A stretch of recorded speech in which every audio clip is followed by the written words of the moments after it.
Boom. All right. Welcome, welcome. Hello everybody. How's it going? We're doing FF7 we're doing FF7 today. How about that? We are going with Zheal recently, very pretty recently got a alleged, right, new world record in FF7's most popular category, most competitive category, which is PlayStation no slots. So this is the classic FF7, which is any percent on PlayStation pre disc 1 skip, meaning this category doesn't allow disc 1 skip, and it's just like the run was before then. So we're gonna go through it. We're gonna go through it and we're gonna talk about it. Now, again, this is a record of the most popular categories, so I want to be pretty thorough in the analysis. And then also the thing about that is like, so kind of here's the way that I sort of plan on tackling this is I want to go through this run and talk about every aspect of it as we go, sort of as if this is your first time seeing FF7 speedrun. So I'm gonna try to be pretty quick with a lot of the explanations, but I am going to explain everything. Does that sound good? So this I would say would be like a good starting point of like, what's the deal with this speed run? Here's the world record and here's how it was done. All right, so where did that just download to? I guess it would be whatever his new FF7. So it's called, there it is. All right, so this is going to be Zheal, PSX, no slots, 630 what? 58.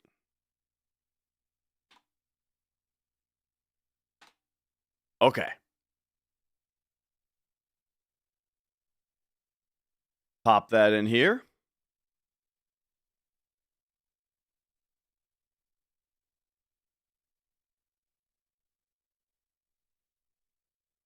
And then, yeah, so this video editing software just makes it easy to control the video.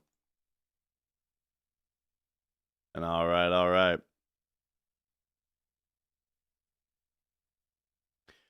So now I should be able to get rid of that that keyboard, and we should be pretty good to go here. So since though there is going to be a lot of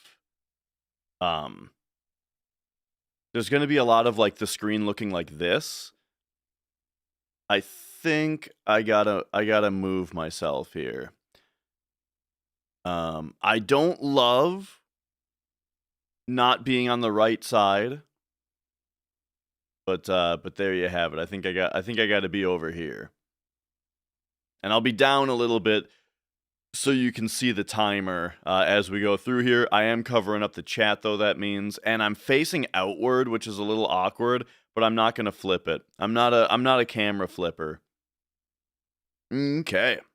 All right. Are you guys ready? I mean, I'm excited about this. I've been meaning to get to looking at this run ever since it came out, which was a month ago. So, all right. So, I mean, you know what?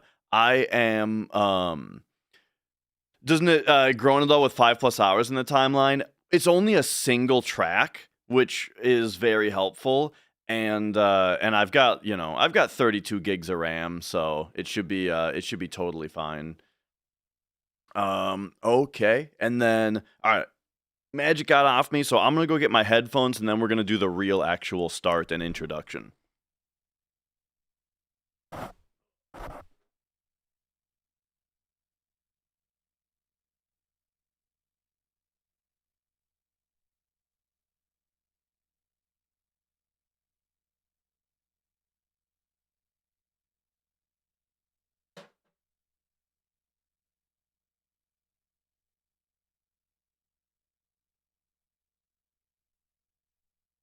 You're goddamn right.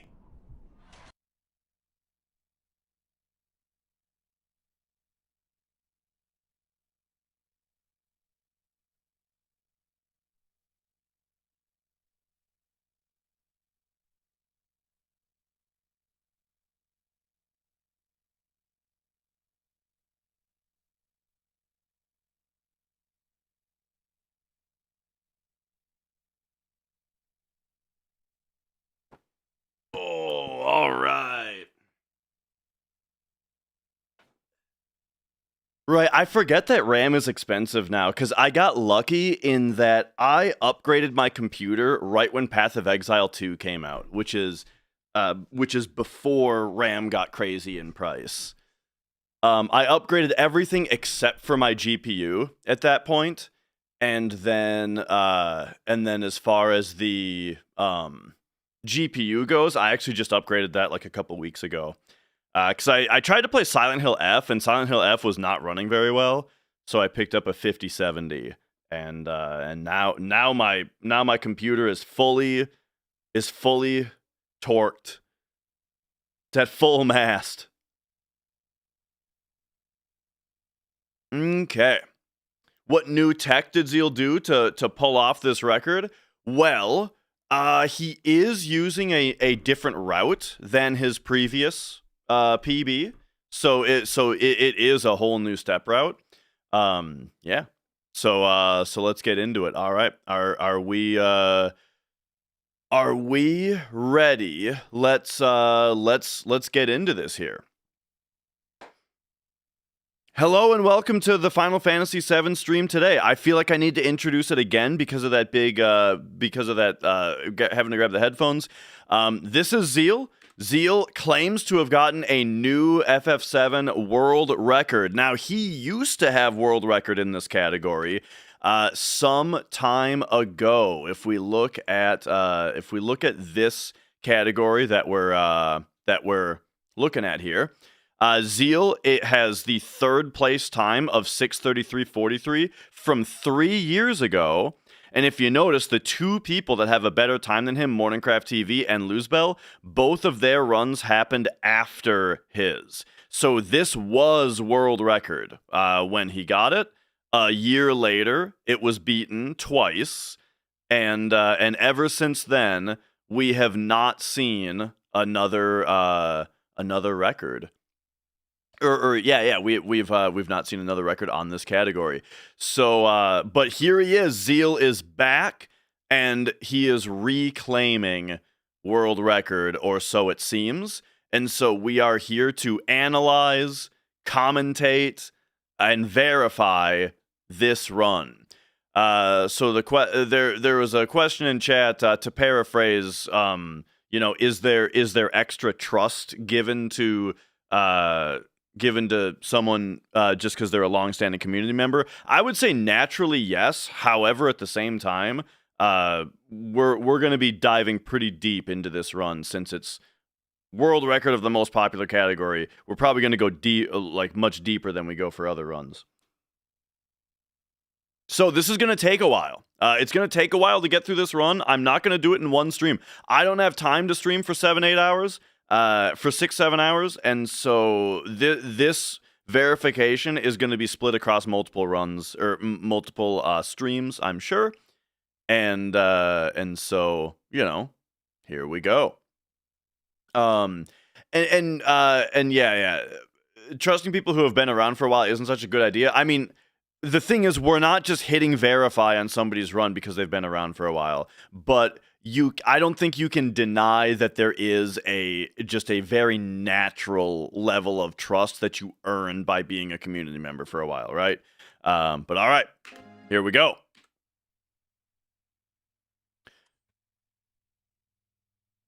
And so there we go. Etro, I apologize. Magic was here a minute ago, and then he was gone. All right, so let's get into every little thing. You might notice that his little orb, You're goddamn right. the little orb doesn't spin around on this menu on his recording here, and you might think that that's weird. Shouldn't this orb be spinning around on a PS2? The reason is because his system clock isn't set, and this happens when your CMOS battery dies. So in a real PS2, if your CMOS battery dies, these stop spinning. And then even if you replace the battery, you have to then go in and set the clock in order for these to start spinning again, which is something that I did on stream one time. All right, so here we go. We are starting off with a hard reset of the console, which is what we need to see, because it needs to be like shown that everything is starting from 0, right? All right, let's get. You can tell he doesn't have a memory card inserted because this hasn't lit up white. Get going in 3, 2, 1, boop. And there we go. All right, so a couple things to look at here. We got his splits over here, of course, but then up here, behind the chat, you might notice this other counter that is going up here. So what this is, let's see if I can. You know what? Here, let me. Before I expose my bookmarks, let me just real quick pull up this thing. The cursor starts on continue. Yeah, he moved it up. Surprised you didn't catch that. All right. I think I have a bookmark for the thing to show here.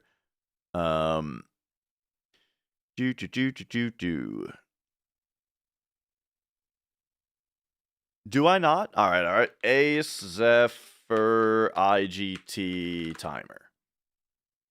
GitHub.com. Ace Zephyr. There's the live split IGT.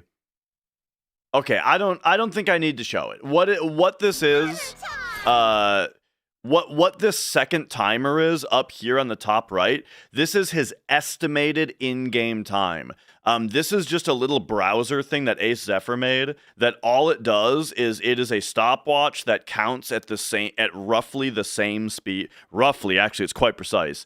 But you know, it counts up at the closest approximation possible of how fast Final Fantasy VII's in-game time counts. That was a month ago. And so it's actually slightly different from the regular time for a couple of reasons. One reason is that so there's two reasons that the game's timer actually counts up slower than real time. One is that the way that they programmed it assumes 60 frames per second, but the PS2/PS1 actually runs at 59.824 frames per second when it's running in 240p, which is slower than real time. The other reason is that the math that they do in order to count up 1 second actually counts up to slightly less than 1 second. What it does is every frame, it's at the 60 hertz that it's running at, or at the 59.824 frames per second, every frame, it adds, I think it's 1,094 or something, to a 2-byte value. And so let's calculate this real quick. 65,536 is how big a 2-byte value can be. And so every frame they add 1,092 to it, is what it is. They add 1,092 to it every frame. But in order to get that to add up to 1 second every 60 frames, it would need this 0.2666 repeating, of course, at the end of it, which it doesn't have. And so this is the other reason. So for these two reasons, it's missing this every frame, and B, it's not quite 60 frames per second. So for those reasons, the game's IGT counts up slower than real time, and there are certain times where it's beneficial for us to know what our in-game time is without being able to open the menu and look at it. And so that's what this estimation is for up on the top right. Travel into Germany? All right. Hopefully, I don't know how loud to make him versus me, because we're gonna be missing a lot of his commentary, right? I don't want to talk over him too much, but insane. right, I don't want to be talked over too much. Just let me know if he's too loud. All right, and here we go. Our first inputs of the game. France is actually a country. I think France is a vibe. So first thing, into the menu. And we do a few things. First of all, cursor gets moved to memory. What this does is every time that a character's battle menu comes up, the cursor defaults to the last action that they took, rather than on the attack. And so that's going to be very important. ATB gets set to active. What these modes actually do is they control when or when not time is flowing in battle. I put that in air quotes because time flowing is like a very jargony term that we use that you're going to hear all the time. It refers to whether or not the ATB is in time mode versus wait mode, which is different from this wait. But anyway. Battle speed, battle message, field message, of course, all getting maxed out as fast as possible. And then this last part is very optional. He likes to fix his camera. A lot of top runners fix their cameras. It makes it so that the camera doesn't swoop around in battle, which for some people makes it easier to... Some people just like it more. And then also there are a couple fringe cases where it's actually beneficial to have it on fix. All right. First battle, just holding circle. Like, oh! Not particularly good RNG here to get the last turn, but it's very normal. And then here we go. Now is when we may or may not. We do. Okay, so I actually do not know what the step route is that he's using, but we're going to just use our step knowledge to track it. And so here we see walking steps. So like I said, we're going to go about this We're going to go about this sort of as if you've never seen FF7 speedrunning before, but I'm going to try to be more succinct. I'm going to try to be faster in my explanations. So we'll just show it, and then I'll explain it later. First, you'll notice he is walking instead of running with Cloud here. This is to manipulate battles. And I'll show you exactly how that works in a minute, but first you need to see the actual effect of it. Next. He is shortening Cloud's name to a single character because every single text box counts out a certain number of characters per frame, and you can't close a text box until it's done typing. So if we shorten the characters' names, it then takes fewer frames for them to type their text boxes out. Thus, they can close the text boxes sooner. Thus, the cutscenes progress faster. The game progresses faster. How much time does it save to do this? Here comes Barrett. Boom. Be on Barrett also. Do they have tools that show them the steps, or are they literally counting? They're literally counting. Tools that hook into the game's memory to show you memory values are not allowed.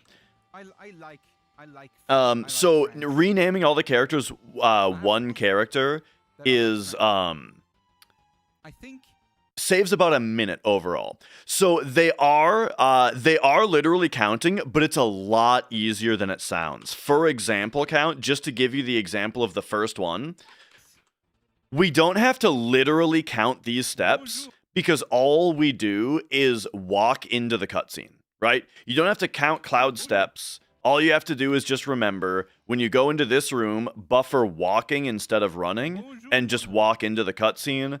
And there you go, you're done, you did those steps. And now you can start running again.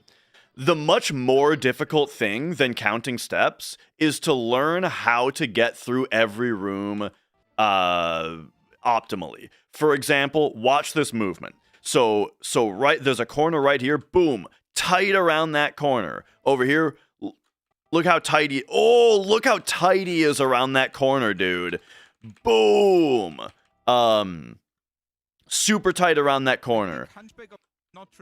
And then you want to be close to the left side of the wall here. Look at that. He even brushes on it. You see the little... Okay, watch this frame right here. You see how this frame, Cloud is actually turning right a little bit?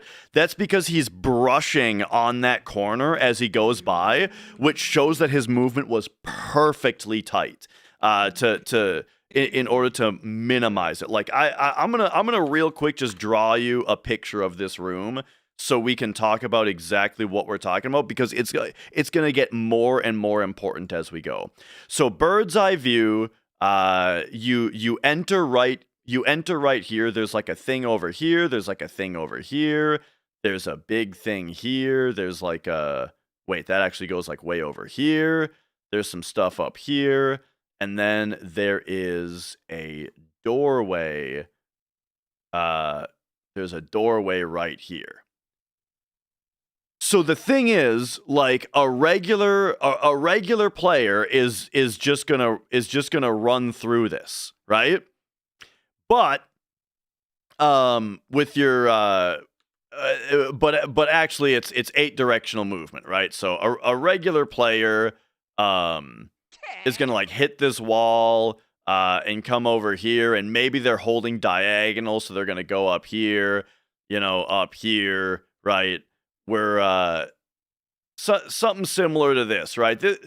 This is like the path that a regular player might take. They might even overshoot this a little bit and then end up coming over like that, right? This is like a regular player path. The speedrunner, however, is going to basically perfectly hit all of these corners where they use absolutely zero extra movement. Right? And then here's that little brush. When you brush on that, and so boom, boom, boom, you're just perfectly tightly going around all these corners.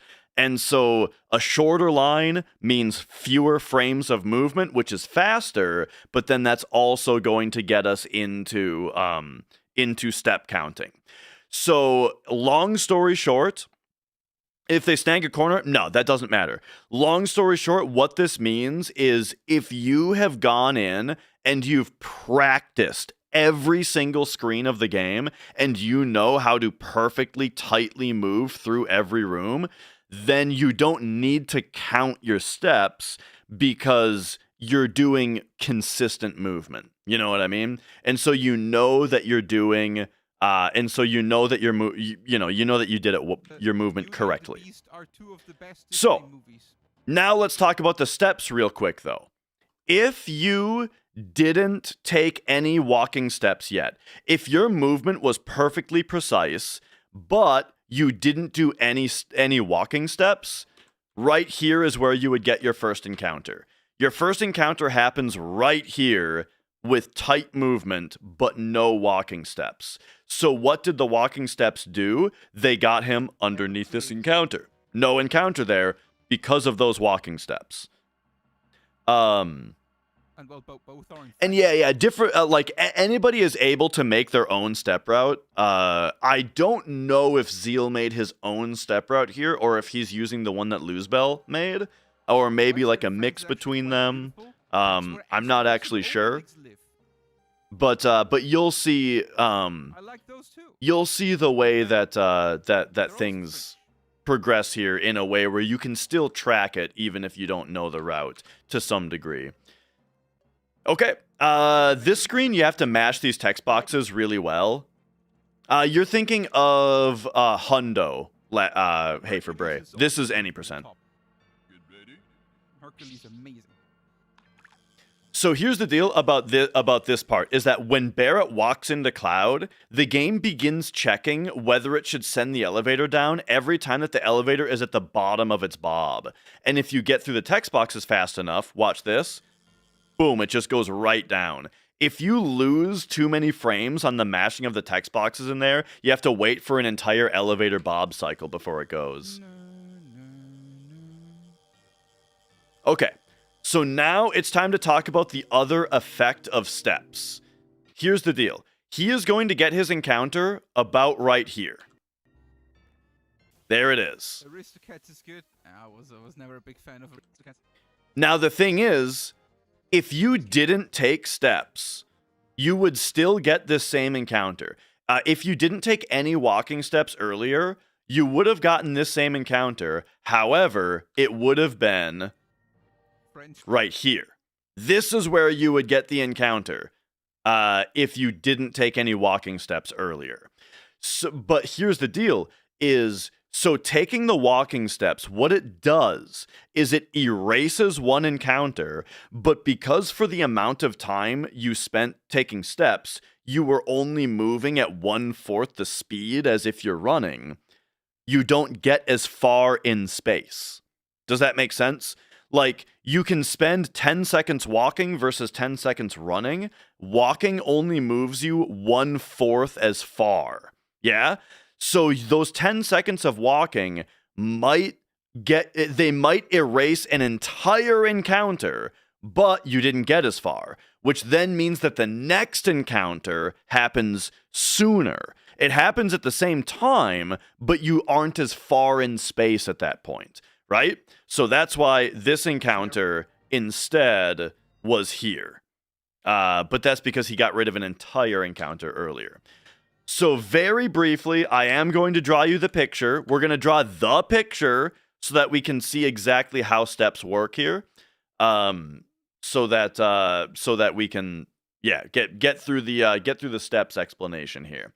So here is how it works. Let me just real quick get rid of my camera so I can draw you this picture. All right, so we're going to have a graph. The y-axis is our danger value, and the x-axis is our steps. So what is danger? This game uses a system called danger, where as you run, your steps increase, right? As you run, steps are happening. And as steps are happening, your danger is going up. And what this system is supposed to achieve is that as you run around, your danger gets higher and higher, and the higher your danger is, the more likely you are to get into an encounter. And then if you get an encounter, then your danger resets to 0 and it starts going up again. This is how the game designers intended to make it so that you don't get too many battles in real fast succession, because after a battle you have low danger. But you also can't go too long without a battle because your danger goes higher. All of this makes great sense, except for the fact that the list of random numbers that the game uses to check your danger against every step is not actually random. It is completely deterministic. It is the same list of numbers every single time. So so here's the deal: is every single step, the game increments your danger and then it checks for an encounter. And so these encounter checks, danger does not determine the encounter itself. No, that is something that we call formations. We'll get into that. So we can represent the danger checks by these like icicles, right? And the reason that they're represented this way is because the idea is remember, as we go to the right, every step moves us on the x-axis, yeah? And every time that a step occurs, the game is checking, do you have this much danger or more? If you have this much danger or more, that means that you get into an encounter. So if your danger is going up, boom, you struck this one, you had this much danger or more, that means you get into a fight right here, yeah? So that's how we're representing the random numbers that the game that the game checks your danger against. So we'll draw a few more of them here, you know, this is how they are, and then we'll talk about this one right here. Before we, you know, let's add some more in. I'll make them a little bit more sparse here. We'll put one like right there, and then all right. That should be enough. So here's the deal: is if you were running, you might get this encounter. You might get this encounter if you were running, but when you walk, you only increment 1/4 as much danger. So you could take walking steps until you're under this encounter and then start running. And then you would get into this encounter if you started running. So you could keep on walking until you're under that encounter and then start running, right? Or something like that. But the thing is that this all needs to be calculated by the router in order to figure out what the most efficient path is. But what happens very often is this one would get an encounter, and so instead of walking all the way this much, though, you only have to walk enough to get just under this encounter. So really, you might only have to walk a couple steps like this, and then you'll get under that encounter, just barely. But then you'll still hit this encounter, and then that's totally fine. Yeah? Yeah. So this is basically what we saw. This is essentially exactly what we saw in the run. Because let me paint it two different ways here.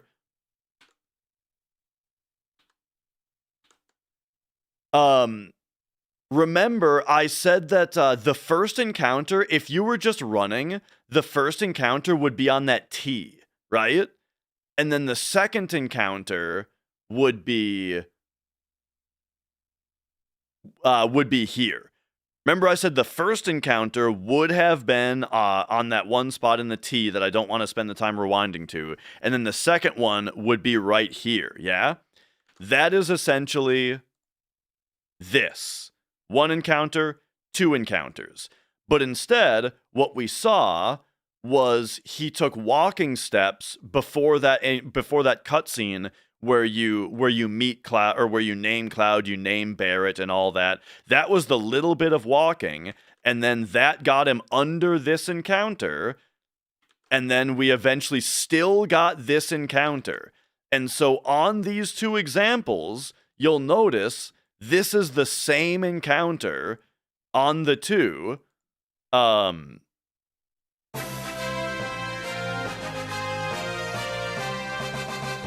Pravius, thank you for subscribing.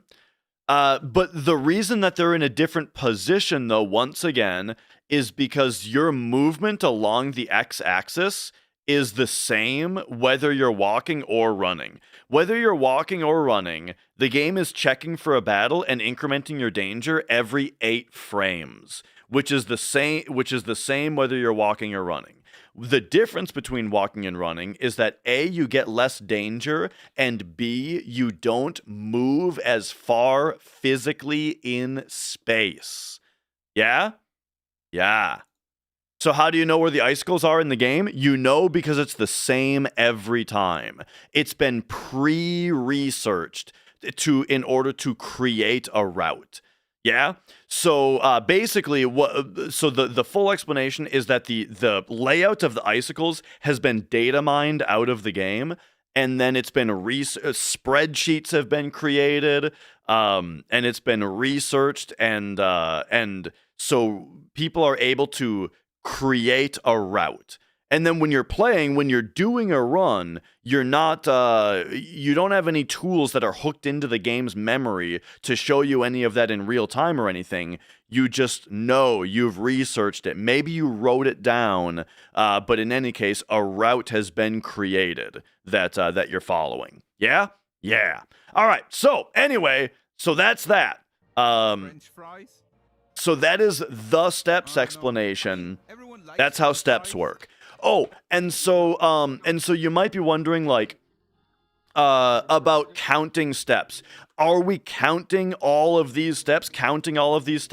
No. If you've made this route, you just know, right? To everybody who runs the game, if your movement is really, really precise or really consistent, which it needs to be to follow a route, as you'll see in a second, you just know, based on the position of your encounters, whether you're doing well or not, right?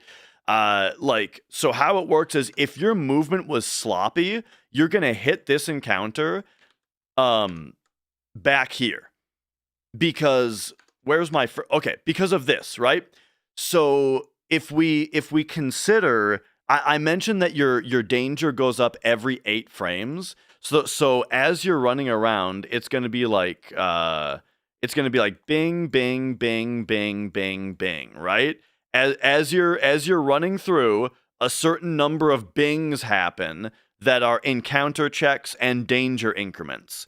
But if you're running as sloppy, bing, bing, bing, if your run is sloppy, there's going to be more bings. Yeah?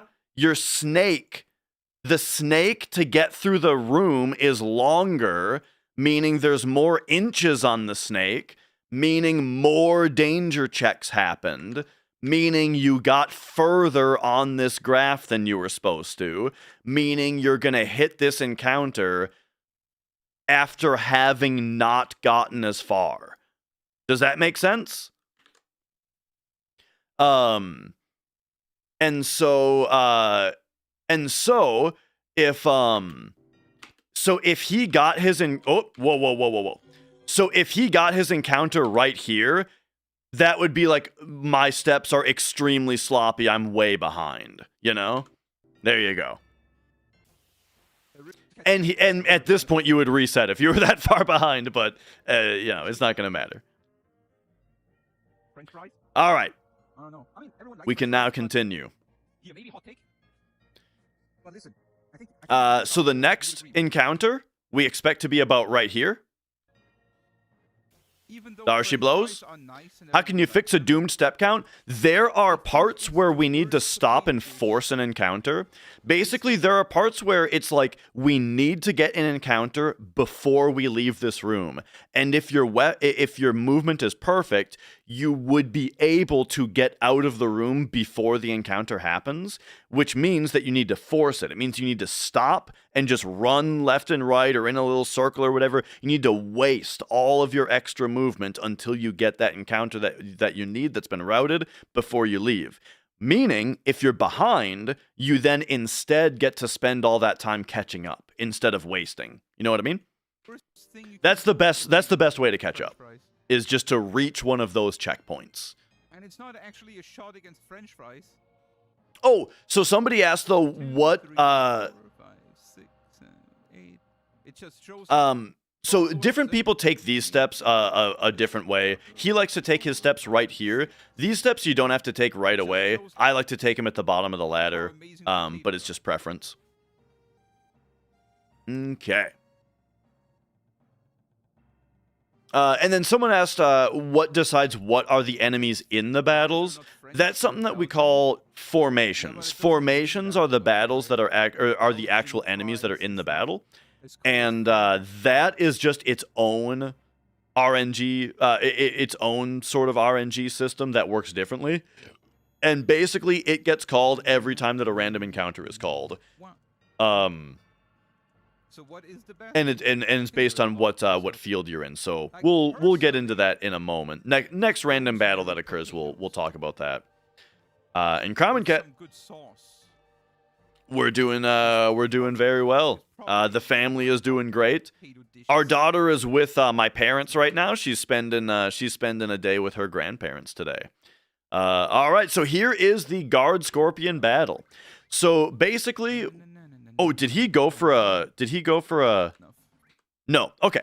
So this is interesting. Notice that his attack cursor goes straight into the magic menu here, and then it looks like he selects ice here, but it's actually going to be bolt. How is he doing that? Very simple. He is right now just holding down and circle on his controller. All he's doing is just buffer holding down and circle, and what that does is every frame it presses both. So the game right here, now that we have control of the menu, it presses down and circle at the same time to open magic, then it presses down circle at the same time to select bolt, and then here it would, if you're buffering, it is possible for it to go down to your party and target your party members, but we know that at this camera angle, it won't do it. So, like, it's just something that you need to be aware of if you're going to be buffering directions in order to queue up turns, you need to just be cognizant of the camera angle. And this is actually why some runners play on fixed camera, is so that they don't have to, is so that it's more consistent. But yeah, so we know that if you press down right here, it does not target Barrett, so it's safe to just buffer down circle here. Order of spells in the menu is important. It sure is. And order of your items in your item menu. So that's gonna come up. Is making sure that your inventory is in the right order.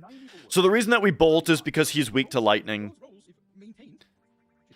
Here, the reason that he's not queuing up a turn, so he's got Cloud's menu, but he's not queuing it up. What gives? Instead, he's waiting for Barrett to get his turn, flips over to Barrett, and then queues them both up. The thing is, he's not losing turns for doing this. Guard Scorpion is the only other enemy, and it's already Guard Scorpion's turn. So you're not losing any turns by not queuing up right away. He's got everybody queued up. Now it's no problem. But he wanted to lead with Barrett because Barrett was getting attacked by the enemy. And so if Barrett had gained a limit break, we would have been able to jam a limit. We'll see if we get an opportunity to explain limit jamming here.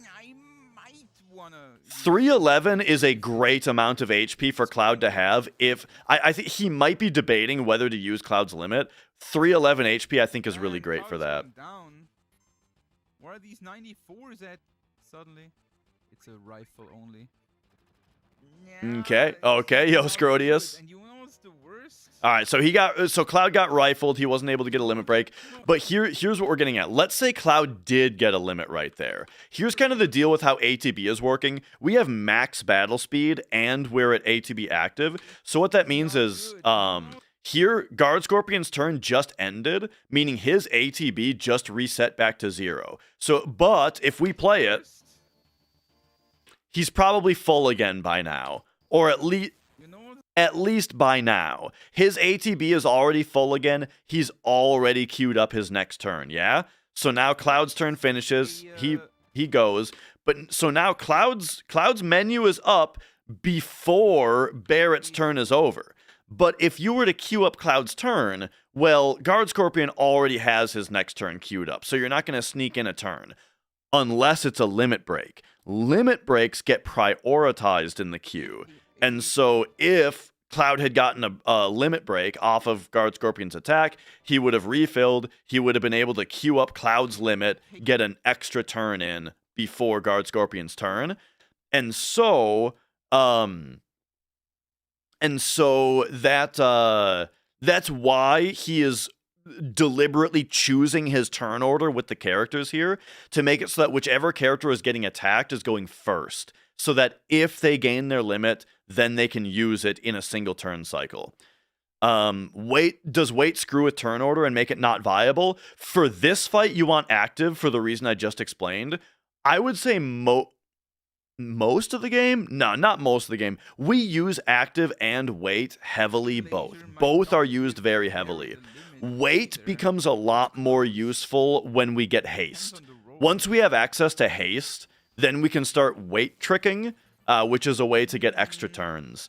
I have a whole YouTube video called All About ATB and the Weight Trick. If you want to know more about, more in-depth about how ATB works, about the differences between active and weight and what exactly those modes do, and how we utilize weight to our advantage, check out that video. And yeah, we're watching his no slots from a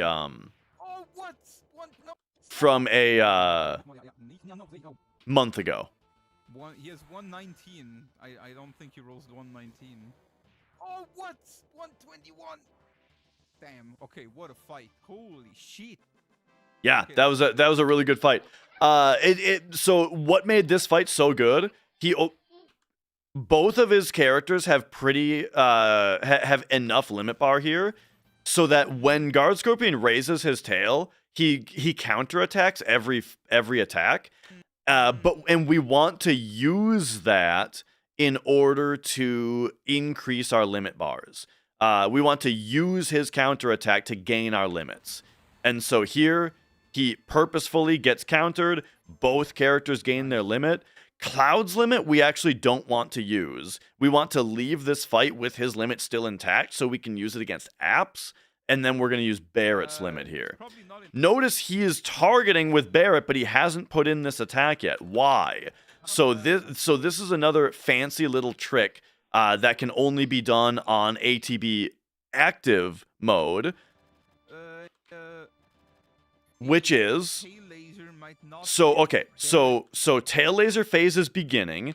He queues up the bolt with Cloud, and then now he's just holding on attack with Barrett. Why is this? The reason is he doesn't want to queue up this attack while the tail is up, because he'll get counterattacked. He only wants to get counterattacked one time in order to fill up everybody's limit bar, and he's doing that with the bolt here because the bolt does more damage. This attack with Barrett, he wants to queue up after the tail goes down. However, when this bolt goes off, it gives both characters their limit bars, and now he doesn't have the option to attack anymore because the attack option gets replaced by limit. But he already selected attack and just hasn't targeted it yet. So now he can wait for the tail to go down, then put the attack in with Barrett, and just like that, he gets the attack with Barrett while his tail is not up. Then Cloud gets his bolt in, and then because limits get prioritized in the queue and Barrett went first, Barrett is able to then jam this limit in, even though Guard Scorpion should have gotten his next turn because it was already queued. The limit gets prioritized before his turn. He gets the limit, he gets the kill. So only having to do one tail laser and then getting him before his third search scope, that's a really good fight. That's a great fight. That was beautiful. Holy shit. Really good fight. Barrett was a okay. real rock star in that fight. There's still no viable way without TAS or third-party tools to predict criticals. That is correct, yeah. Battle RNG from a human is essentially actually properly random. Insofar as we cannot predict or manipulate it. There are some fringe ideas out there on how to manipulate certain aspects, but it's not really relevant to the topic at hand.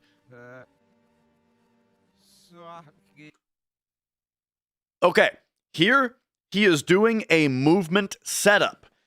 This is going to cause a preemptive battle against apps.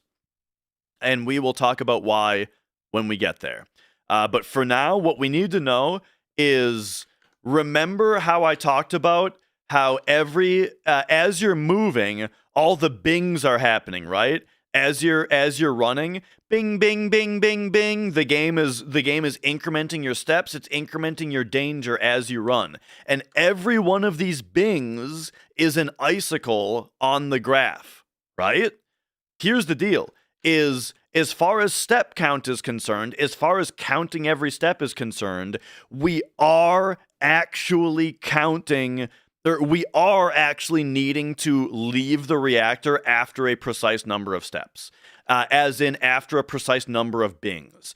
There is a specific, exact number of bings that need to happen after we have exited the reactor, which does sound pretty precise, right? It means it's an 8-frame window. Our leaving the reactor has to happen within an 8-frame window of movement frames. So how do we do that consistently? Well, here's the setup. You'll see when a runner is doing a setup, because it becomes clear when we're doing this type of movement versus general fast movement. Here we go. Here's how it works. So when Cloud jumps off of this elevator, he goes into a specific spot, right? The script of this ladder ejects Cloud into a specific position. So Cloud is now in a known position. What he does now is he runs up into bonking the rail. So this is just buffering run up until Cloud bonks the rail. It looked like he moved left a little bit. That's Cloud brushing on the railing. All he's doing right now is holding up and run until Cloud bonks. Then he goes left and run. So see, he's moving very carefully here. Left and run until he's in. Here he's not quite in position. He needs to go left for one more frame. So boom, there it is. Left for one more frame. This is the perfect position to be in to now force an encounter. So we know relatively the position that we're in here because of coming off of the ladder and then the movement, excuse me. Then he forces an encounter. You see this?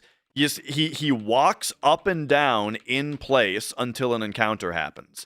So what that means is he was just in front of a battle and then walked up and down until he hit the battle, which means because he hit the battle, we know, remember, every one of these is a bing. So because we hit the battle, we know how many bings have occurred, right? We know that we're on the bing for this part.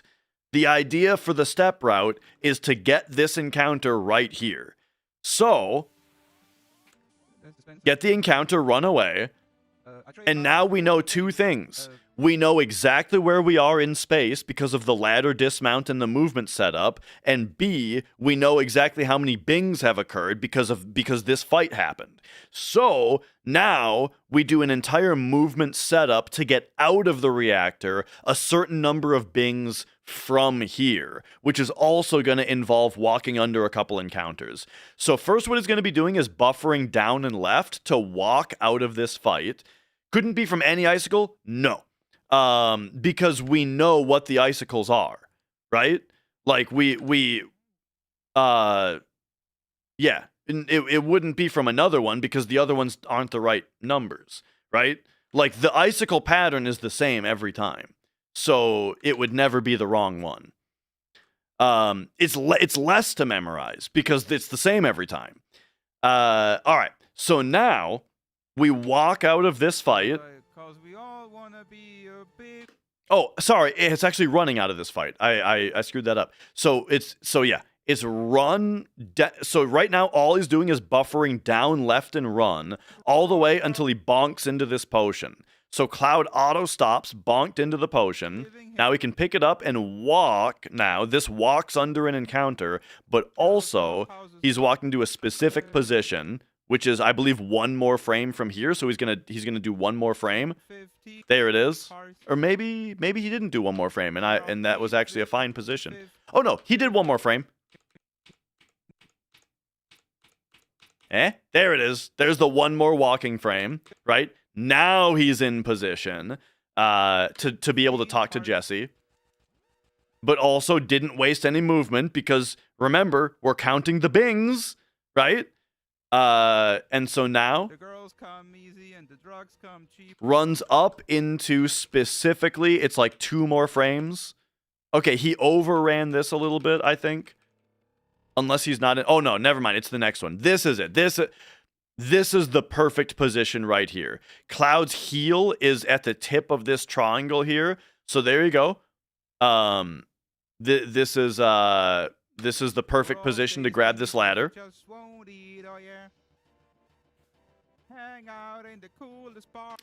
Is the reactor timer accurate, or does it tick faster based off frame rate? It is the same amount of inaccurate that the in-game time is. It actually uses the same microseconds. So I explained earlier that the way that this game counts up its in-game time is there is a 2-byte value, which is your microseconds.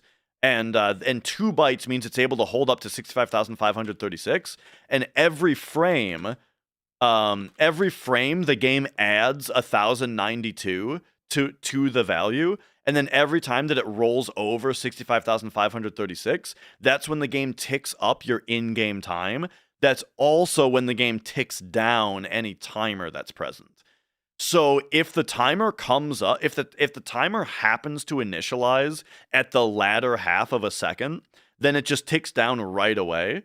But if it happens to initialize at the start of a second, then you get the whole second. So it can actually vary about a second's worth how much time is on it, even because of that. All right. So then the rest of the setup, just walk left all the way off the screen. Then you got to run right. And here's where, again, one of the most important things about how to speedrun this game is how to get tightly around corners. It is very tight movement. So hear this. Boom. Tight around that corner. Check this out. Boom. Tight around that corner. Blammo. Tight around this corner. And then here, I believe he's actually not going tight around this corner, and he's going straight up, but I'm not sure. It depends on... That one's a little bit of preference on how you want to do your setup.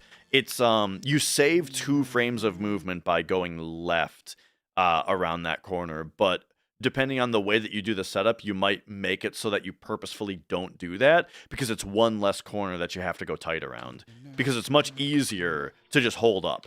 If you, from here, if you just hold up and X, Cloud will, like, automatically brush zigzag all the way through here and go into the elevator. So if you make your setup do that, then it's just really easy to do every time, you know?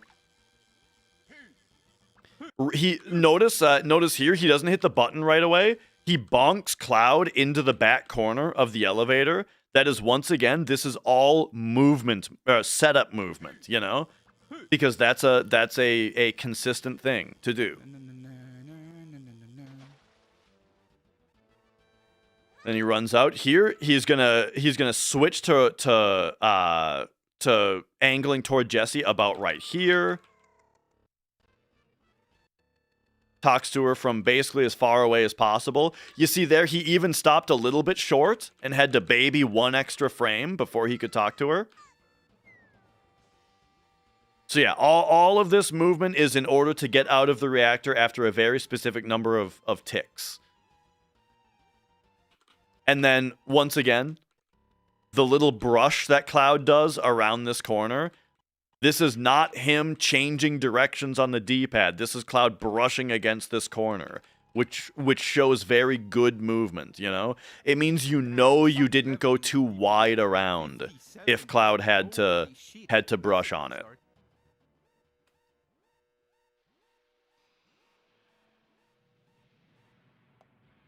Well, we got a and that's the reactor escape. It only took us an hour to talk about that.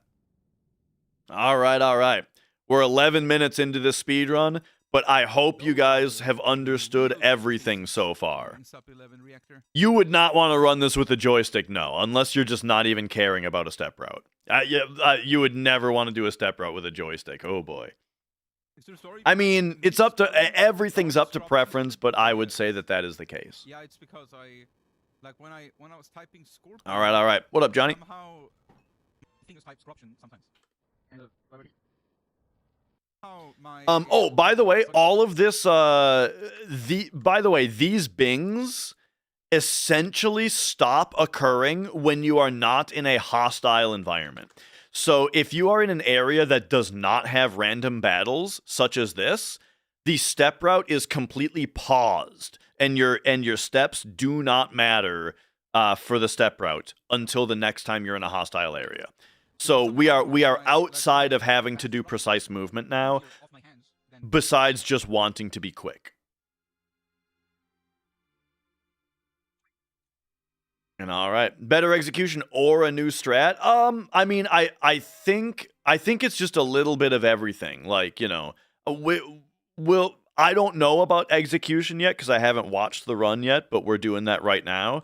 I know that he is doing a different step route from what his previous record was.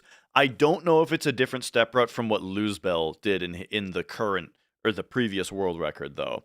So I'm not sure about different strats exactly. There are a couple other strats, though. Like, I think he'll probably do the new Genova Death thing.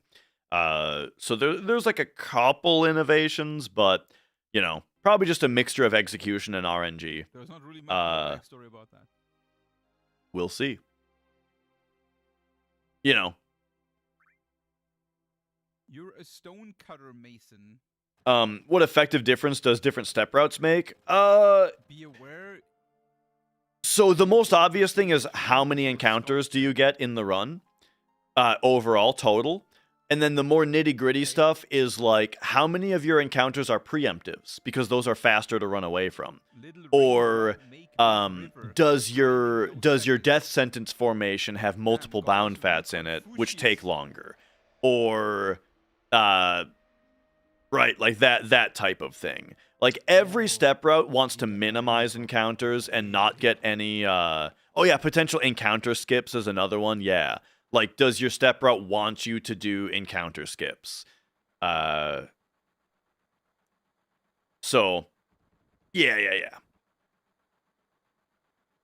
Does the danger tick exist within other PlayStation Final Fantasy games? I believe the answer is, so from what I've heard, I only really know about FF7, but from what I've heard, Final Fantasy VIII has a very similar step count system, and Final Fantasy IX does not. The sound a train makes when you're riding a train.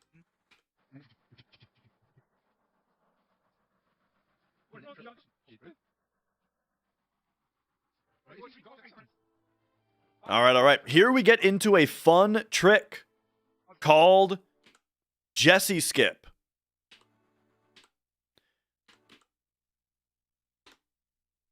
Let's talk about Jesse Skip real quick. So this game has a system that we call paralysis, which is what decides whether you're allowed to move the cloud or not. You know what I mean? Like during a cutscene, you can't move cloud, right? And the way that the game controls that is with a single bit in memory that is called that we call paralysis. If paralysis is 1, you can't move the cloud. If paralysis is 0, you can. So how it works generally is when you like talk to an NPC, it begins a scripted event, and the top of that script of that event is going to say paralyze. It's going to say set paralysis to on. Then the cutscene is going to occur, right? It's going to say like bring up this text box, then bring up this text box. Maybe there's a selection. Play this animation on this character. Blah blah blah. And then at the end of the event, it's going to say set paralysis to off. Yeah? Yeah. Now here's the deal though, is there are 2 events that we can trigger at the same time right here. We can talk to Jesse, which is what advances the plot. And if we hit the trigger down here, it will cause the guard to come out and yell at Cloud.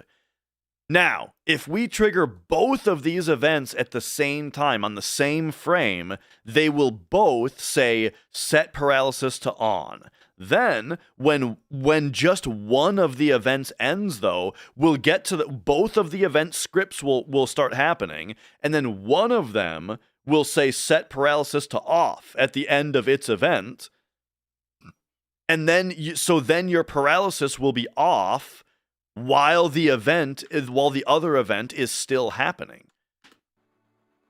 So here, he opens the menu here in order to make sure that this happens, because in order to do this skip, what you need to do is stand on a specific frame. So what he's done here is he's hitting menu as he's going, and as it's fading out, he's looking at the exact position of Cloud, probably lining his hair up to the dangling spoons.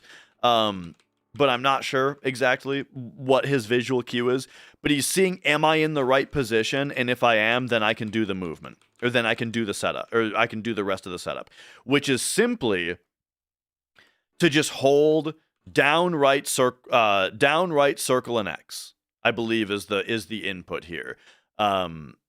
because, yeah, it's down, right, circle, and X, which is 4 buttons. You don't want to have to hit 4 buttons on the same, all on the same frame, you know? But if you open the menu, then you can just buffer all 4 of those buttons as the menu closes, and that essentially presses them all at the same time, right? So, closes the menu with everything held. Oh, he's not in position. Okay. So, yeah. So, as we can see here, he saw during the fade out that he's not in position. So he exits the menu, one more frame. He goes one more frame forward. Now he's in position. So it's risky to do it this way. He lost time doing it this way. Nor like what I do is I just run up and stop, and then I see I'm not in position, so I bump one more down, then open the menu. That is slower if you're not perfect, right? If he had menued perfectly here, then it would have been faster because he didn't have to stop and check it. But because he wasn't in position, it's an extra menu that he opened, so that is a little bit slower. Anyway, then here he comes out of the menu holding the buttons, and here we see it. We see Jessie you see Jessie turning because we talked to her, and the guard is coming out because we hit the other trigger. 2 text boxes on top of each other because we have 2 events happening at the same time now. But now, as soon as this guy leaves, paralysis is off. Now he can move Cloud even though we're supposed to be in the cutscene with Jessie. Yeah? So what can we use this for? What we can use this for is this text box. The game also uses a system called Game Moment. It's what we call it, Game Moment. Game Moment is a single variable, is a single number in the game's RAM that keeps track of where you are in the game's plot. And that is what the game uses to figure out how to load each scene. For example, when we first came in here, how does the game know to play this cutscene? The game knows to load, because we're just loading this field in right now. How do we know that this cutscene should play instead of us just walking in here normally? Because our game moment was at a certain number. So then this cutscene plays, and assuredly, part of this cutscene is setting our game moment to a higher value, which now means if we were to leave and come back, the game would know to just load the field in this state now, because the game moment is at this state now. Okay, so here's the deal though, is when we talk to Jessie, what's going to happen? It's going to teleport us to a different field, which is showing the monitor up close while Cloud and Jessie talk to each other at the monitor. Then it's going to return to this field to finish the cutscene. Well, when it returns to this field, how does it know to be after we looked at the monitor with Jessie? How does it know to load that part of the cutscene? It remembers it with your game moment. Game moment gets, for that function, gets set when this text box closes. When this text box closes, it sets the game moment to the next position and then sends you to the monitor with Jessie in preparation so that when it sends us back, it's going to be the end of the cutscene. So what this skip does is we utilize our lack of paralysis to close this text box as we just leave the room. He just left the room as he closed this text box, which loads us in here, and then we can come back, and then because our game moment is advanced, the game acts as if we are coming back from the monitor. And that saves like 15 seconds. But I explained all of that because paralysis dodging is going to be very important a bunch of times later. So there you go. There's just a 15-second save for you.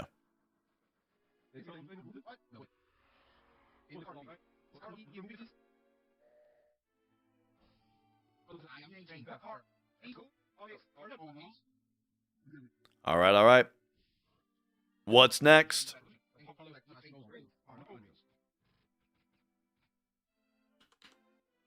Okay, so here we have something interesting.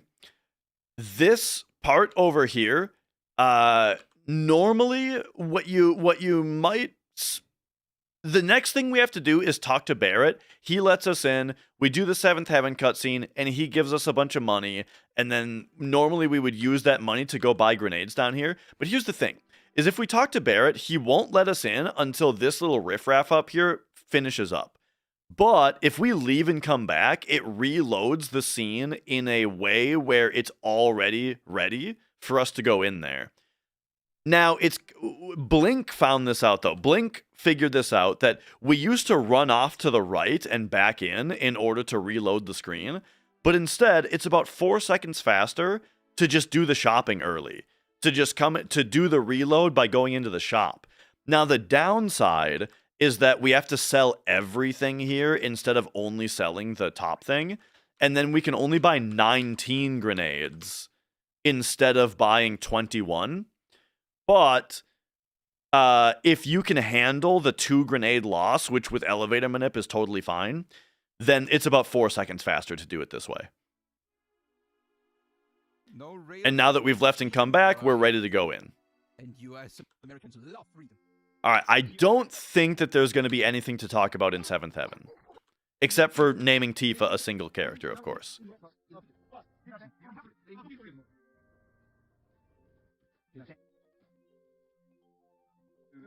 Because I don't think he's going to do the elevator paralysis dodge. Yeah. We don't got to talk about that.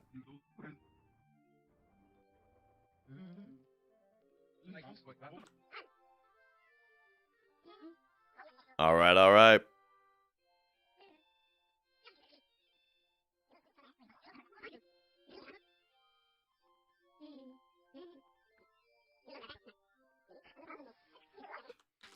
And then here we get the 1500 Zheal from the cutscene. Here, very important. When Cloud changes position, you see Cloud changing position. Here's your visual cue. Second option. Do not you don't want to take the 2-minute long materia tutorial here. All right, it is now time to talk about guard skip. Here's the deal. These guards are not in the correct position exactly to actually block us from getting past. So we can wiggle through. Here's how you do it. From spawning in, if you run into this position, then you run down, and then you do some wiggling. Boom, you get behind them. Yeah? Nice. And that activates the unused movement trigger. This door, you never actually go through in regular gameplay in this game, but they did program it to work. So the door works, and you can get through after you get past the guards. And this skips going to the second reactor.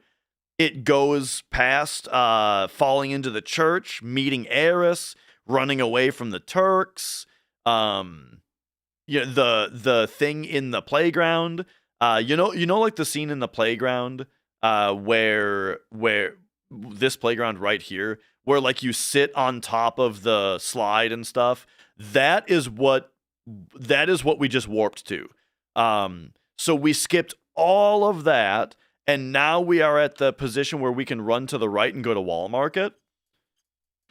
Here, the reason that he's stopping and unequipping these 2 materia is because each green materia lowers these 2, lightning and ice, lower your strength by 1. And he wants the 2 extra strength for the next fight. So, and he doesn't need lightning or ice. So he is unequipping those materia for the strength bonus. And now here we are. The thing is, here's the wonderful thing about game moment, is that you might be like, if you did that big of a skip, won't the game moment not know what to do when you get to Wall Market? Well, no, actually, it's totally fine. Basically, the first time you go to Wall Market, the game only cares, like, is your game moment under a certain amount? If it's under a certain amount, well, then Eris is going to be here waiting for you. And that's just how it is. Because remember, she's not in your party. when Eris when Eris runs off to the playground, she's not in your party.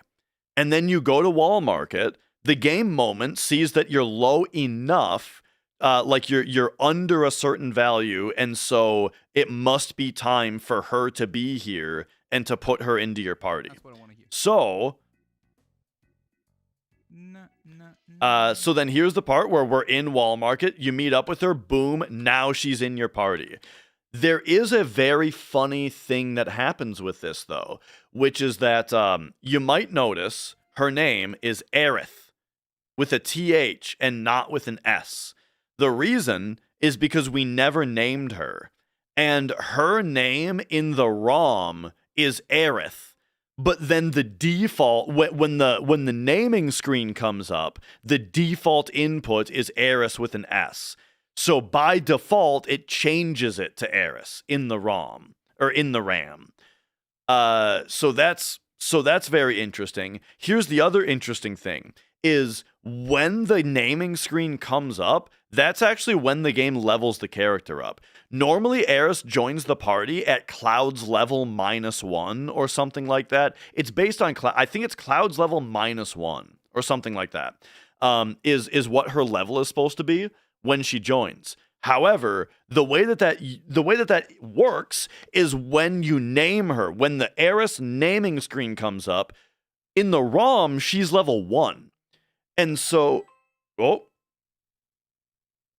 doorbell. I wonder if that's a package getting delivered.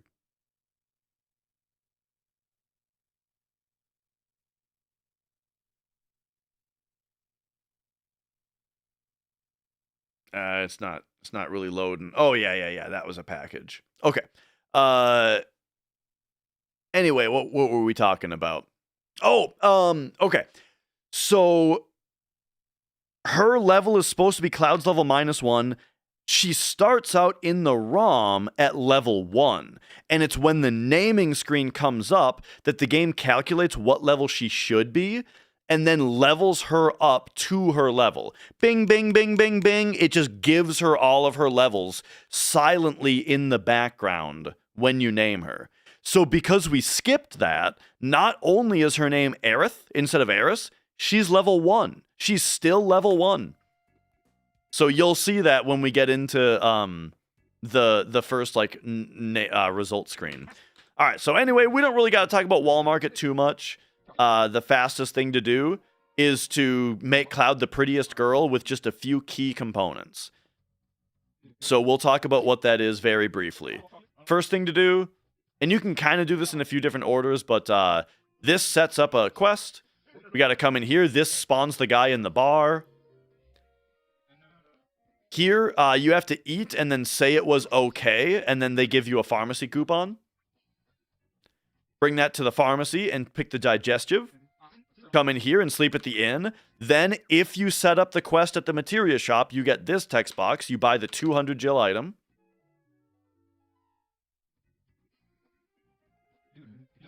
Then, you turn in that item for the diamond tiara. Then, here is where we do a fun trick. Remember paralysis dodging? Okay, this here is the easiest paralysis dodge in the entire game, and here's why. Every time that you open a door in this game, it paralyzes you for 1 frame, and then unparalyzes you the next frame. And when you talk to this guy, it opens the door. So this just automatically paralysis dodges you every time that you talk to when you talk to this lady and open this door, the door just paralysis dodges you automatically. So now you have this text box up and you're supposed to be paralyzed, but you can move. So what that lets you do is talk to this guy.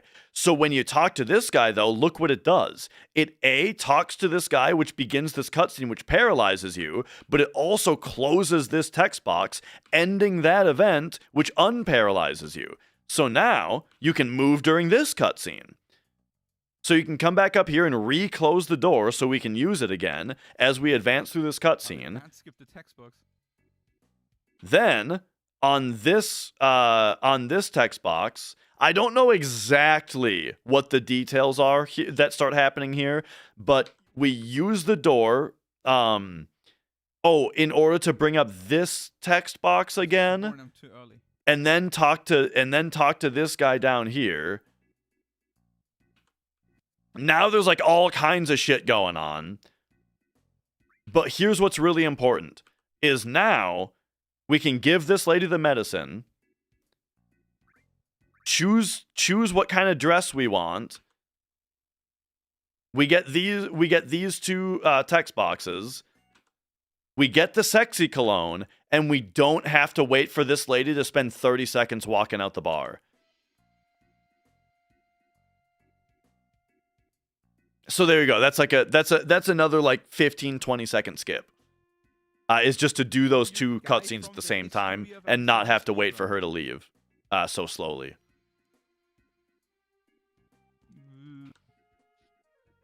Okay, so now we picked the best dress. We got the sexy cologne. We got the diamond tiara. Only one more item is needed to be the prettiest girl, which is the blonde wig, which you get by doing squats. All you got to do is do squats properly. Squats are really easy because you can buffer every button, you know? Like, you're supposed to press square, X, circle, but the thing is that you can buffer each of them. And so you can always be frame perfect and get maximum squats every time. But here's the thing. Is maximum squats going to be 20 or 21? Here, he got 20. It looks like he just stopped anyway. Oh, he stopped because he didn't want to have to wait for Cloud's animation to finish. That's actually pretty clever. He knows that he's going to win squats here, so he doesn't even bother to do the last squat, because if he does, he has to wait for the animation to finish before the cutscene continues. So it saves a few frames to not bother with it. So you're like world champion. But anyway, the thing is, if you are literally perfect with squats, you sometimes can get 20 squats and sometimes can get 21. The reason that there's a difference is what I said earlier, where this timer uses the same microseconds as your IGT. So if the minigame happened to start at the very end of an IGT second, then this timer will start and then tick down right away. So you'll actually get less time to do your squats. Zheal did beat my hundo time. This is any percent, where I have never had a better time than him in this category. Maybe. Could have happened. But I don't give autographs. All right. So now we're done with Wall Market. We're ready to go.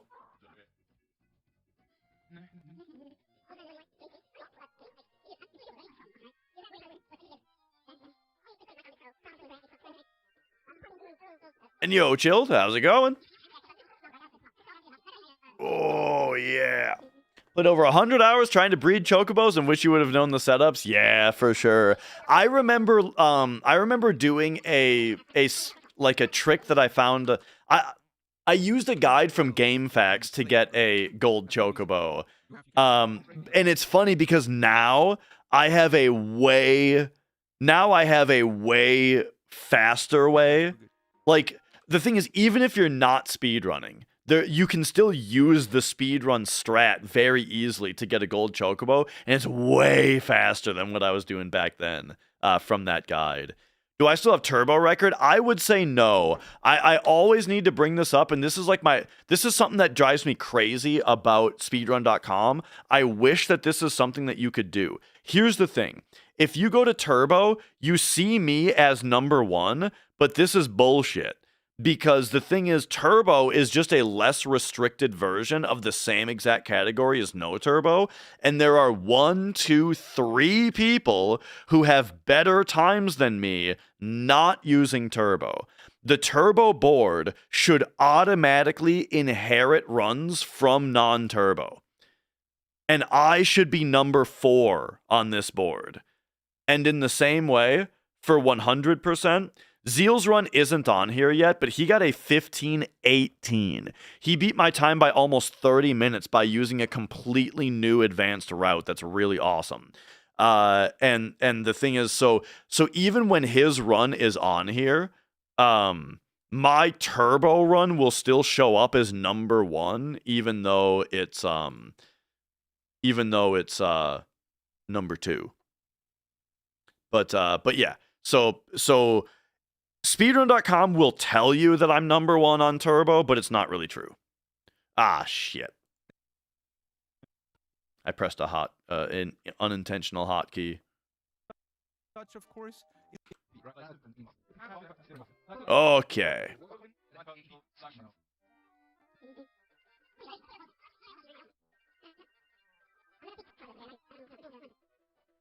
And all right.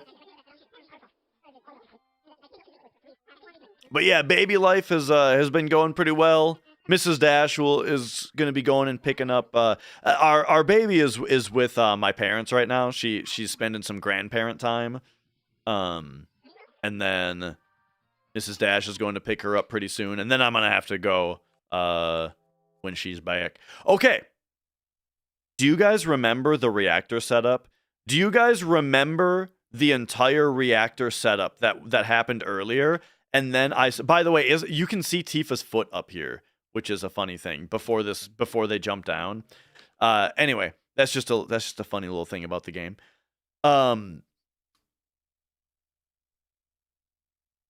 Remember how I said that when Lucky Kid's gonna grow up appreciating the classics? Do I have a picture? Yeah, I should have several pictures. Let me oh, you know what? They're on Discord. Let me show you something. Because the thing is,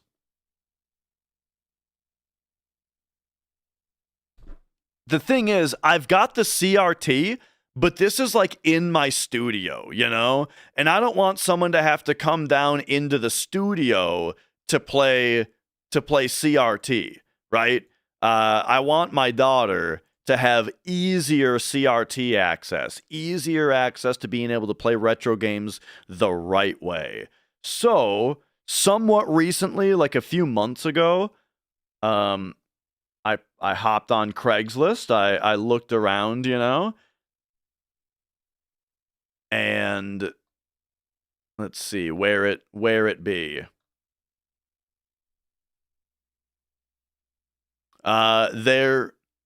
There it is. I picked up another Trinitron, a consumer, just a regular old consumer grade TV, the 27 FS170, and look at this baby, dude. Look at this. Look how good this looks. Oh man, that's a good looking CRT, dude. Look at that. Like, I am blown away by how good this thing looks. So this is using RGB video that's being it's going through a little converter, a little converter to YPBPR. So it's RGB out of the console, YPBPR converter into the TV.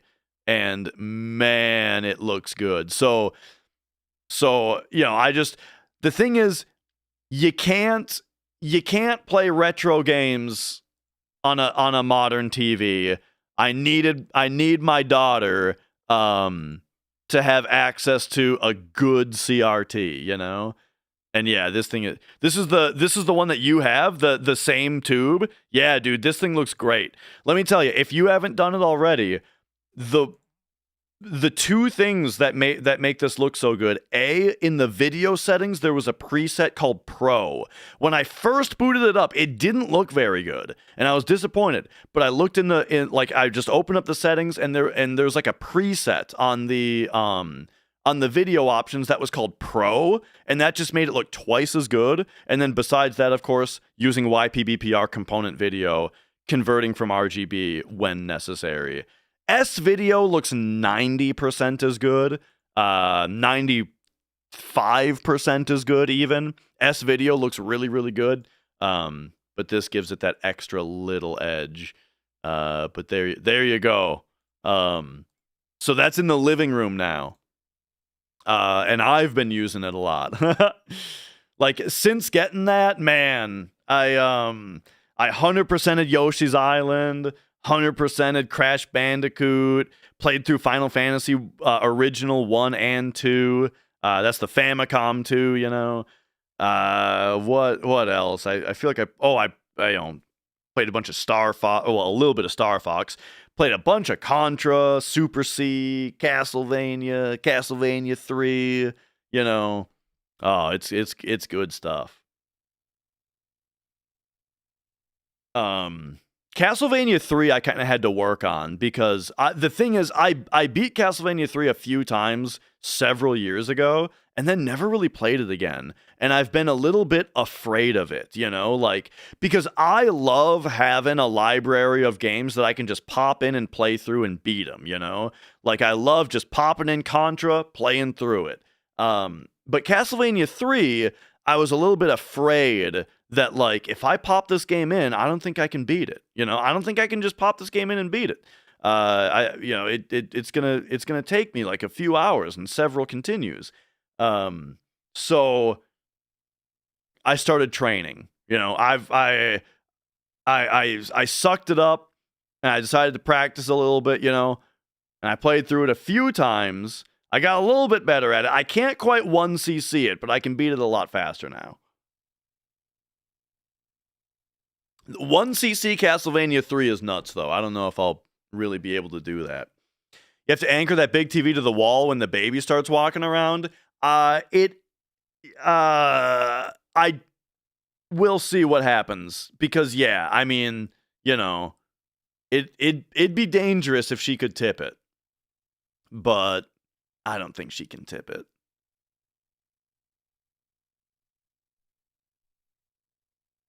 Our parents' generation got us these to distract us from everything else that they were doing. Yeah, and it's still working. I'm still distracted by video games, you know? Setting up a retro corner in the basement, N64 with Everdrive, PS2. Yeah. Backward compatibility is really nice. This is the funny thing, Niall, is that very briefly, my PlayStation story is that when I got the PS3, I got the original 60 gig model that could play PS1 and PS2 games. And so I thought, I don't need these anymore, and I got rid of my PS1 and my PS2. But then, as the years went by, I started to miss being able to use that original DualShock controller. I didn't like the DualShock 3 as much. When I play PS1, PS2 games, I want to use the DualShock 1 or 2. And then I liked memory cards and stuff also. So I was like, man, I really like the old hardware. So I ended up getting a slim PS2, right? So I can play PS1 and PS2 now on original more original hardware with that original controller again. Awesome. There we go. PS2. That's all I needed, right? Well, then I started to miss that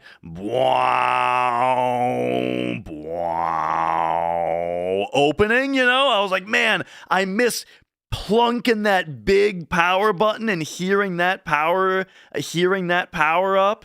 You know? So then I ended up just getting a PS1 again. So I could have the proper opening when I turn it on. And so now I just have all three. And then when I want to play a PS3 game, now I've got this big fucking 16-pound, loud as a jet engine, original model, fat 60 gig PS3. I don't want to play PS3 games on this thing. I want the slim model that's super quiet. So I went out and I got one of the super slim PS3s with the cool sliding top where you click the disc onto the spindle, because I like clicking a disc onto a spindle rather than the slot, you know? So I got one of those. It's whisper quiet. It's tiny. It's a great little PS3. So now that's what I play my PS3 games on. So now the 60 gig original PS3 that I bought, that was for all of my PlayStation gaming, now gets used for nothing. Now I don't play anything on it. So what I ended up doing was hacking the 60 gig model and putting custom firmware on it, and then I played Rock Band 3 on it with custom songs. So it became my Rock Band box for a while because it had my custom songs on it. But now I just play Yarg for my custom songs. I don't even play Rock Band 3 anymore. But yeah. But yeah, I'm a big retro guy. So we've got this is a fancy PVM. The regular NES, the open spot here is where the NES would be, but that's upstairs with the living room TV now. And then I got my Japanese Famicom with the FDS, the Famicom Disk System. We got the Super Nintendo as well as the Super Famicom. We got the N64 GameCube. And then in here, there's like a Genesis back there, a Master System, original Xbox, and then all the PlayStations you can't really see, but they're all lined up right there. You can probably see the gray right there of the regular PS1. And then we got slim PS2, slim PS3, big PS3, PS4. All that is up there. And then behind the big light up there, there's a PC Engine also. Oh, and then other Nintendo stuff. There's like a handheld shelf right here with my DS, PSP, Vita, Wii U, Switch. Yeah. Yep. Oh, and the regular Wii also. So yeah, we got quite a setup down here nowadays. On Sony, there's a setting called Clear Edge VM that can make 2D graphics look crusty and over-sharpened. Even the off setting applies. Some service menu can fully disable it. Oh yeah, on the model that I was showing, even. I haven't heard about that. I wouldn't say that it looks over-sharpened though. I don't think. How many trips was just game systems and games? I don't know. I mean, the thing about games is that they fit into a box and a shelf really nicely. Like, that's kind of the thing also. We're on quite the tangent now, but that's fine. The thing is, like, people like everybody likes collecting stuff, right? Everybody likes having stuff to some degree. And the thing is, though, some people collect, like, furniture or I don't know, just things that take up a lot of space. Game systems, I guess, take up a good amount of space, but games themselves, are pretty compact. Like, so my actual, there it is. It's a bit of a mess down here, but the actual shelf is back there, right? And that's like 95% of the game collection, all just on one big ass shelf, And so, like, there you go. There you have it. It doesn't take up too much space, which means that it also was really easy to move. The thing that the kind of stuff that's a lot harder to move is like, the guitars, right, and stuff like that. Guitars, amps, drum set. Oh, dude, I have another thing to show you guys, actually. I got it set up. I set it up. Now, the placement of everything is a work in progress, but I got an acoustic drum kit. I got an acoustic drum kit now. Now, unfortunately, the reason I got this is because it was my awesome uncle's, and my awesome uncle passed away. He suddenly died in a motorcycle accident like a month ago, which is terrible. It sucks. It's super shitty. However, he had a acoustic drum kit, and my cousins, right, his sons, they gave it to me, and it's awesome, right? It's awesome. It's great. Acoustic drum kit, super fun. He was the coolest uncle ever, though. I think I told you guys about him. Did I tell you guys the story about when my uncle first got this kit, I went to his house to jam on it, I went and visited my uncle to jam on his new drum kit. And when I got to his house, you know what he was doing? He was shirtless in his garage, grinding a sword blade on like a grinder, sharpening a sword blade. And I was like, "What are you making a sword?" And he was like, "Oh yeah, I've been working on this thing. I've been working on a few of them here." And like he leads me over and shows on the floor of his garage, he had like 6 sword blades laid out that he was just making. And he was like, "Yeah, I still haven't put the hilt on these, I'm thinking about and like he brought out the hilt that he had made with wood and like and kind of laid it out on him. So yeah, like that's how that's going to look, right? And then and well, he showed me a bunch of other stuff over else in his basement or in his garage. He had a couple. He was a motorcycle guy also. He had a couple awesome Harleys. But then also he made his own coffin in his garage. He just had a coffin, and he made it for himself. And then like he showed me in his house because we're moving over to the drum kit, right? But his house was full of like Halloween props, like a wolf man, just like a full life-size wolf man, right? And like skeletons and shrunken heads and a bunch of stuff. And then in one of his rooms, infamously in our family, he had the knife room, which was the room where all of the walls and shelves all across the floor was just knives, just all laid out all over the place. And he had a bunch that were in like a circle. There were some that was like, what is this like magic summoning circle here you've got of knives here? I asked him like, what's with the circle? And he was like, oh yeah, I'm thinking about framing them that way. I got them all laid out. I'm gonna put them in a frame, get them up on the wall like that. And he actually did that. After that he framed them all up. He put them on the wall. So yeah, like all this stuff, like that's the thing is I'm sitting there, like he's showing me all this stuff that he's been working on, and I'm just like, man, this guy is the coolest. I've got the coolest uncle. But yeah, just all of a sudden, out of nowhere, we got a phone call. Just about a month ago that he was in an accident on his motorcycle. He was in the hospital, and then a couple days later he was gone.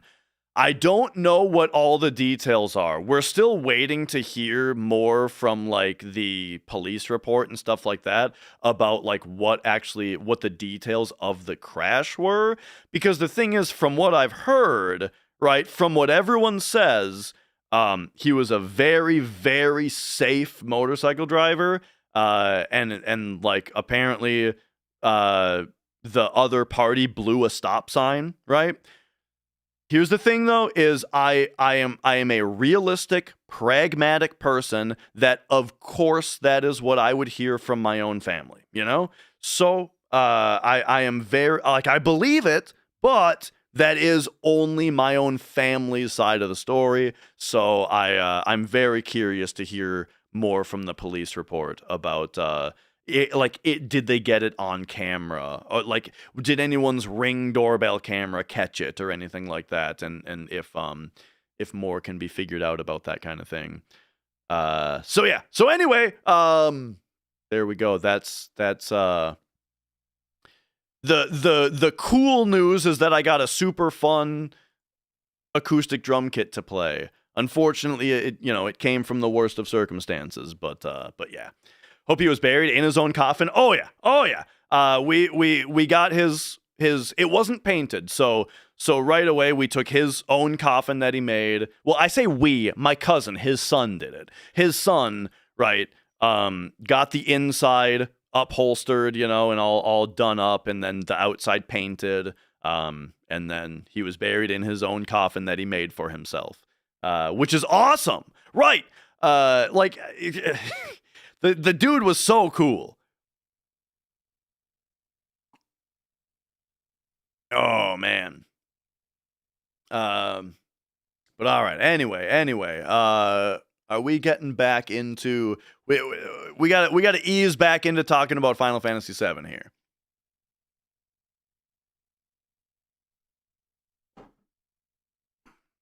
Oh yeah, good coffee. I just finished it finally.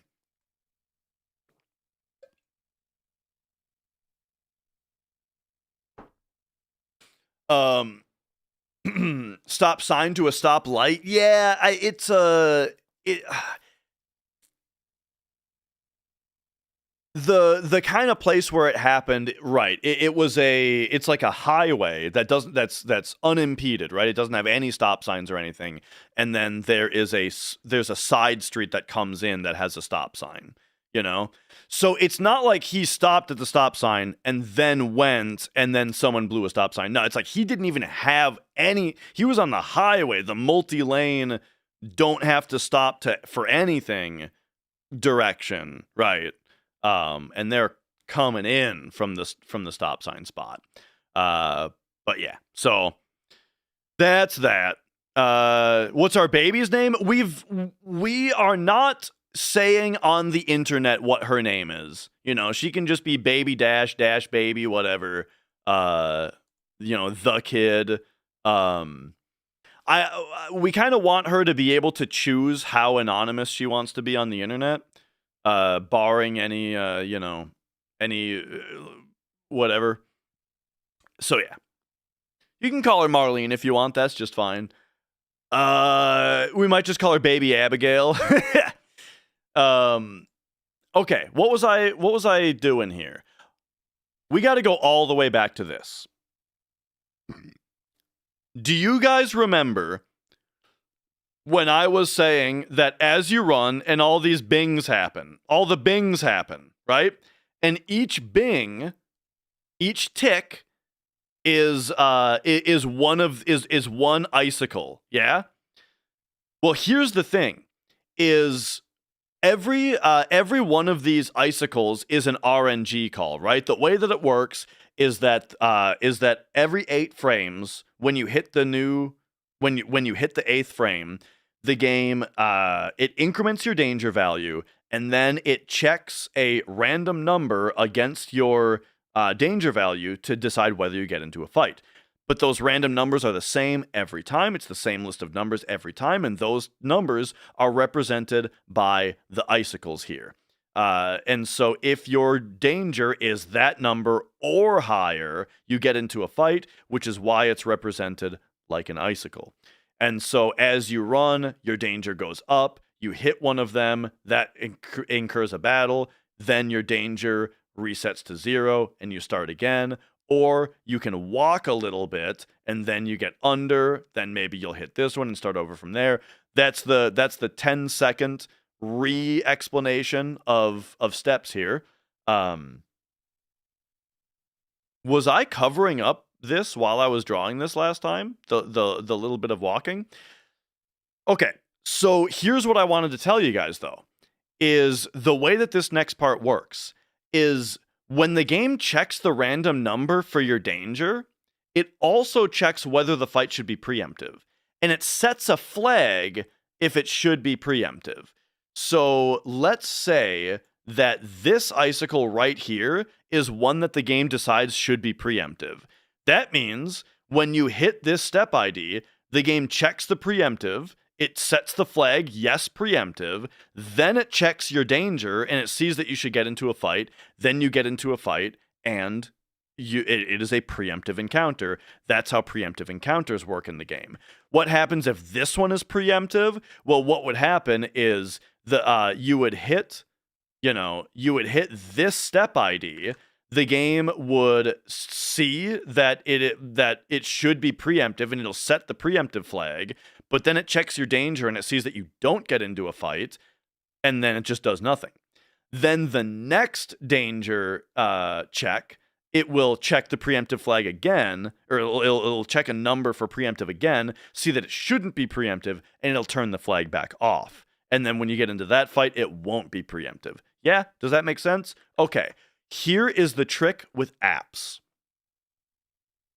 Is after our danger resets from that last fight, and then we do the whole movement setup.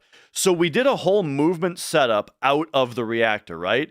There was a little bit of running to the potion, then there was a little bit of walking to Jesse, then there was run to the ladder, right? Then there was walk off of that screen. And then everything after that has been running. Yeah? And the reason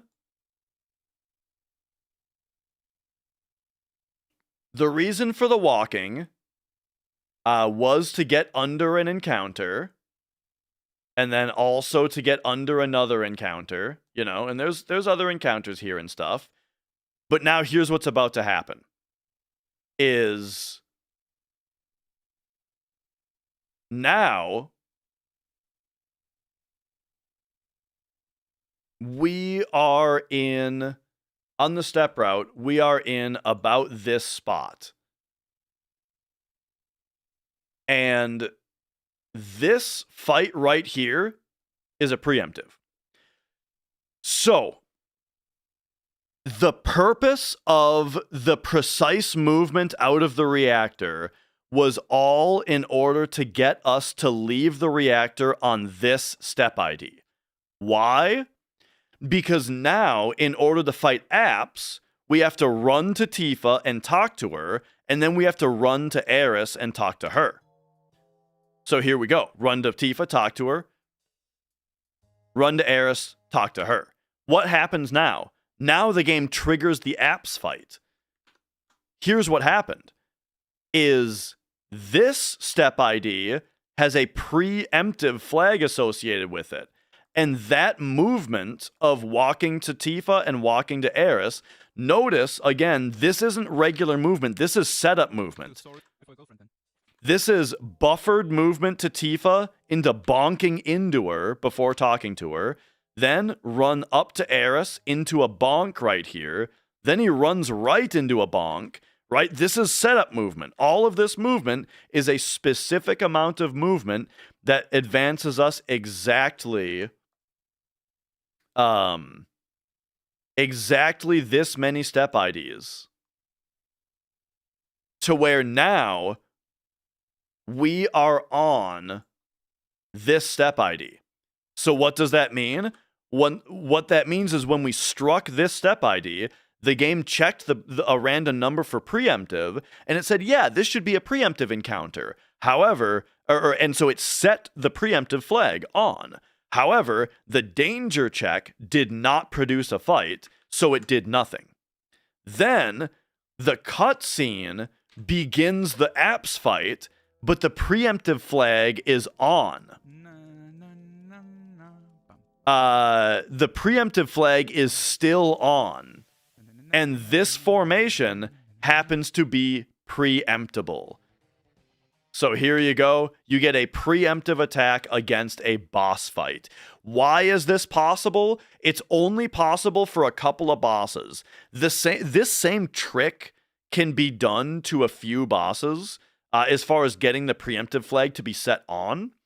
And it will work against some bosses, but other bosses it won't work on. So let's give some examples. A boss like Demon's Gate, it won't work on, because the room that you start the Demon's Gate fight in is not hostile. So you can't trigger the preemptive flag on against before the Demon's Gate fight starts. It just doesn't work. Also, many fights, though, there are fights such as Genova Death that happen on a screen that is hostile, but that formation and most boss formations are specifically coded to not be preemptible. But for whatever reason, Apps is not coded to not be preemptible, and thus he gets the preempt here. And that's it. So that's the whole movement setup out of the reactor is all in service of this.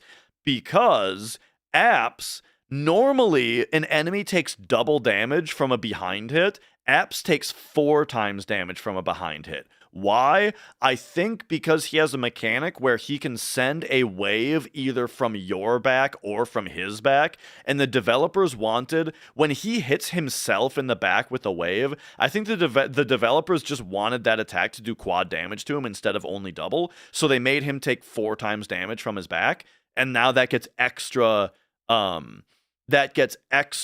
taken advantage of with this preemptive. So here we go, we get a preemptive. Now, what is Zheal doing in this fight, though? He is buffering up and circle. Notice, do you remember back when he purchased the grenades from the shop, he sold everything first. Selling everything first, A, was for money, but also B, emptied the top slot of his inventory. So when he bought those 19 grenades, they went into the top slot. So by buffering up and circle here, once he gains control, what the game does is it sends an up circle, which is going to wrap to item and go into the item menu. Then the up input here is going to do nothing because it's at the top of the inventory already. So it's going to select this grenade and put it up here. Then up doesn't do anything here because there's nothing to target up here, and the circle puts it in. So all you have to do is buffer, just hold up and circle, and it automatically cues a grenade, and he can hold it through all three of his characters because the preempt makes them all start with full ATB, and so he can just hold up circle to just bling, bling, bling. 3 grenades, easy peasy.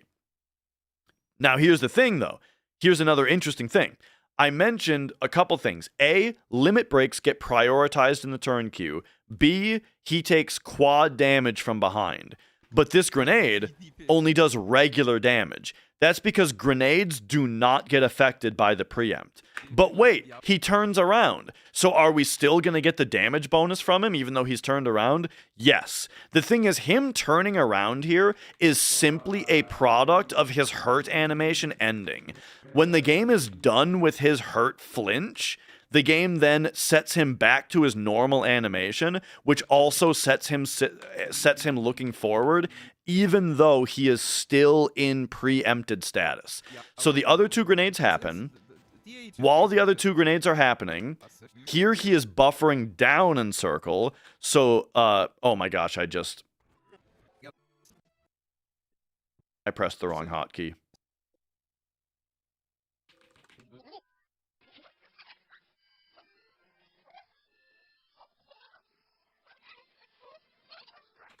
Okay. Like in Diablo? No. So here, Cloud's ATB is coming back up. He's buffering down in circle now, which is gonna... So remember, cursor memory puts his cursor on item. So the down wraps him to limit and opens the menu. Then down circle here does nothing. The down does nothing and it selects Braver. The down circle here does nothing because A, I don't think down targets here because it doesn't get over here. B, Braver can't target party members. So the down does nothing and the circle puts it through. So once again, just holding down in circle selects Braver and queues it up very easily.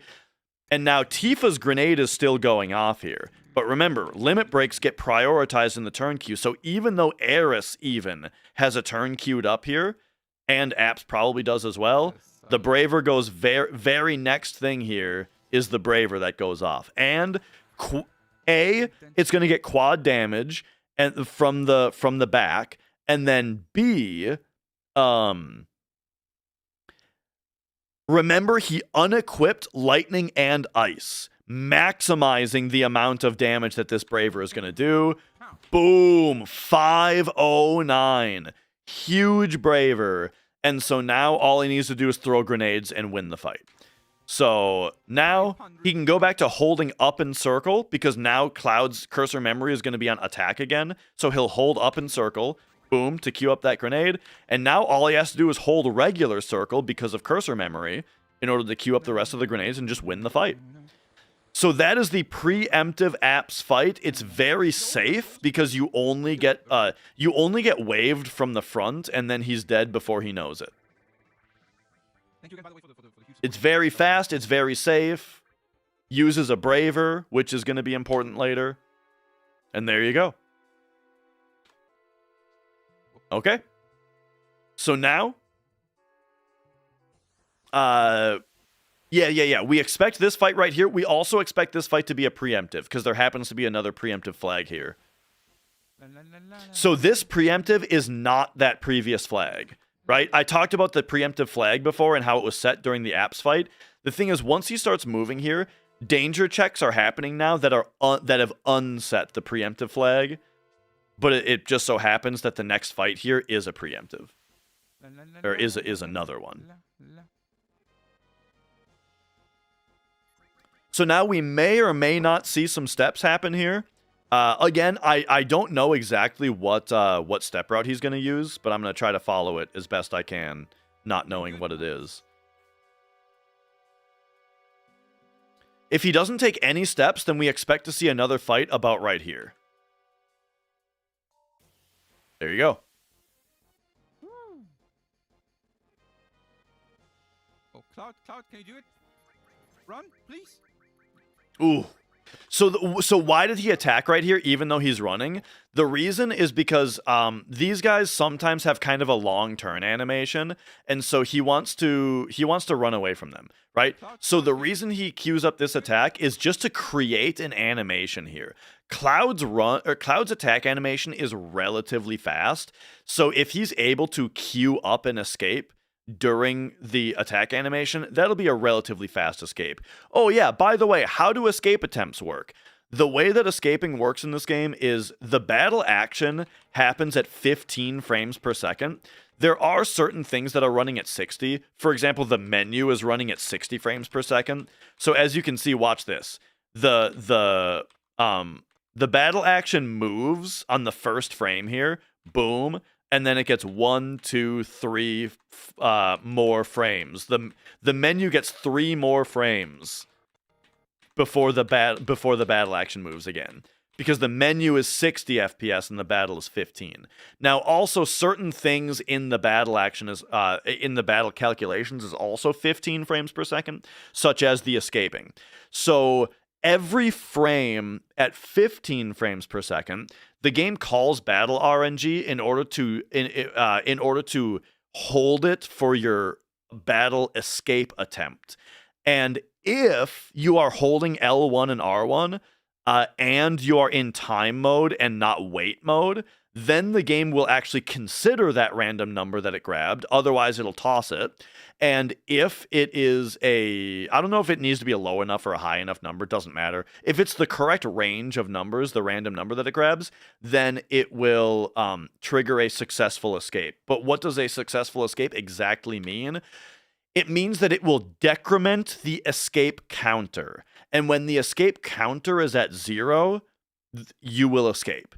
Most fights, it starts at 1, which just means you need to roll 1 successful escape attempt and then you run. But there are some fights, I believe, such as the Midgarzolem, but other fights as well, that are more difficult to escape, like the unknowns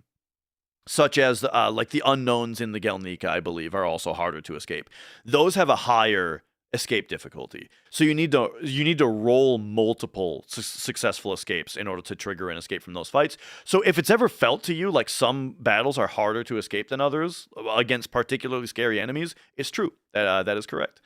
So anyway, so this attack is simply to trigger an animation to give him a bunch of escape rolls while it goes off, and he's hoping to see an escape right here once the turn ends, but he didn't. So instead, it was a slight waste of time, assuming that he would have gotten the escape if he had just let the enemy attack. On the quick escape there. This escape is one of the big things of the split. But all right, there we go.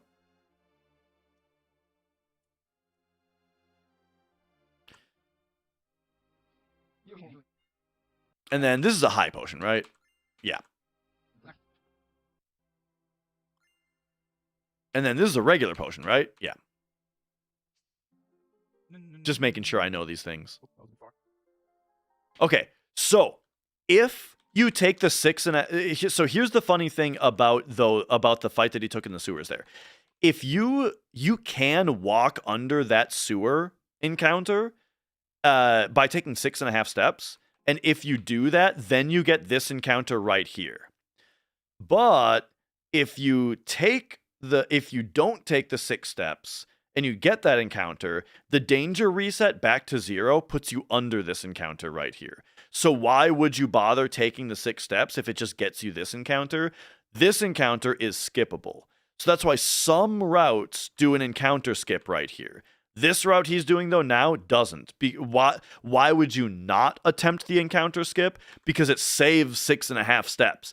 It's 6.5 fewer walking steps in order to go here. And I believe the step route that he's on is way, way tighter getting out of Midgar in order to get the preempt that he's going for against Genova Birth.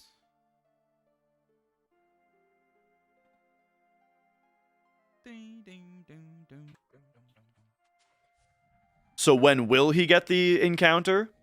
It's gonna be about right here.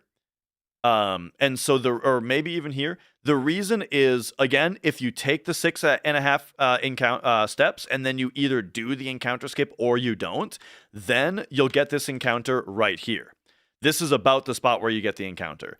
But again, so what do I mean when I say that you save 6.5 steps or whatever? What I mean is, again, when you take 6.5 steps, you spend that amount of time moving only a quarter as far in space. You're not moving as fast. So this encounter that you would normally, the route that I run, that you would normally get right here, watch how much farther you get by taking 6.5 fewer steps on the route. You get all the way over there. Just like I was thinking, I was saying more back here, but yeah, right here. So yeah, you get that encounter right there instead. There you go. All right. So A, it's a matter of tightness. B, it's a matter of formations also. I haven't talked about formations yet. Every time that a battle is triggered, right? When that happens, when the game decides that you should get a random encounter, the game then also rolls a random number on what the enemies in the fight should be. That is another RNG system, though, that is not actually random. It's totally deterministic. It actually uses the same list of random numbers that the danger checks do, but it goes through them at a different pace. So, let's just show you something here. This is the random number table. This right here literally is data mined out of the game, the list of random numbers that the game uses on a field. So it starts on position 0 and then it increments as you go. So just to very briefly talk about when the game checks for a random encounter, what it does is it grabs one number in order to check whether the fight should be preemptive. Then it checks the next number for danger, to check your danger against for whether you get into a fight. Every 8 frames that you're running, that's exactly what happens. It says, should it be preemptive? Yes, no. Should there be a battle? Yes, no. 8 frames later, should it be preemptive? Yes, no. Should there be a battle? Yes, no. 8 frames later, same thing, okay? Formations do something different. While that bookmark for your steps are going through this table, there's a different bookmark that is your formation ID back here. And how it works is wherever your danger ends up when the game decides to give you a random encounter, the bookmark way back here increments 1 for this number, and this is the number that it uses to roll what battle you're going to get. But it does something kind of special. There are 2 encounter tables, and you can think of them as like a pie chart, kind of. There is the special table, and there is the regular table, right? And each of these is like a pie chart where the numbers go around from they start at 0, they go around. You've got like 128 is right here, going around. 255 is right here. I don't know. For some reason, I visualize this as a pie chart instead of a linear table, but you can think of it either way. And here's the thing, is that the special table is where stuff like pincers are. And so, hang on, give me lines. And so you might get something where it's like this fight right here. This is a pincer attack if you get this number. But all of this in here is roll again. Whoops. The rest of the special table is roll again. And then this table over here is going to be much more kind of what you would expect, where it's going to be like there's just a few different types of battles that it could be, right? This battle might be 3 Dean Glows. Maybe this battle is 2 Dean Glows. This is the battle with the ghosts, right? This is the battle with both. And then there might even be kind of a rare one, you know? Which there is in this area. There's also like a tiny little pie slice here. This is that guy that you can steal the striking staff from. You know what I'm talking about? That everybody knows, Eligor, I think his name is. You know, that's maybe like a rare fight in there. Yeah? So these are all the different fights you can get. So what happens is the game rolls one number, and it's very likely going to roll the roll again. In fact, I believe there are some fields, maybe even a lot of fields, that have nothing on the special table, and it's only roll again, you know? Maybe. I'm not sure about that fact.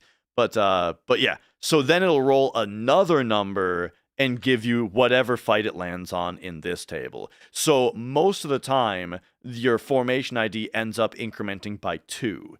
But if you're watching the RAM, you might notice that sometimes it increments by 3. Why would that be? The reason is because it rolls one number, special table, roll again, rolls the second number, and it gets an encounter, but before it actually gives you that encounter, the game always keeps track of what the most recent encounter that you've gotten from a field is. So if you get yellow, the game remembers yellow. And then if you then get into another encounter and it rolls roll again and then it rolls yellow, it matches that against your most recent encounter and it says, that's the same encounter. Roll one more time. Re-roll the regular table one time. So it will roll a third number, and then it'll give you whatever you get from that roll, even if it's yellow. And by the way, when I say yellow, that the pie, every formation is unique. It's not like yellow. It's not like yellow means one thing on one field and a different thing on another field. And if you roll yellow on the second field after getting it on the first, it'll re-roll. It's not like that. I just want to make sure that my oversimplification with colors don't make it seem that way. It needs to be literally the same formation. So if you're getting an encounter if your next encounter is in a field that has a totally different table of encounters than the previous, then it will not do a reroll because it can't produce the same encounter. Anyway, all right.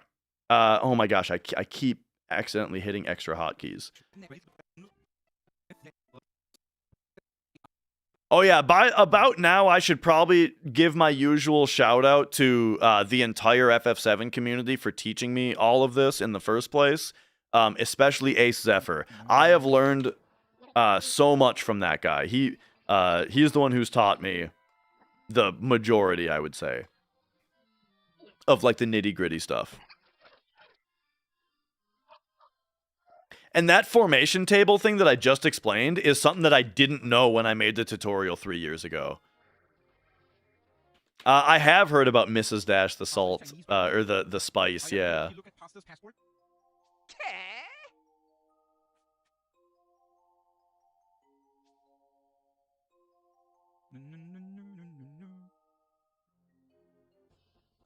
All right.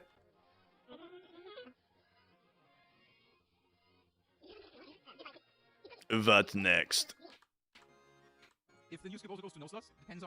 Okay, so here we go. The next encounter I am expecting to be maybe behind the pole, maybe a little bit past the pole.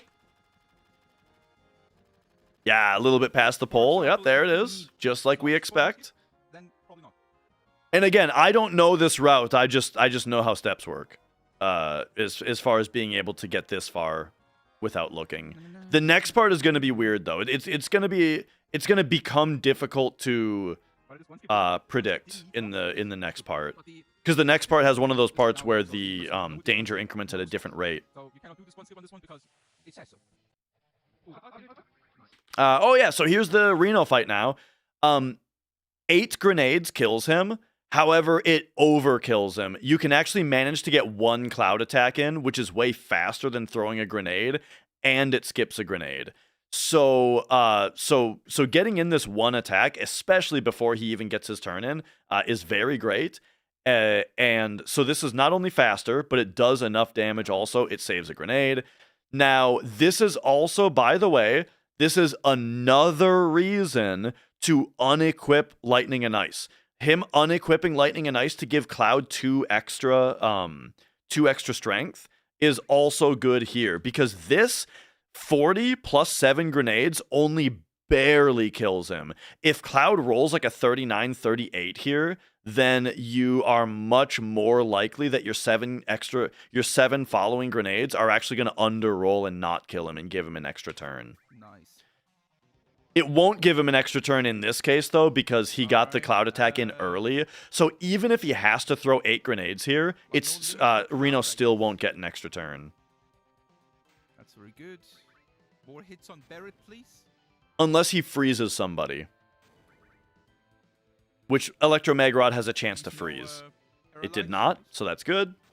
Also, him attacking Barrett here is good and not Tifa, because Tifa's HP is not going to get healed before the Shinra HQ and before the sample fight.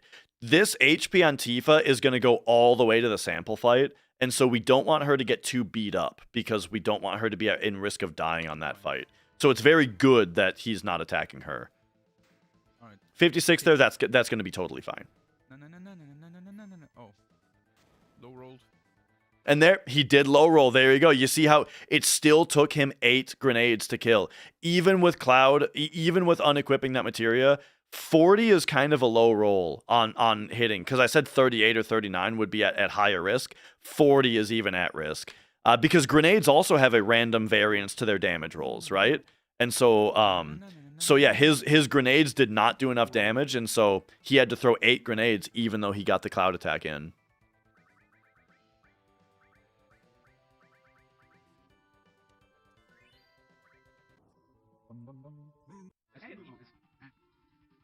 All right. And yeah, as far as how long this will take, how it usually goes is the latter half goes much faster, you know. The thing is,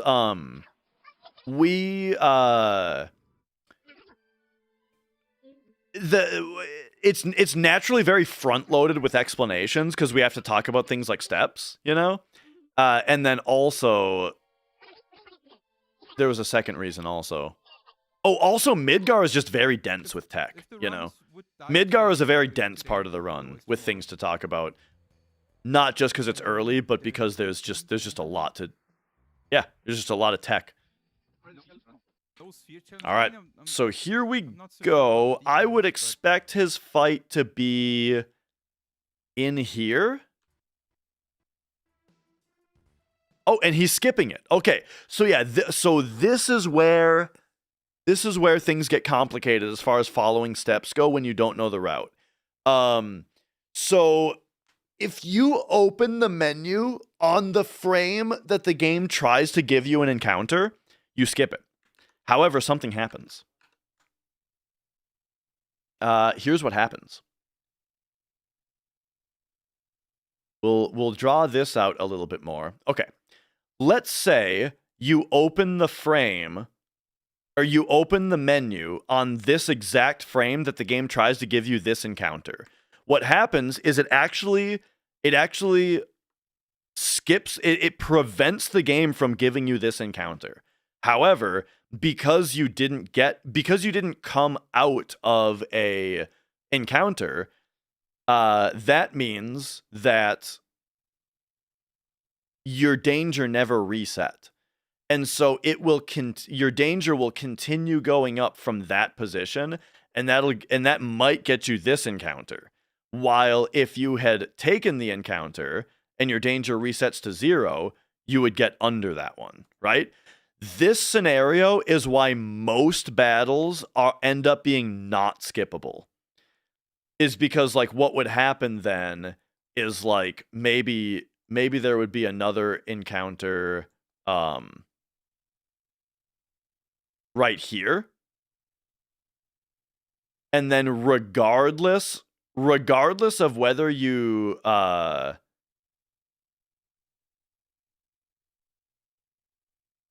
let's see. This is either encounter or it's skip.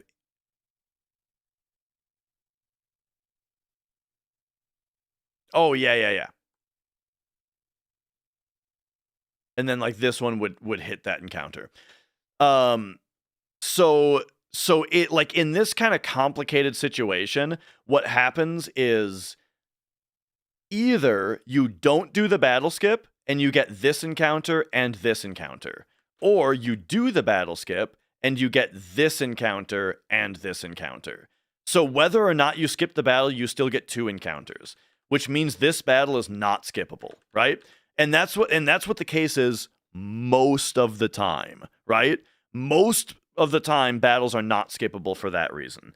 But sometimes you can skip a battle and then the next one is unaffected, depending on how it's laid out. And so this is an example of a skippable battle.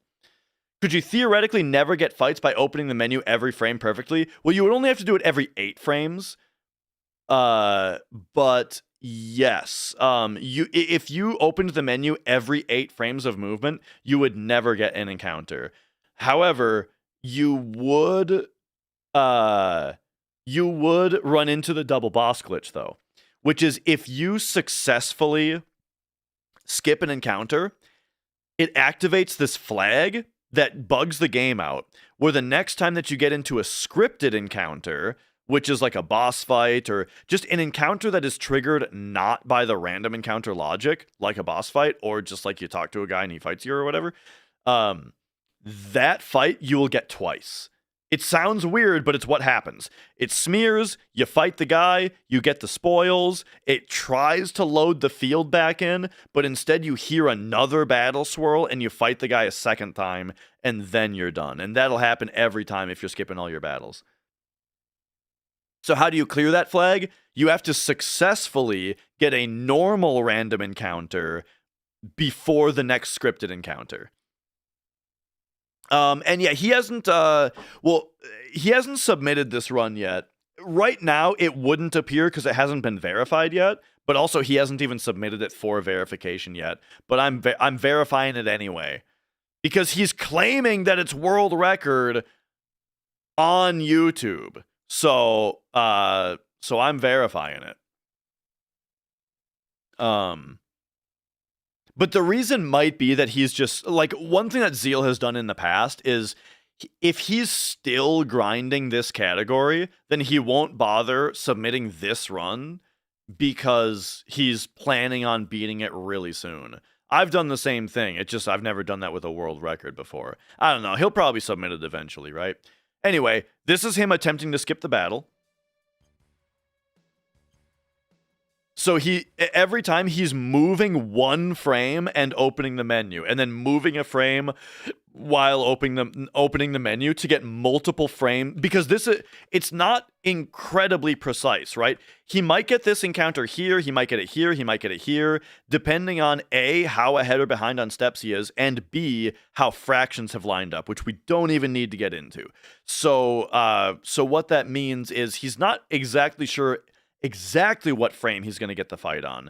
So what he's doing is he menus, then he leaves the menu not running, and then moves and re-moves and menus on the same frame, closes the menu, moves and menus on the same frame, closes the menu, right? So he's getting like one frame of movement at a time, each one of them with a menu on it to try to skip the fight, wherever it is.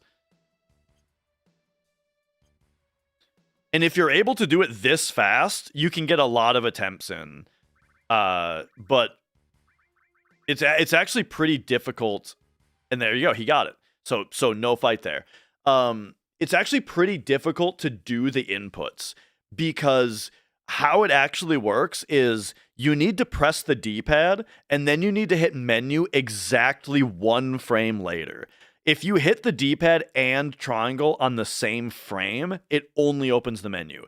If you hit the D-pad and then triangle 2 frames later, then the game will trigger the encounter because if that's the frame that the game should give you the encounter, it will successfully trigger it because you didn't open the menu fast enough. So it has to be D-pad and then exactly 1 frame later, triangle.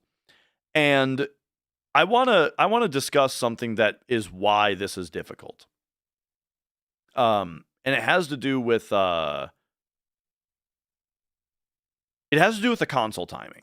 So the console runs at 60 FPS, right? Essentially 59.824 frames per second. But the game only runs at the field only checks your inputs on 30 frames per second. So we only care about 30 FPS here. So we're going to go at 30 FPS. So this distance here that I've drawn is 1 frame. So this is 1 frame or 33 milliseconds. About. It's about that much. 1 frame or about that many milliseconds. Yeah? So here's the thing. Is there is the way that a controller works is that the way that a controller on an old console works. It uses something called a shift register. What you need to know about a shift register is that it pulls the controllers at a very specific moment in time.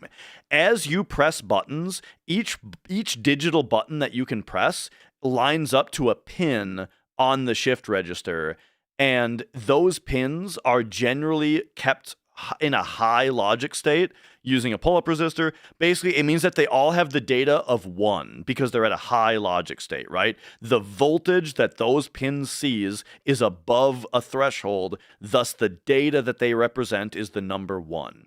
When you press a button, we all know that it completes a circuit, right? It's like the button goes over a pad that's split. It's 2 sides of a circuit. When you press the button, you are pressing a conductive material onto the 2 sides, thus completing the circuit, right?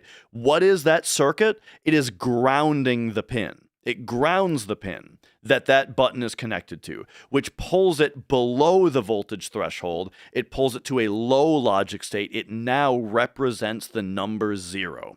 So each digital input on the controller is representing either the number 1 or 0 on 1 dedicated pin of the shift register any moment in time. However, here's the thing. The shift register takes a snapshot, a photograph. It latches the data in at a specific moment in time when the console wants to pull the inputs.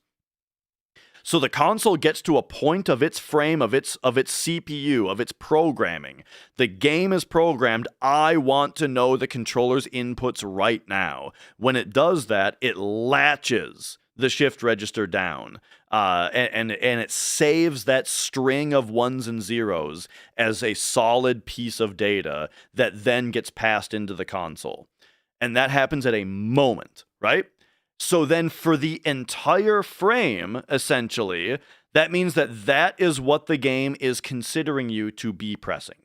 So if you were pressing, let's say, down and X, that means that the moment that the console grabs that data at this moment in time, even if you released down an X or pressed other buttons or something, it doesn't matter. All the game sees is the status of down and X at this moment for the entire time until the next time that the game wants to pull your inputs, which is the next frame. Does that make sense? It means that the game is incapable of seeing inputs that are faster than its own frame rate. Yeah? So here's the tricky part is if you want to press, so now we're talking about a battle skip. You want to press the D-pad on one frame, and then you want to press triangle on the very next frame. So the question becomes, how long is that between those two presses? Well, it's 33.333 milliseconds. But how much wiggle room is there? It turns out that it depends. If you were to, like, let's say that you were ever so slightly slower than 33.333 milliseconds, right? You put a little bit more time in between those two button presses. You might press down right, you might press down right here, and then triangle 33 milliseconds later would be right here, yeah? But maybe you were a little bit late and you press triangle right here. This is kind of very late, right? This is more like 55 milliseconds, yeah? But look at how it lined up with the game logic in the shift register. This frame sees this input, right? Assuming that you held this button, by the way. You're holding this button until, boom, it triggers right here. And then you're holding this button when you press it, and it triggers right here. And so perfectly, we got our 1 frame, second frame. You got your 2 frame input that you were going for, even though it was quite sloppy. And then the same thing can happen, right? Like if you were less than 30 milliseconds, it can end up looking like if you pressed them almost at the exact same time, you can still end up getting a 2 frame trigger properly because this frame only sees you holding this button, and then this frame sees you holding this button, and so you get your proper 2 frame input, right? The problem comes in if you're not lucky with how it's lining up, right? If you are not perfect on your 2 inputs, like you're like this, right? You hit them a little bit too close to each other, and they end up like this. Well, then the game sees nothing, and then it sees you pressing both, so you don't get the trick. Yeah. And then, of course, very similarly, if you were far apart, like I was saying on my first example, then it's like right here works, yeah. This button gets hit on this frame, this button gets hit on this frame, that works. But if the exact same timing of inputs with your hands ends up lining up with the console like this, well, then you've got a problem. Because if it lined up this way, then this frame sees that input, then this frame sees nothing. And so the only way to be perfectly consistent with pressing these buttons 2 frames in succession is to be the perfect 33 milliseconds apart. Because that way, as you can see, no matter where you are in the console's timing, it's always going to line up correctly. So it is very skill-based to be able to hit these buttons one after the other. Because the further apart you are from an exact 33.33 milliseconds apart, the more likely that you are to get unlucky with how it lines up to the console's polling rate. Does that make sense? Isn't that cool? And is that interesting? I think it's very interesting. Now I'm gonna go into a brief tangent here. Okay? I'm gonna go into a brief tangent here and talk about something that is in a different video game. We're talking about a game that is 60 frames per second. So we'll take the same scale here, right? We'll take the same scale here, except now it represents 16 milliseconds because this is a 60 FPS game that we're talking about. There's a game by the name of Super Mario Bros. You guys ever heard of it? It's really, really important in the Super Mario Bros. Speedrun to be able to press the button for exactly 1 frame. So now, instead of this representing 2 different button presses, as in the previous example, now the first line represents pressing the button, and the second line represents releasing the button.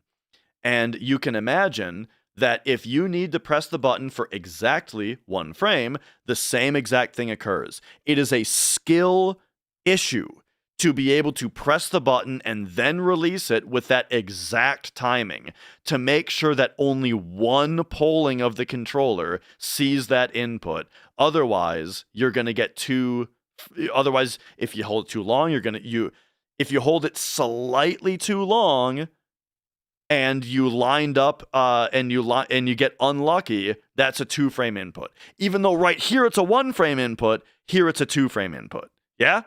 And the same thing can happen if you're too quick. Whoa, what the hell did I just press? I just pressed a button that I don't know what it does. Okay. If you're too quick with your button press, the game might see it. Or if you were this quick with your button press right here, the game sees a 0 input. 0! Like, you can press the button so fast that the game does not see the button press because it never pulled the controller during the time that it was down. Yeah? So this is why I'm bringing up Super Mario Bros. Is apparently some of the people who play the game on keyboard, on emulator, the reason that they play it on keyboard is because there's a feature of keyboards called debounce.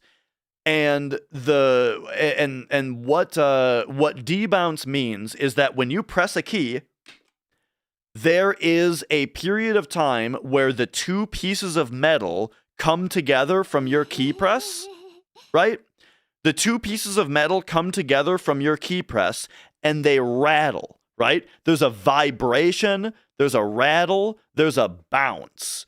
And that causes microscopically just like several inputs to occur. And if your polling rate of your keyboard is really good, right? Then that'll cause multiple inputs. You'd be typing on Notepad, and like every one of your letters would be getting quadrupled, quintupled, right? However, the thing is that doesn't matter for a Nintendo game, because a Nintendo game only polls the inputs every 16 milliseconds, right? So if a bounce occurs at some, during your input, it shouldn't really matter because the game is polling later, and the game only polls at a moment later anyway, right? However, there is a feature on keyboards called debounce, which is where, and keyboards just have this in order to prevent the problem that I just described about Notepad, where when you press a key, the first time that the keyboard senses the button being pressed, it automatically holds it for just a few milliseconds. Just a few milliseconds, the keyboard, even if the input is bouncing and it's getting pressed multiple times, the keyboard automatically holds it for just a few milliseconds, and that is called debounce, right? However, what I'm finding out is that in Super Mario Bros. And probably other games as well, people are able to manually configure their debounce in order to sync it with the controller's, with the game's refresh rate. So that means that if you need to achieve a 1-frame input in the game, you can actually just do the tiniest little boop, the tiniest little flick imaginable, which your 3 million polling rate keyboard will see that you press the button and immediately released it, right? Which if you did right here, the game should not see this input, right? Because you pressed it too fast. But the debounce will automatically hold it for their configured amount of time, giving them a perfect 1-frame input every time. I think this is bullshit. For the reason that I explained about why personally, I believe that being able to hold the button for an exact amount of time in order to consistently perform a 1-frame input, I believe that is a skill item. That is an item of skill that is part of the speedrun.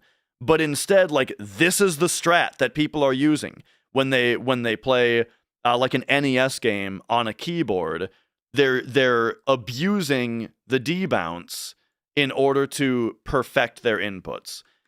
I think that's crazy that they allow this. Now, I would like to actually somebody DM'd me, and maybe I gotta talk to them. Somebody DM'd me about you know, if I have any questions about Mario specifically, and I should ask them about this, about what they think of this and why is it needed. Here's the argument that I can make up in my own head. All right, this is the argument that I'm going to steel man the argument. All right, of saying that you should be allowed to do this, and here's what it is. I think that the amount of debounce that a keyboard has built in is different depending on the manufacturer. It's not standard. Your keyboard might have built in any amount of debounce anywhere in here, right? And even if your debounce was this much on your keyboard, that would still be an advantage, right? Over this guy's keyboard. So there is some amount of advantage that is to be gained by choosing which keyboard you use. And so at that point, why not just let them set it to something standard? Why not let them standardize it to the most optimal thing possible, right? That's my best argument in favor of it, is that it is impossible to regulate fully. And so you might as well, just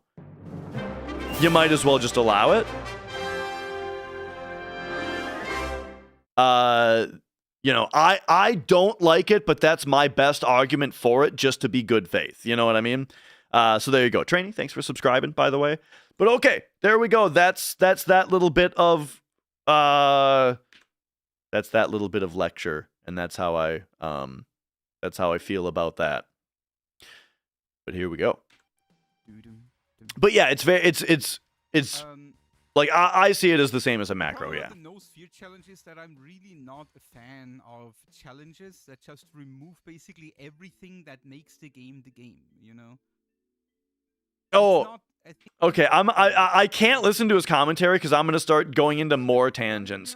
But I agree, dude. Everybody fucking wants to do I'm gonna do it. Everybody wants to see these fucking challenges. Whoa, can you beat FF7 without using materia? Can you beat FF7 without opening the menu? Can you beat FF7 without doing anything? Right? And sure, some people enjoy those types of challenges, but I sort of feel like it's like they just make the game almost always. Every one of those challenges just makes the game less fun.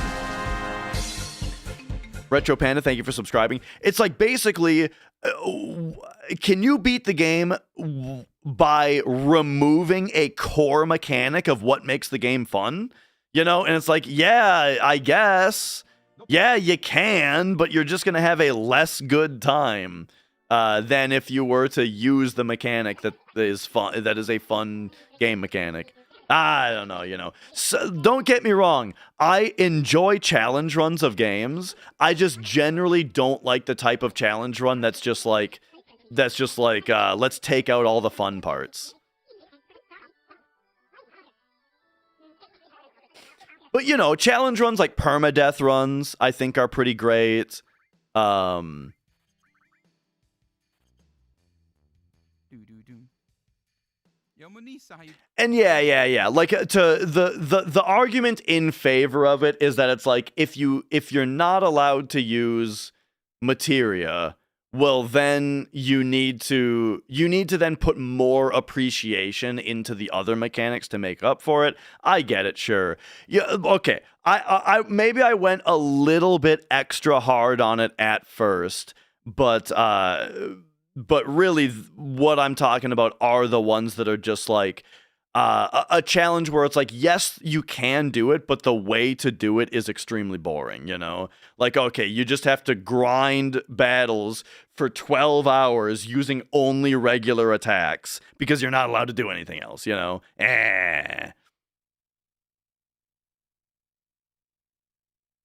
Built-in difficulty options disabling mechanics. I feel like those are... I need to come up with an example to think about that, because I off the top of my head I can't even think of an example. Well, I'm playing Silent Hill F right now, and that game actually has a thing where, like, if you're not playing on hard mode, then when you get to a save point, I think you get your health and your sanity back for free. But on hard mode, you have to spend resources to heal, while those resources could be used drawing Omomoris or leveling up. So that's a thing. But that feels less like disabling a specific mechanic and more just like that's what they decided the difficulty options would be. But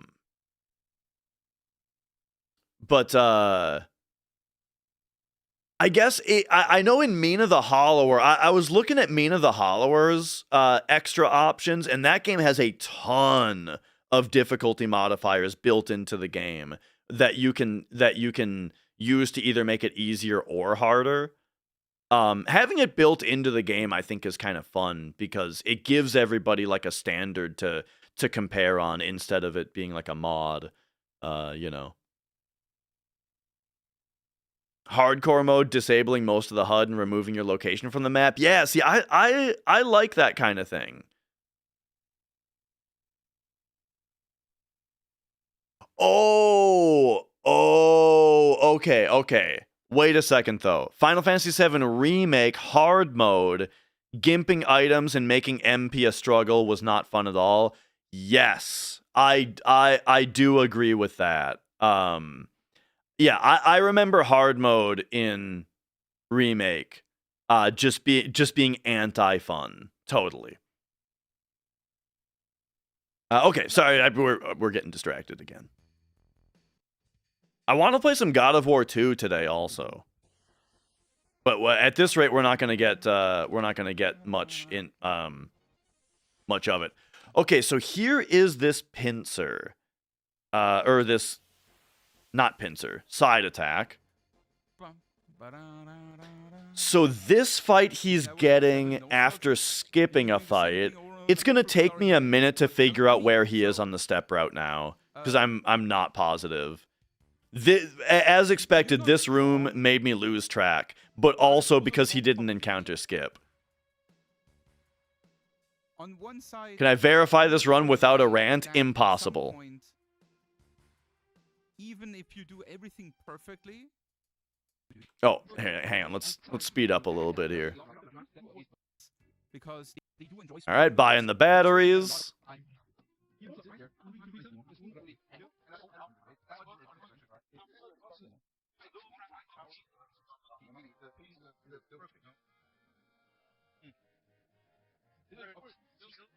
So at some point, we're expecting him to menu to set his ATB to wait.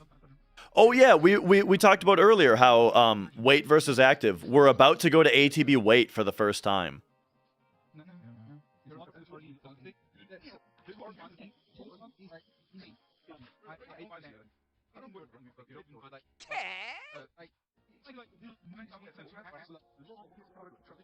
I think you switched it during the encounter skip? Oh, that's I think you're right, actually.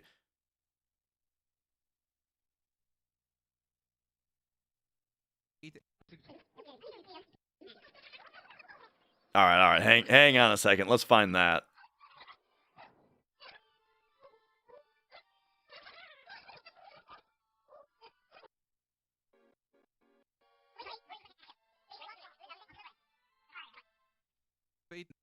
What's the dots about? This isn't ranting. This is this is verifying part. This is verifying.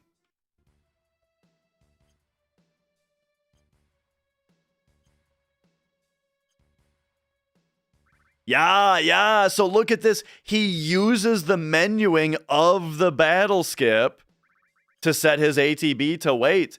And he even does it on the and back row, these two party members. He even does it on the final menu because that way, if he accidentally gets the fight, he'll be an ATB active for it, and it's easier to run away that way.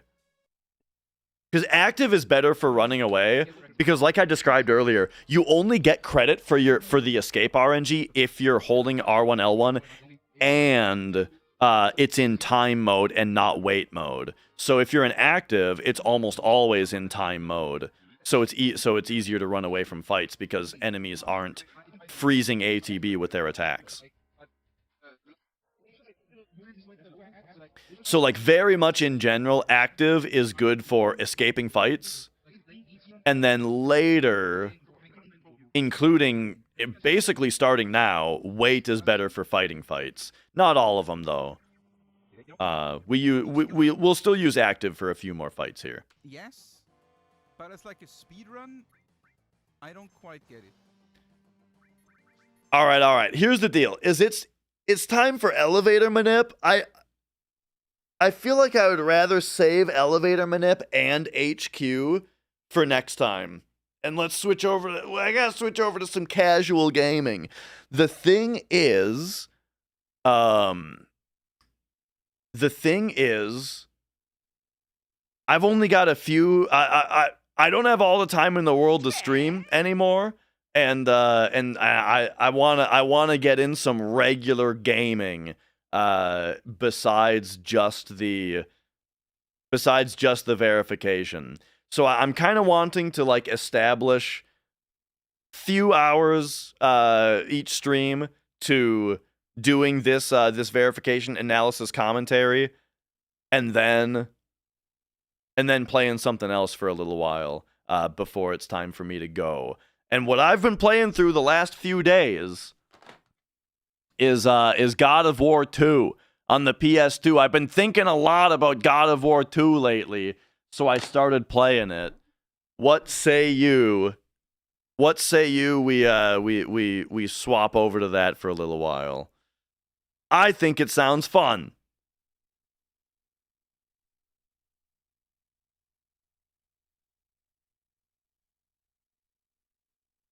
But I mean, we're already here. Now I just want to continue this though, because we're just already here. We're already doing it. I'll talk about FF7 all day today. Whatever. We'll do God of War some other time. All right, so here we go. Grenades are still really good. I guess it's time to talk about elevator manip. That means. So here's the deal. Notice right here, he's babying towards this ladder because this room is hostile, right? Danger ticks are occurring. So like as usual, very tight movement around each of this stuff. And then here, bip, bip, he kind of babies toward the elevator to make sure if he runs all the way into it, that's just wasted movement, you know? So he's trying to stop as far away as possible before activating it. Then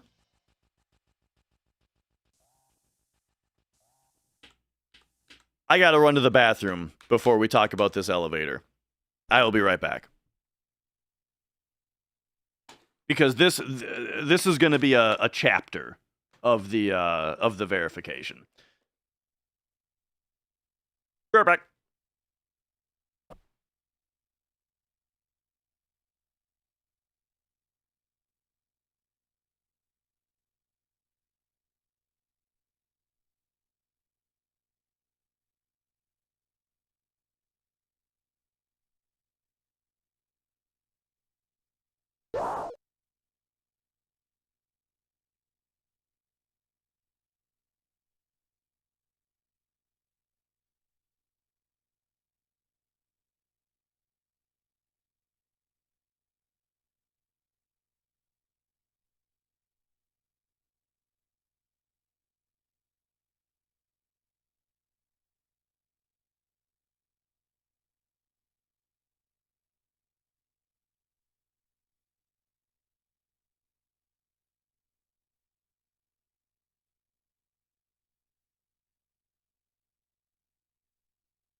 Okay, who's ready to talk about the elevator?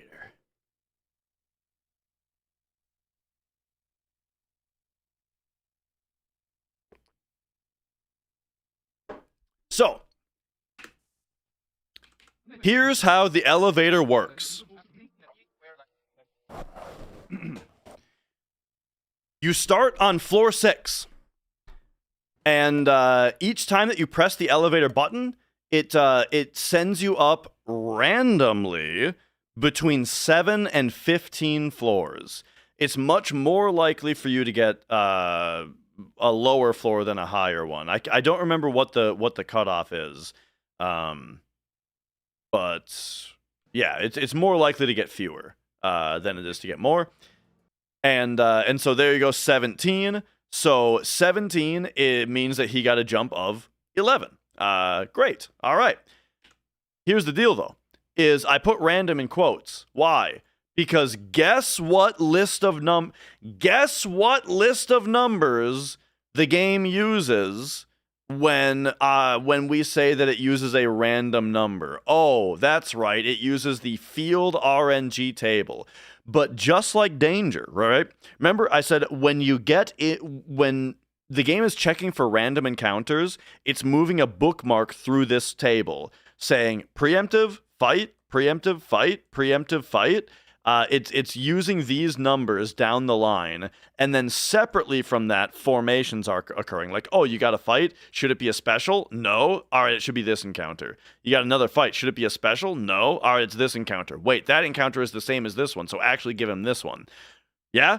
And that's a different bookmark, completely separate from the danger bookmark moving around. Well, guess what? There is another bookmark on this table that is used for general field RNG scripts. And this is the bookmark that we refer to as list. If you've ever heard of speedrunners talk about list and stone, when we talk about list, we are talking about the bookmark on this table that is used for general field scripts.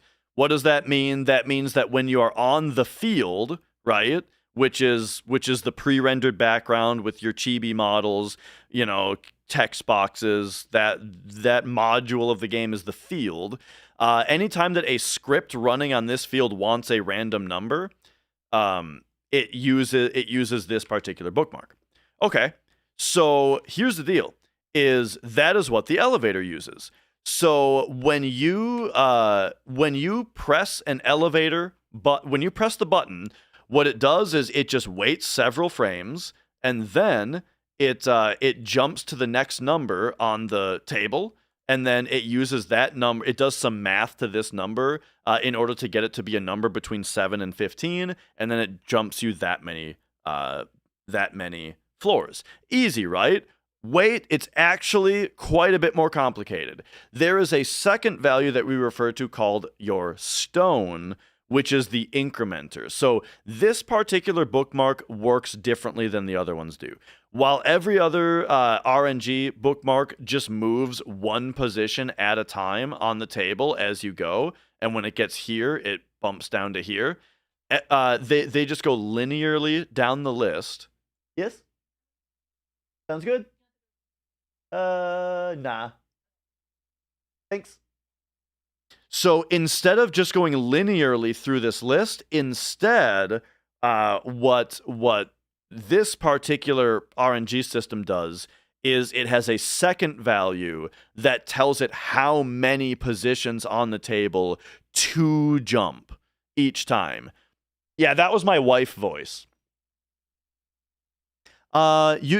You guys want me to talk to you like I talk to my wife? Nah. Okay, so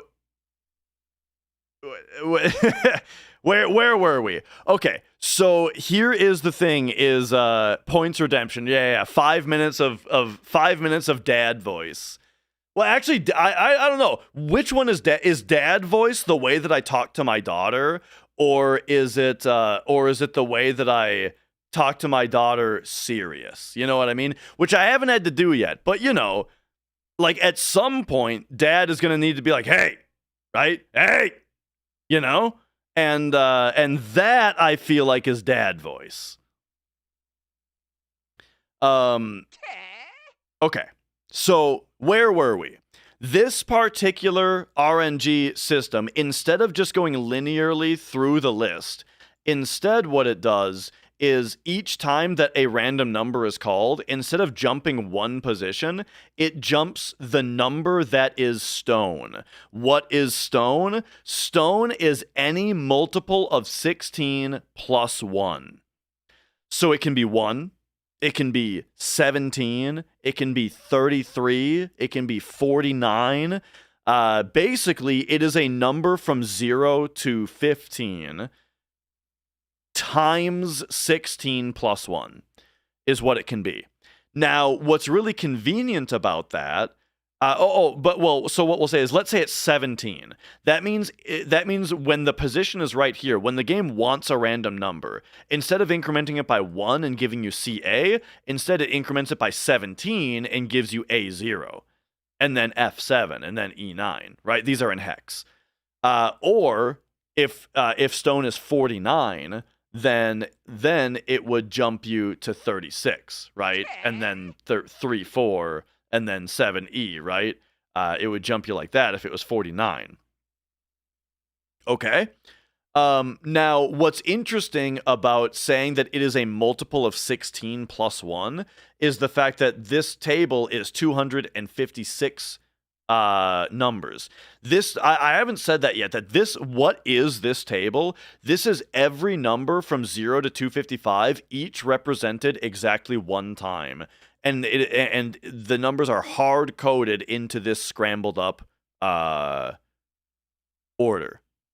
Christian Bale Batman, this city just showed you that it's full of people ready to believe in good. Oh yeah.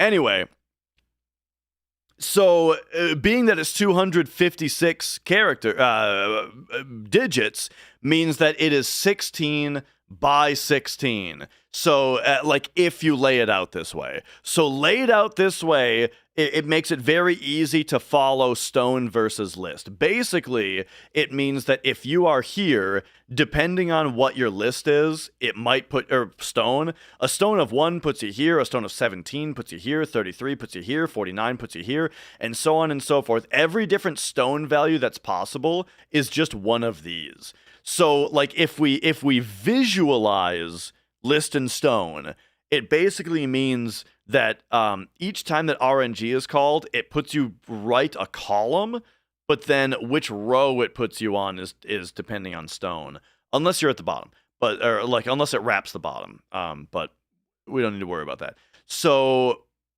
okay, so that's what this means, right? That's how RNG moves for field scripts. Does that make sense? Now, what's the deal with stone? Well, here's what actually happens on the elevator. When you are in the elevator, there is a secret man behind the door that is counting 1 every frame.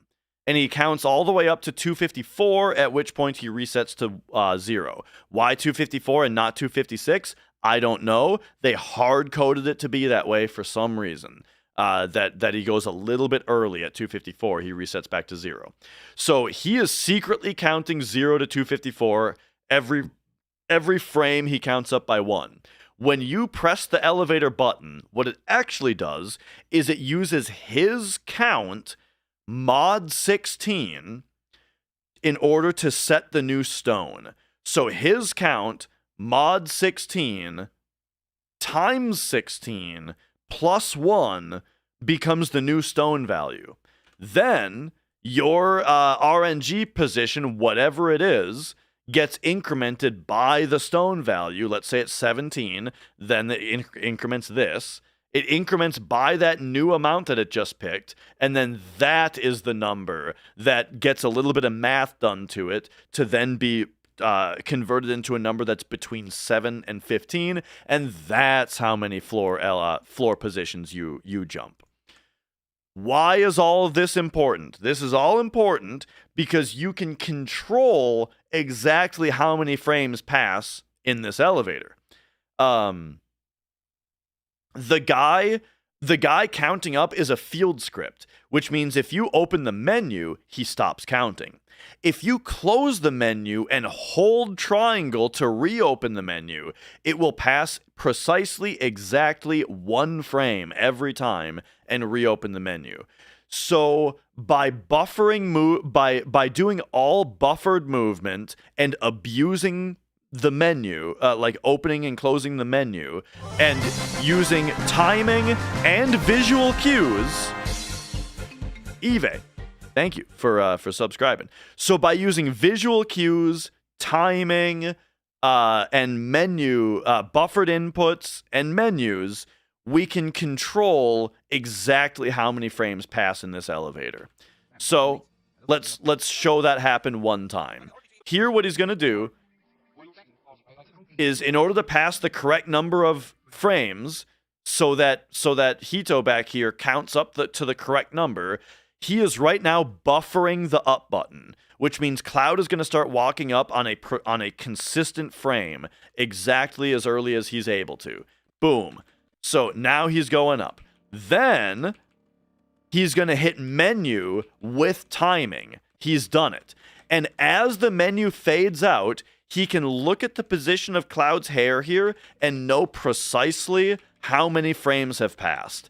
Because Cloud walked up to this position as it's loading out. So he knows, okay, this many frames have passed. And so now, if needed, he can make a correction by buffering the menu several times. We'll see if he needs to.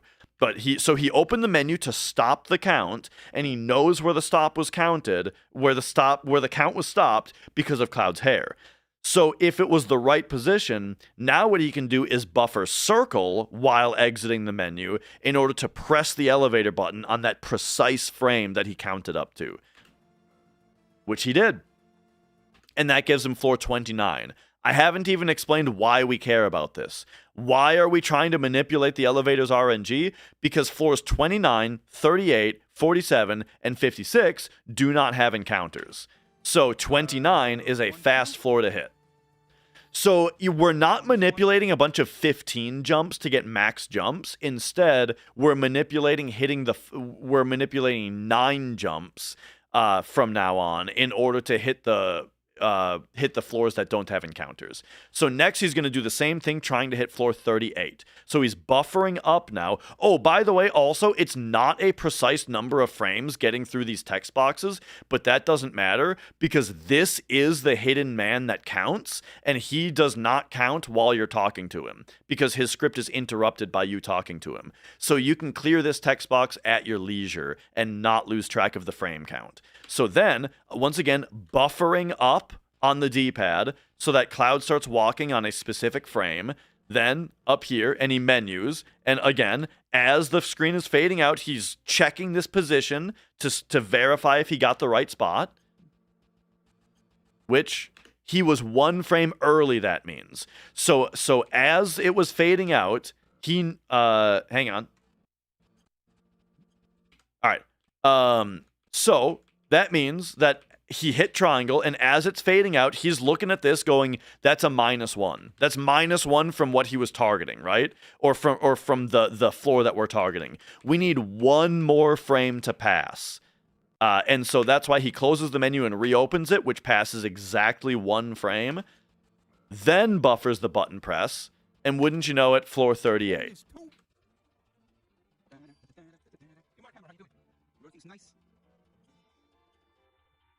Few more menu buffers on that one for floor 47.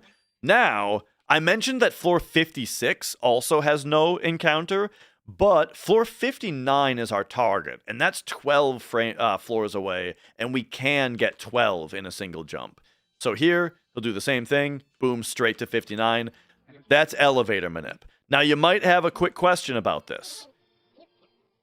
The question would be, first of all, how do you get through all of these text boxes frame perfect? The way for this is to use a timer. This part cannot be gotten through consistently with human hands. And so in order to get a specific frame on our first button press, we use a timer. So that is why you'll hear... Oh, and so when he comes in, he buffers opening the menu, which everybody does. So as he comes in, he's buffering triangle right now. Like the field is first loading in, so everything's initialized and this cutscene starts. So if you're holding triangle, what this does is it opens this on a consistent frame, which means the elevator count has been frozen on a specific spot. Then as he exits the menu, he's going to start a timer. I mean, I do enjoy.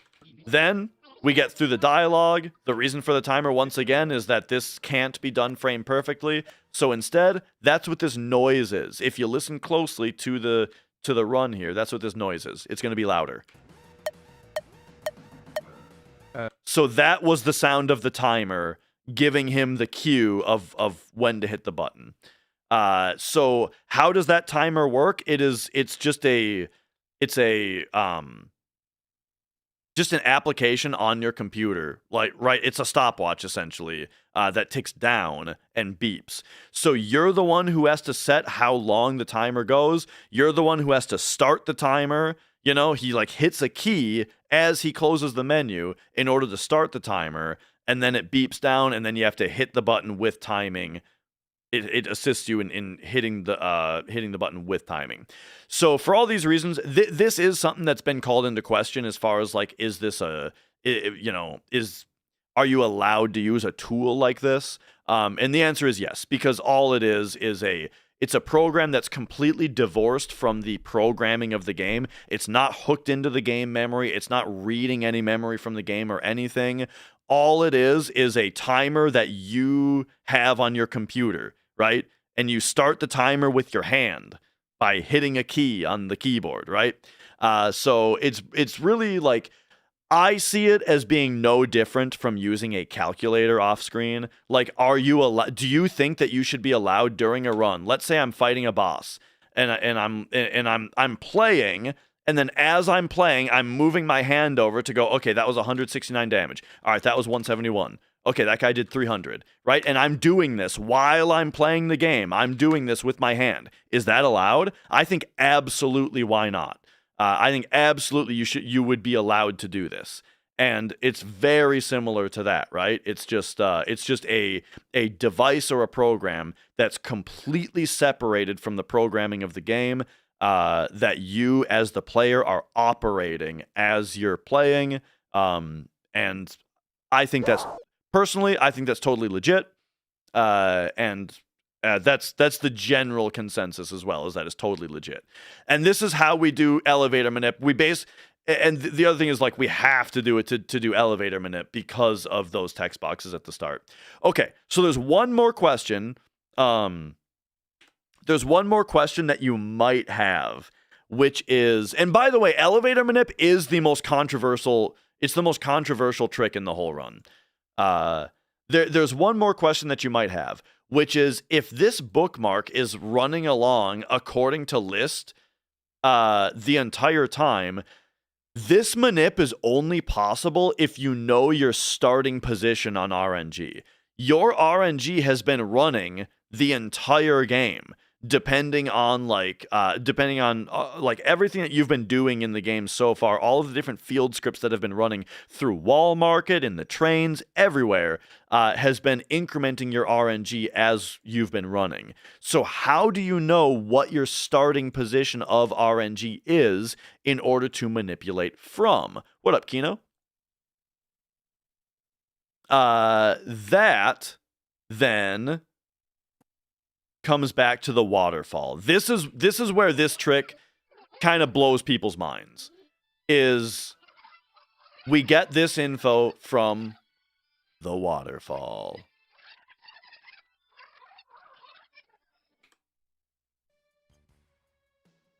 So here's where he did the battle skip. Basically everything that makes the game. This waterfall right here uses field RNG for its glow pattern on the bottom. if we frame by frame it, boom. You see this animation? Glow up, glow down, up, down, up, down. Bright, dim, bright, dim. You see the difference? The pattern at which, and now if we play it, you see how it's going back and forth? Thing about difficulty then anymore. Bright, dim, bright, dim. Running against the wall until you're lucky enough, you know? So that is the only thing on this screen that's calling RNG. And what the waterfall does is it calls RNG once at a time in order to figure out how long to wait until the next time it should glow. Which means if you observe enough of its glows, you can then is the background animation pulling RNG also what runners use for final descent manip? Yes. This is very similar. So if you observe enough of the waterfall glows, you can determine where you are on the RNG table. Because the RNG table is 256 numbers, right? It's 256 numbers in a linear row, and after it's done going through them, it then goes back. Well, what about stone changing? Stone changing, stone doesn't change at this part. Stone actually quite rarely changes. The elevator changing stone every time you hit the button is kind of a crazy thing. It doesn't change very much before that. At this point in the game, your stone is always 33.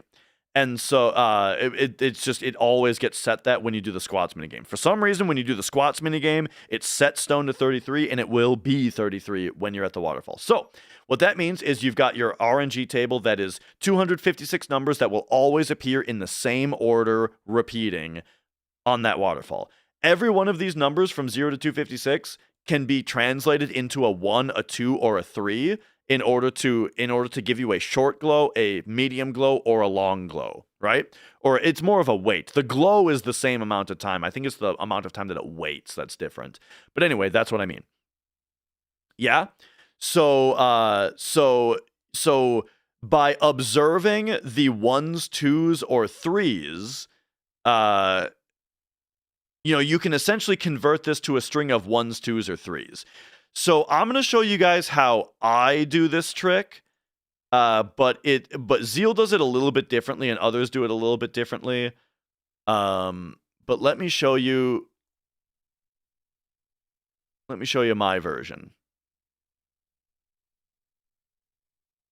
So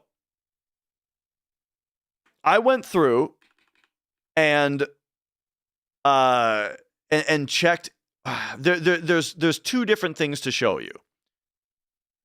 And I have to not dox my email address real quick while I open this up.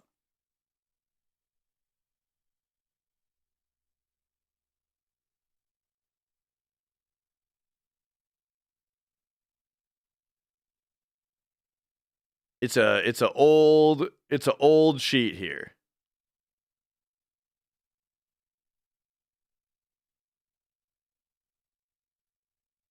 Is this it? I think this is it. Yeah. Okay. So there is, oh man, this takes so long to explain. There is a guy in the community by the name of Brutal Speed. Brutal Speed is an actual genius, okay? So he figured out the exact the full 256 glow pattern of the waterfall. It's like FF7 challenge. And programmed it into a sheet. Into a spreadsheet. Then, hang on, we gotta get through all this real quick.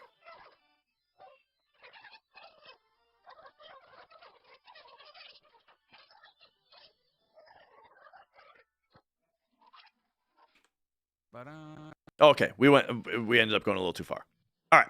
Then he examined the scripts of the fields and determined, figured out this field does not call RNG, so you're chilling. This field does not call RNG, so you're chilling. This field does not call RNG, so you're chilling. However, this field does.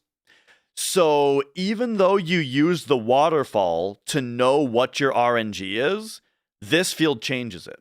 So what Brutal did was he came up with this movement pattern. If you hold up, and then you switch to up right, then you switch to up about right here, and then you switch back to up right here, Cloud will grind along this, and he will leave out the side. This is not the fastest way to leave, but it is perfectly frame consistent. This movement gets you through this field in the exact same number of frames every time.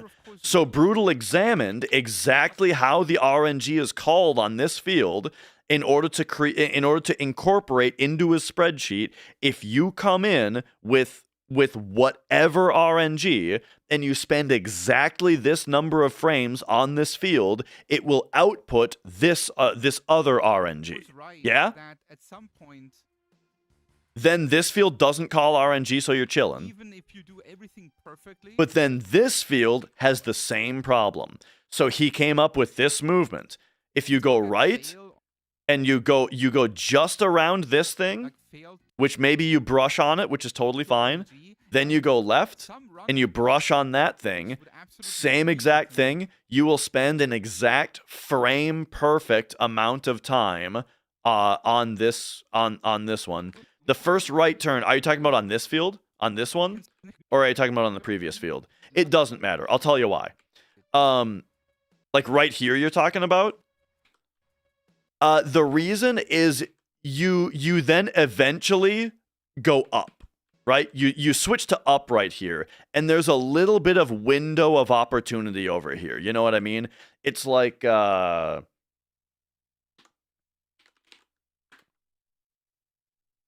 so it's like you're running here and you're trying to get here and your midpoint goes diagonal. If your midpoint is diagonal, that means you can start at any point and you will make it to the next straight up. Does this make sense? It's not super precise because you're just going to another spot to start moving up from. Now it's yeah. On one side, you're of course right. So now this screen is the same thing, right? So once again, if you do this exact movement, so this movement is so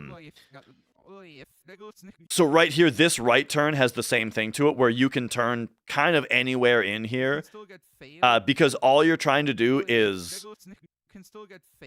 is not bonk into this and then go up at a time that's tight around this corner.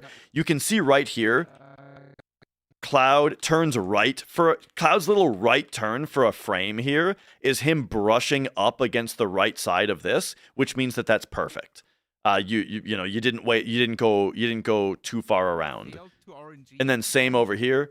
This left turn is not precise as long as when you start going up again, you brush on the side of this thing as well. And there we see the brush right here.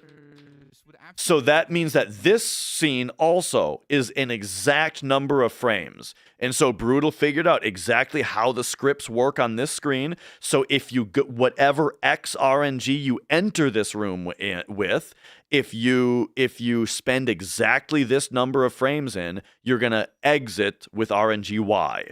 And he went through step by step every one of these screens that's necessary. And then he built the spreadsheet. So what is the spreadsheet? The spreadsheet is that if you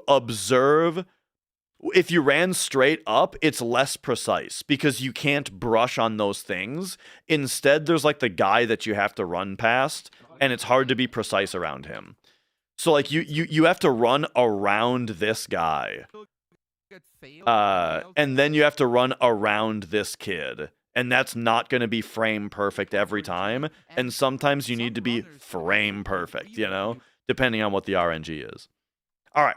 So if you observed your waterfall glows and you got, we'll say like 2, 2, 3. I'm just copying off my other sheet, which we'll get into in a second. 1, 1, 3, 2, 3, 1. Let's say this is the pattern that you got. Okay, it looks like I did them backwards. Right, it's 2, 2, 3. It's you got to do it the other way. I haven't used this sheet in a long time. Okay, so let's say that you got this waterfall pattern. Here it is. Brutal has already figured this out for you. That this means if this was your waterfall pattern, then you are in position 136. No slots, Zergu. Now, that only tells you what your list currently is.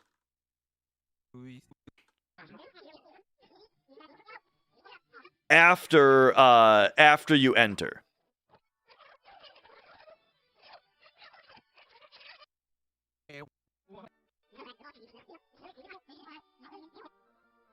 Do. Sorry, we got to get back to the waterfall.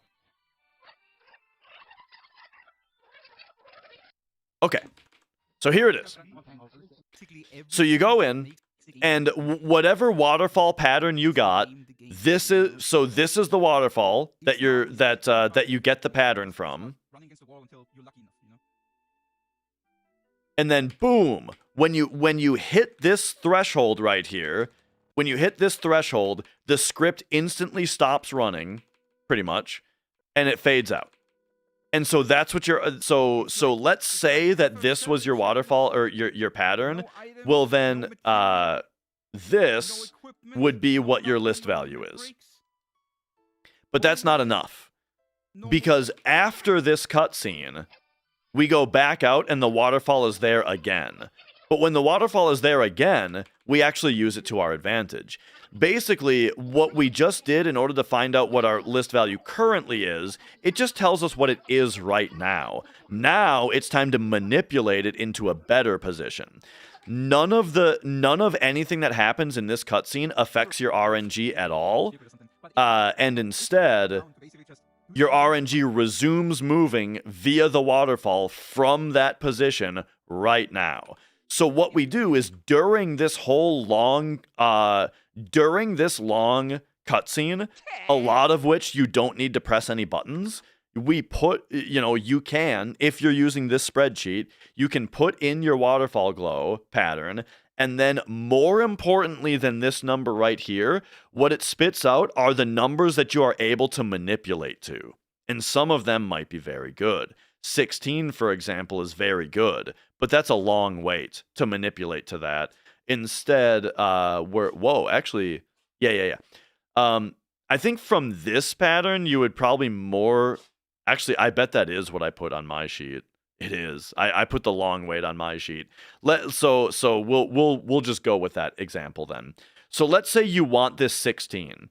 Because these numbers here are the numbers that we can manipulate to when we hit the elevator. When we get to the elevator, these are the numbers that we have available to manipulate to starting now. So if you wanted this one, what you can do on this sheet is you put an X to say, I choose this one.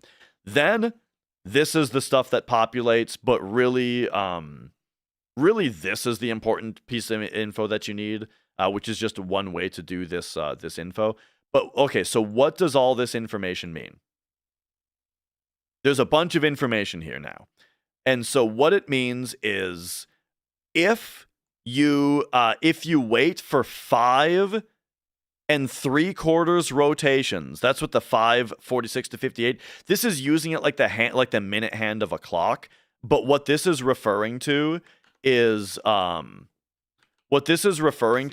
the save crystal spinning. So what we're doing now, once again, sorry, to go back is so to go back real quick, what we're doing is 136 is the RNG that we got from the waterfall. Now we want to manipulate to 16. So step number 1 is when we come back out to this scene, the waterfall is moving, and we need to time our exit. We need to time leaving this room in order to allow the waterfall to glow us into a better RNG position. And what we use as the visual cue for this timing is the spinning of the save crystal. And so in my hypothetical example here, if we wanted to manipulate to 16, we need to spend 5 3/4 up to almost 6 of the spinning. So as he leaves here, he's watching this, and that's 1 rotation, right? Good RNG. And now And that's 2. And about the earliest that you can go is just before 3, because we're still in text boxes right now. Like, here, this is our first frame. This is our first frame of being able to control Cloud, and as you can see, it's just before the 3. So he's probably going to go earlier than what I'm saying for his RNG pattern, because I'm just using a hypothetical pattern. Yeah, it looks like he wanted to go at this is like 313-ish, 310-ish. For his pattern. So the only amount of time that he's waiting is here to here, right? This is like a half a second wait, if that, in order to manipulate here. But that's just to get the waterfall to glow properly. And there you go. So then what happens? So what are all these numbers? This number would be like, given this hypothetical example, this number means this is what your RNG is at after having done that at the save crystal. This is what your RNG is at after the playground. This is what it'll be after you did perfect movement going into the shop. This is what it'll be, or sorry, through the first wall market screen. This is what it'll be once you're in the shop.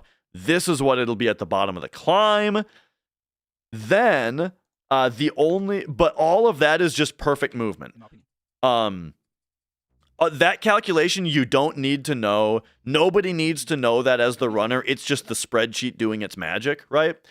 Where that's just saying, assuming that you've done the perfect movement that Brutal routed, on one side, you're of course right. That's what it'll be exiting this room, right? Even if you do everything perfectly, Then this room calls RNG. So perfect movement. At that point, like This room calls RNG, so your movement just has to be perfect. Because they do enjoy speedrunning the most when you still can get a lot out by improving yourself. Then it's calling RNG again, so your movement back out here up to this. There's a little bit more of a window on this one, so going around this thing, you have a little bit of leeway on. But once this text box comes up, there you go, you're done. This room doesn't call RNG.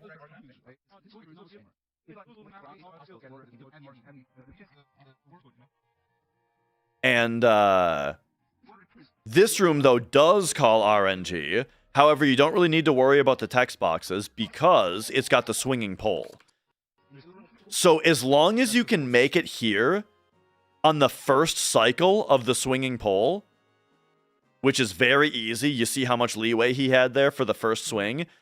That lines you up perfectly for the number of frames it takes to get through this room. The only difference is your movement off of the pole. So once we're off the pole, what about your movement exiting the screen? Well, you would think that you just run up, yeah? And that's what RU means, is just run up. There are times where the RNG pattern dictates that you want to run upright instead, which makes it slightly different, right? And yeah, as far as, is this like a new route or anything? He is using a different route than he used on his previous record.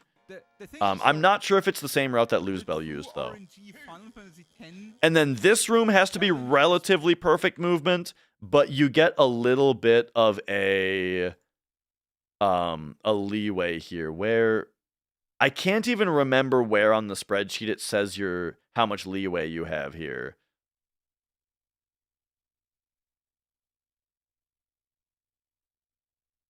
Weird. You know what? This must be an old version of the spreadsheet that doesn't say. But you need to be relatively precise on this screen. but it depends. The RNG, it makes it depend how much leeway you have. And then there you go. Once you leave that room, you're done manipulating up to the elevator, and that is how you know what position on the RNG table you're on entering the elevator. And then at that point, you use the timer, you use the visual cues, you use opening the menu, the buffered movement, all of that stuff in order to manipulate. So how does that work? Okay, so real quick, this is the sheet that I made that gets rid of the spreadsheet. I didn't like using a spreadsheet mid-run, so I made this sheet instead. And what this is I went through and I manually punched every single possible list value. Well, first of all, I did the same work that Brutal did of figuring out what is the full 256 long string of waterfall possible patterns. And so and I got those in order, right? So this is, if you take your shorts, longs, and mediums on your waterfall pattern and you type them in, this is every single one of those possibilities in order. And now you'll notice, though, that each glow of the waterfall only increments 1, right?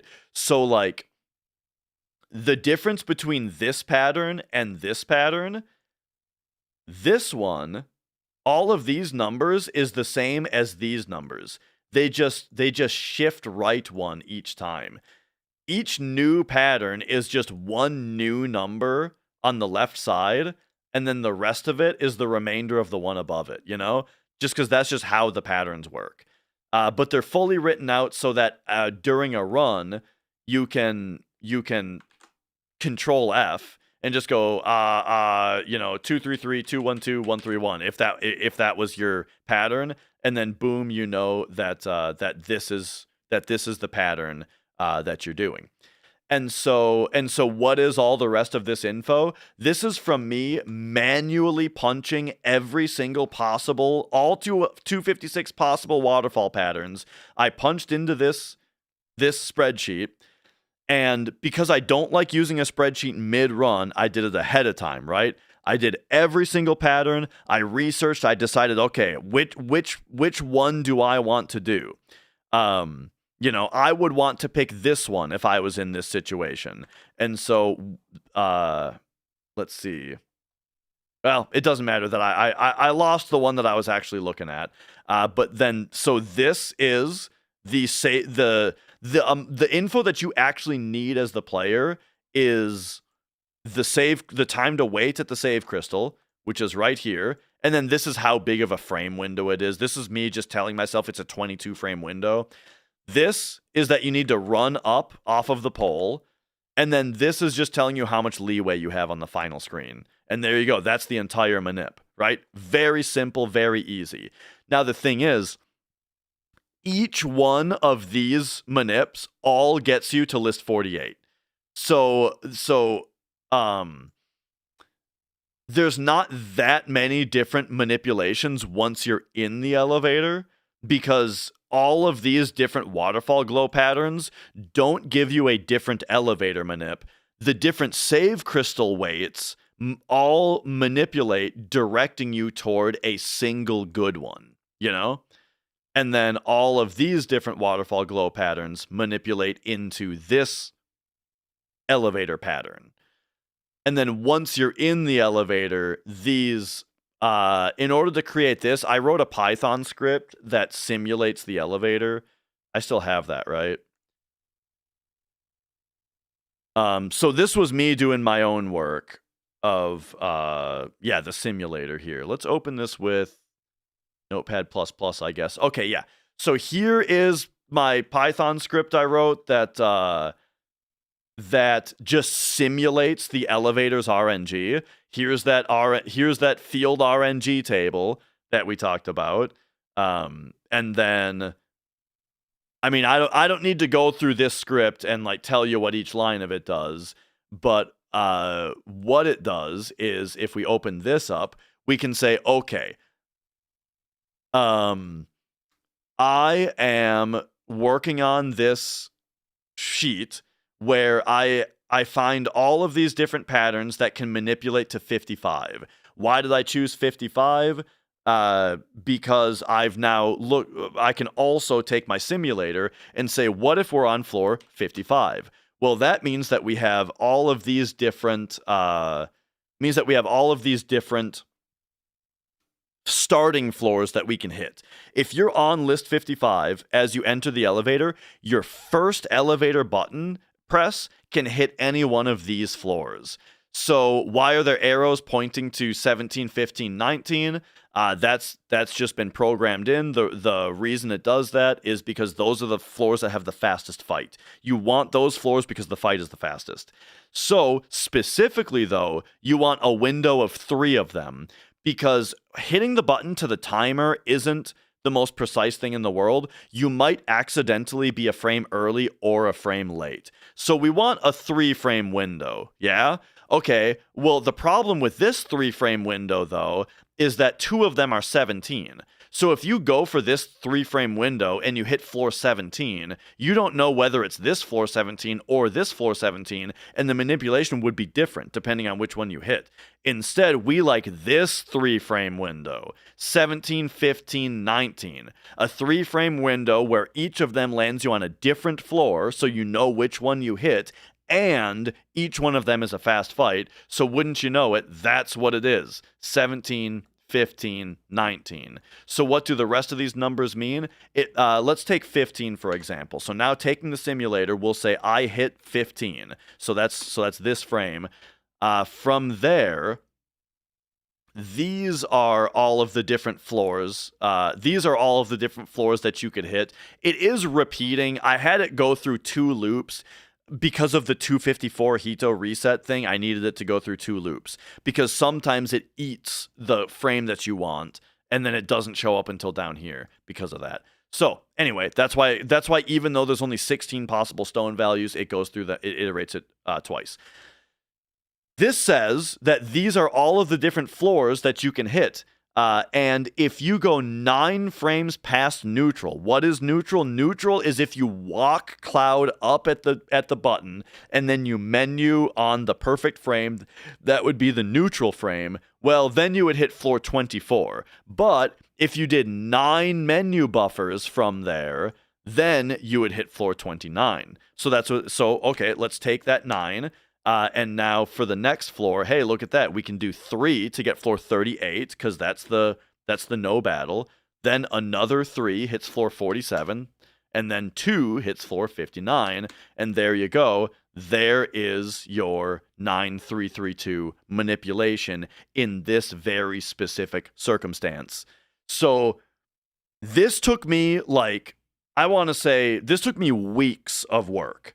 Of researching exactly how the elevator works in order to be able to recreate the elevator logic in Python and then use that to manually guess and check and guess and check and guess and check all of these to create all of these different manipulations for whatever your RNG is going into the elevator. So what is this 18, you might be asking? Real quick, we'll talk about that. So that is, if you are on list 64, and then you hit floor 15, that's this one, and then looks like floor 8, and then 3.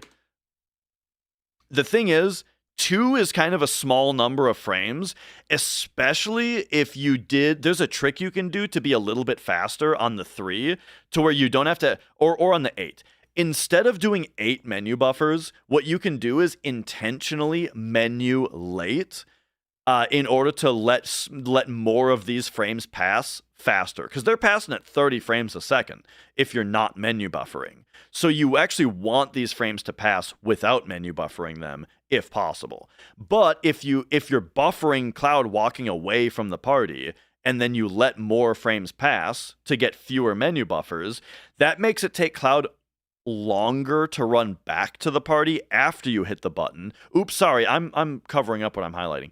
That makes it take Cloud longer to run back to the party, which then means that that affects this frame, where instead of 3 frames past neutral, it might only be 2 frames past neutral now.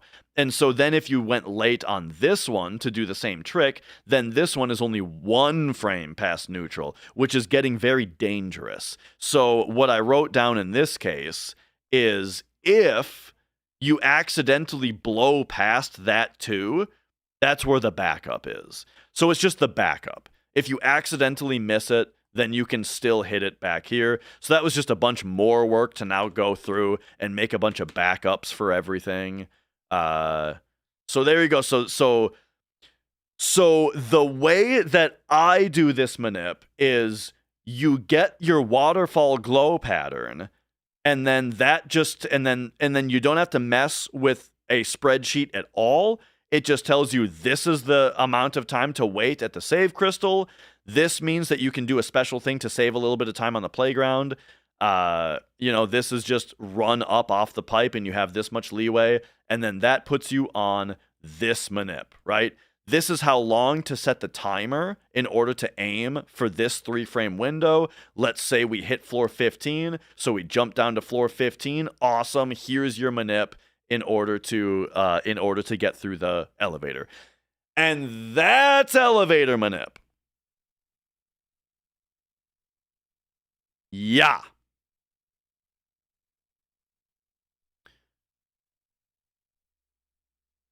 That is the most complicated and most controversial skip, or not even skip, but manipulation or trick. It's the most controversial trick of the run for 2 reasons. One is that using the timer for the first jump is a little bit controversial. The second is getting the waterfall glow pattern in the first place is much, much, much easier to do in slow motion. So that is why, as we get to the start of this cutscene here, the thing is the game gives you like 45 seconds right here where you don't have to press any buttons. So what we see here is he runs through, he gets in here, and then while he's mashing through these text boxes, you see he's looking away. He's looking away from the screen. And what he's looking at is he's opening up the video file of the replay of what just happened. And then that's going to be on stream right here. So on screen here, this is the replay of what was just happening.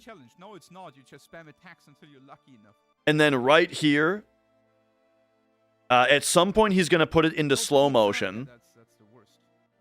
Right? Now he's got it in slow motion.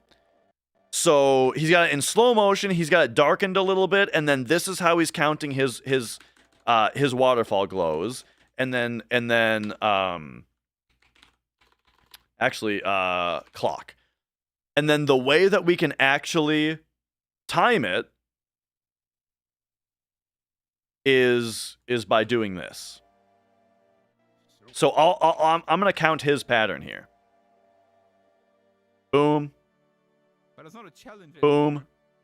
Boom. Boom. Boom. Boom. Yeah. Got it. Uh-oh.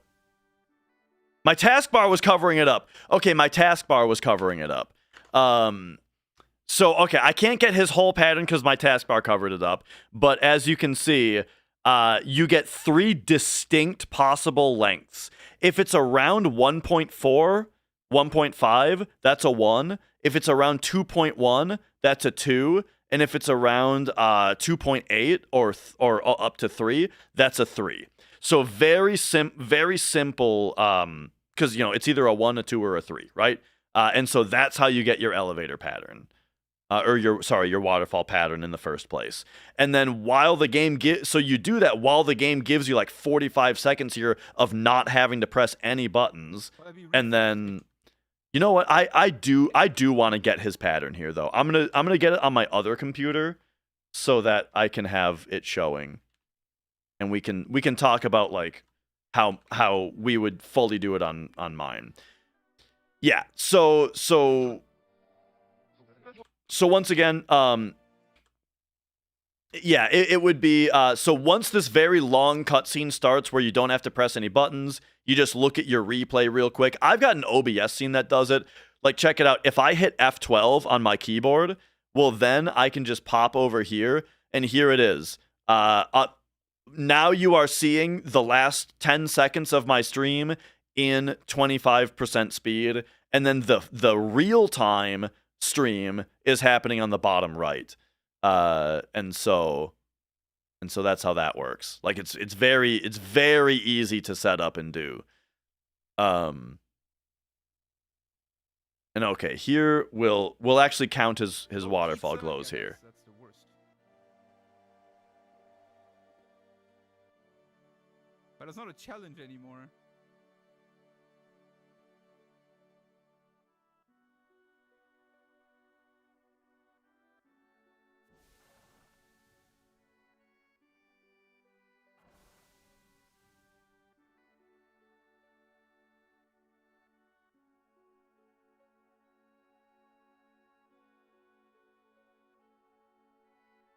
Okay. Let me rephrase. It's a challenge, but not I a hope I challenge of didn't. skill. I hope I didn't miss one.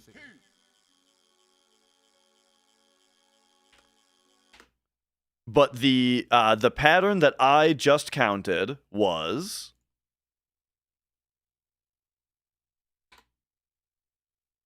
let's see, am I in the right spot here? 2 3 2 2 3 1 3 1 1. I got pattern 53. And hey, remember how he went pretty quickly? That lines up with this, unless I miscounted and he was actually here. I might have miscounted and he was actually here. And then that perfectly lines up, right? That perfectly lines up with when he decided to leave. But all right. Oh, and then so if this were me though, I mean, so I counted this, so I would have gone right on the 3 right away, or a couple frames after, and then done a regular movement, and then I would have gotten this. So I would have set this to my timer, and then done this manipulation in the elevator, which is a great manipulation. 16 is my favorite, right? Because 5 3 2 5 is a really nice manip. Okay, so there we go. That's elevator manip. Hey, I'm just verifying his run. It's up to Zheal whether he should be worried.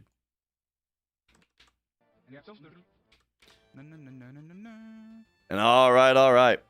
There we go. That's the elevator complete. Oh boy. That's a big chapter.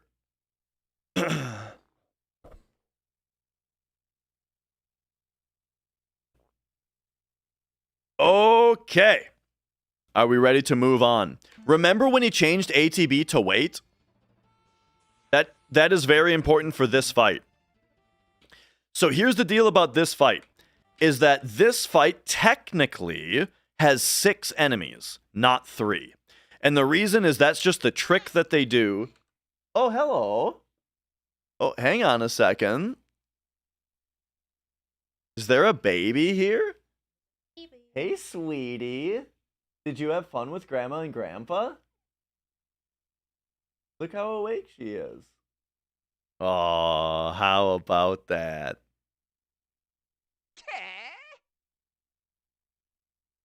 I missed you. Oh. Well, all right. We'll be upstairs. Do I gotta get going? Gotta know. Okay. She's about to eat. Gotcha. All right, I won't be too long, though. Okay. We've got Yakuza 0 to play. Dude, we finished Yakuza 5 and started 0. And man, we're excited about 0 because it is a step up.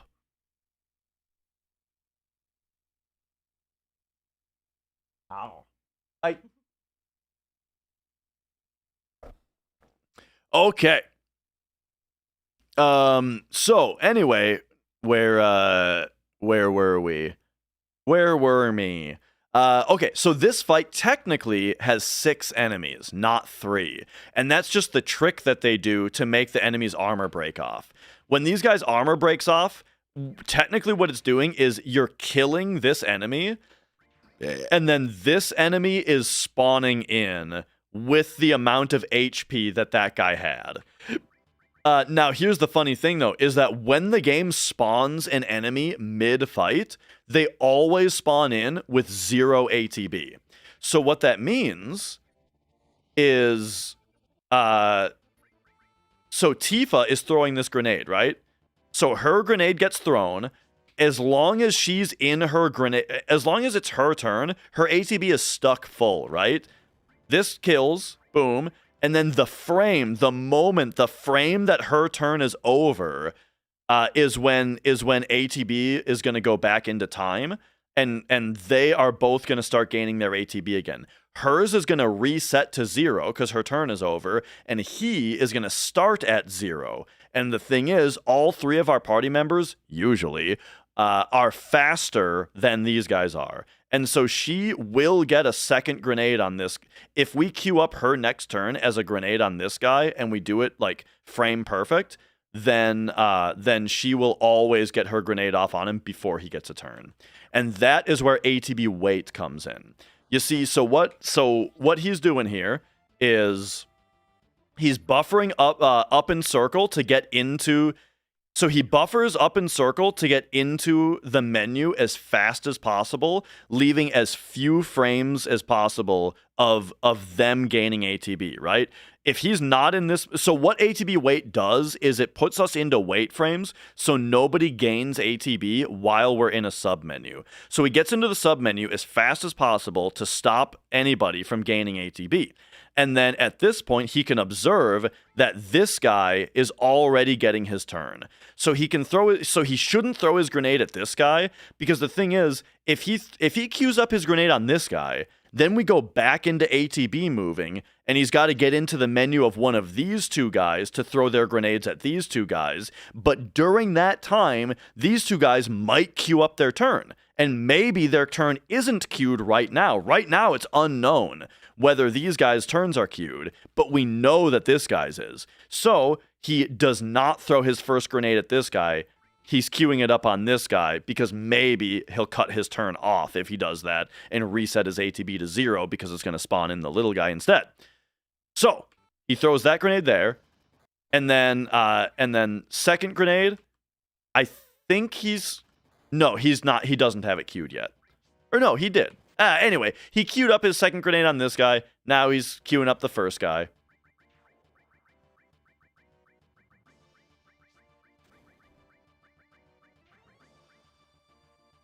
Or I guess... Oh, okay. So I would have expected the grenade to go on the red guy, and then he lines everybody, and then everybody else's hits can line up. And I said that usually our team is faster than their team, and they won't get into any. They won't get any hits, or they won't get hit by anything. They won't get any turns. Sorry. But the reason I say usually is because sometimes Barrett is slower.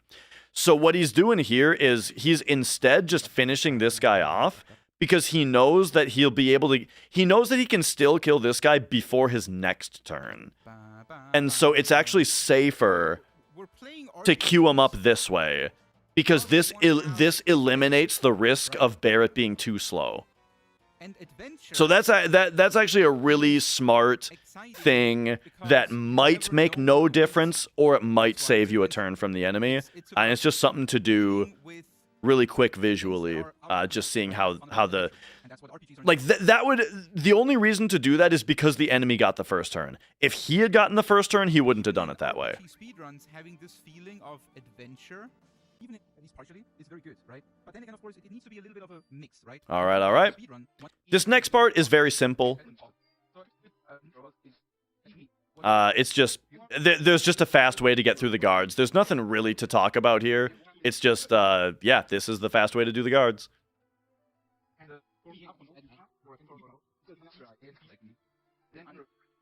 All right, and now we have another special little thing. So this is where he's using the in-game time estimator that I mentioned that's way up here on the top right. You can open your menu here in order to look at your IGT, but he's just using the estimate instead. The deal is, the mayor password depends on what the in-game time is as this field initializes. So let's see when he goes here. He went a little bit after the 40, which makes me think it was probably 41, which makes me think that it's going to be the second option. I'm not positive though, right? Say bomb, it's the bomb. He's saying it's bomb, though. Okay, so yeah, he does it differently than I do. I use the menu. If he had opened the menu, I would have been able to predict it. But...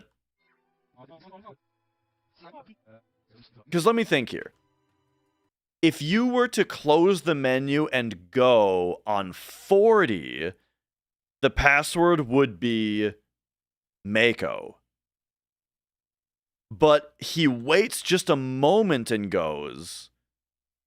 which made me think that if you wait just a moment, that sort of, I guess, simulates. So 40. I was looking at my splits for a second. I guess I would have expected it to be Mako. Bomb, guys. Because he waits instead of demenuing. Interesting. The one time Jolly does not say bomb, it's the bomb. I guess it saves more time than I thought to not menu. That's all. Okay, so here's what I'm saying. I'm saying I would have expected it to be... but this is me just watching, having not done this strat before. I would have expected it to be Mako. Bomb would be if it's 1 second earlier than what I'm saying. So all that means is that the way that he's doing the strat saves 1 second more than what I'm thinking. Which is, I'm sure, why he does it that way.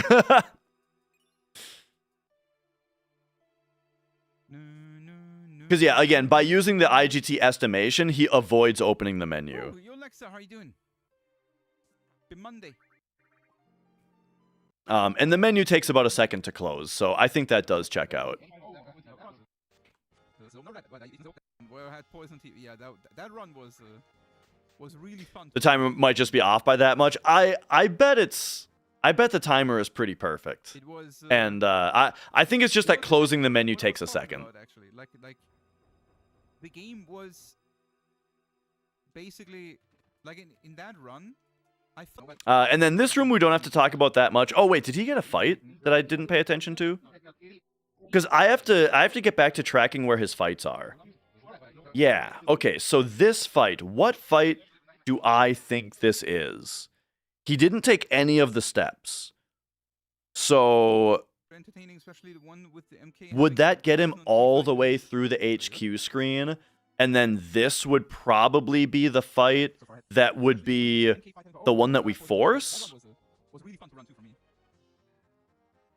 It was We'll see if that's true. And we'll see if I can call when the next fight is going to happen.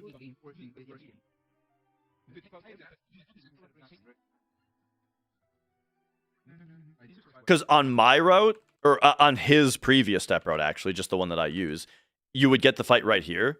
Or you would get a fight right here. So I think that means... It definitely felt very nice being rewarded for giving my best and pushing on, you know?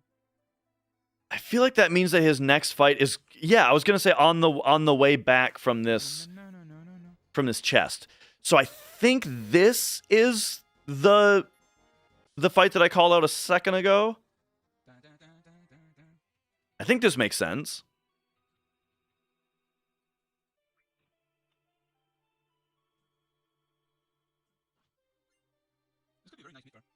And then this room is not hostile. We don't really have anything to say here.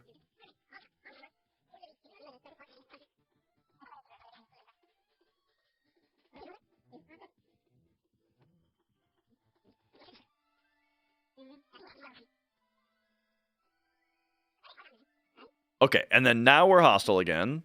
I would expect... I don't think that there will be an encounter before sample. I don't think. Wait, did he... Okay, yeah. Hey guys, do you know the... Right, and now we're going to get into the sample fight. Okay, okay.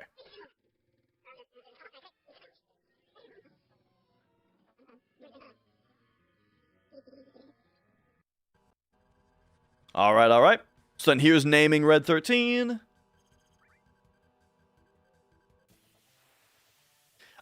You can choose whether to take Tifa or Barret into this fight. It's faster to take Tifa because she throws grenades about a second faster than Barret, so you save like a second every grenade she throws. And then... So here also, ATB weight is gets used on... Oh, this is lucky. So Shady Breath tries to poison all party members.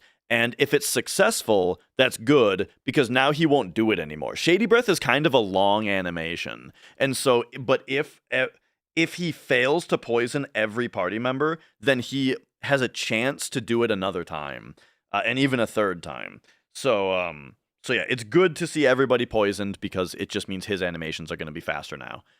And then the reason that he is in ATB weight still for this fight is in order to, like right now, you'll notice he has not queued up this grenade yet because he's keeping an ATB weight. Why? Because all of his party members have full ATB.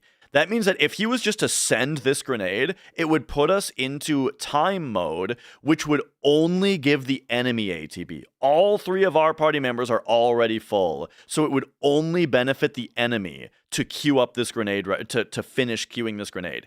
Instead, he's holding the cursor on him, which is holding it in wait mode until 1 grenade goes off. Oh no.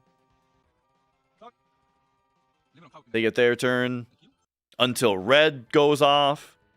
Now, both of our characters have emptied their ATBs, so now he can send this grenade, and they can start benefiting from time passing.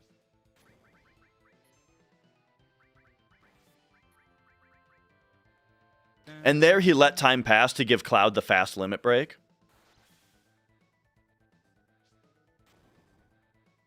And then same trick, wait until 2 ATB bars start filling up. Small limit on Cloud.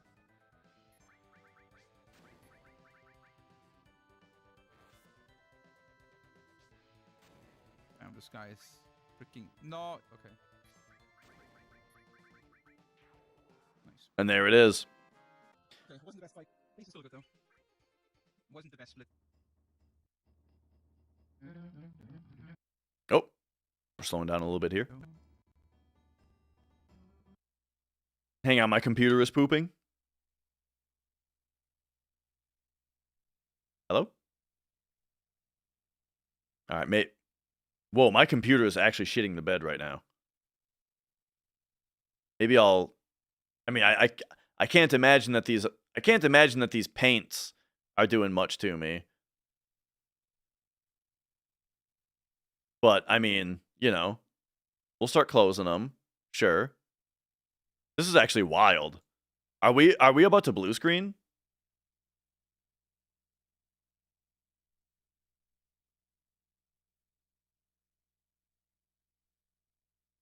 We might be about to blue screen, but I'm closing Chrome as soon as I can. Okay, Chrome gone. It's probably actually Windows Update. Give me Task Manager. Task Manager. I don't know. Task Manager is not really reporting much to speak of here.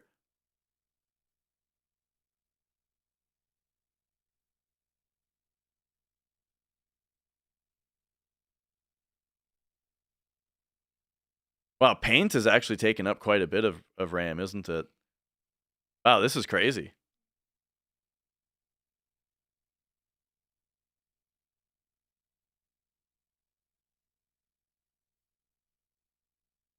I mean, I really don't have to worry about, you know, just a few gigs. They added AI to Paint. Oh yeah, I think that's what I accidentally clicked on earlier. Oh, here it is.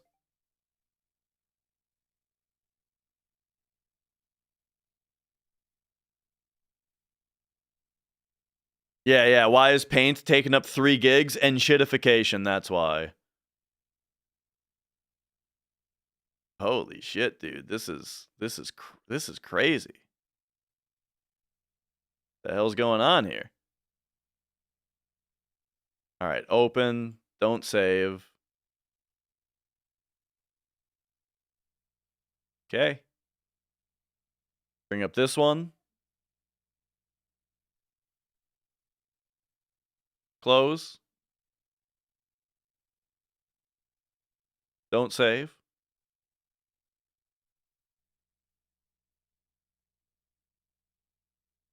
How about you? Close. No save.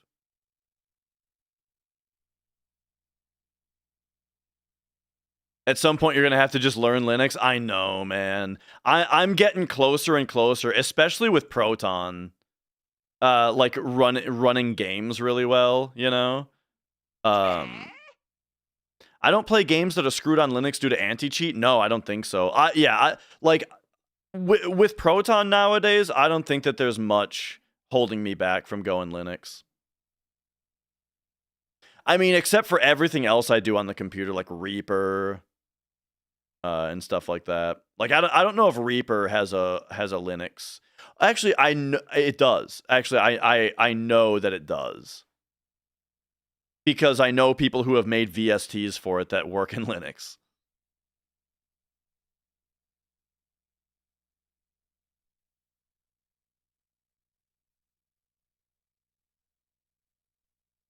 This is insane.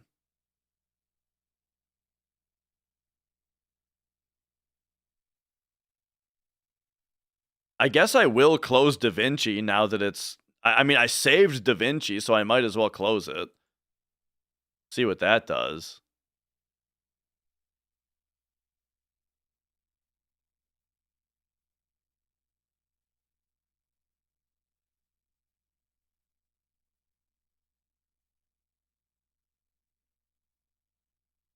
Well, there you go, Windows. I closed everything. What do you want from me?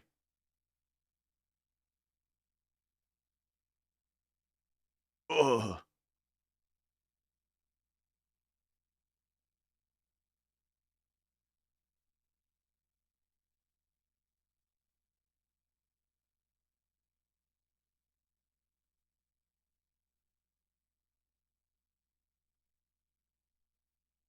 Yeah, I've never quite seen this happen. I guess we'll just give her a shutdown and just see what happens there. How quickly can it shut down?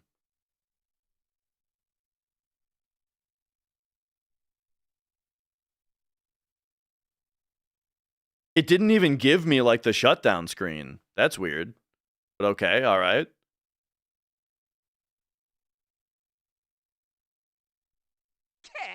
Boot her back up.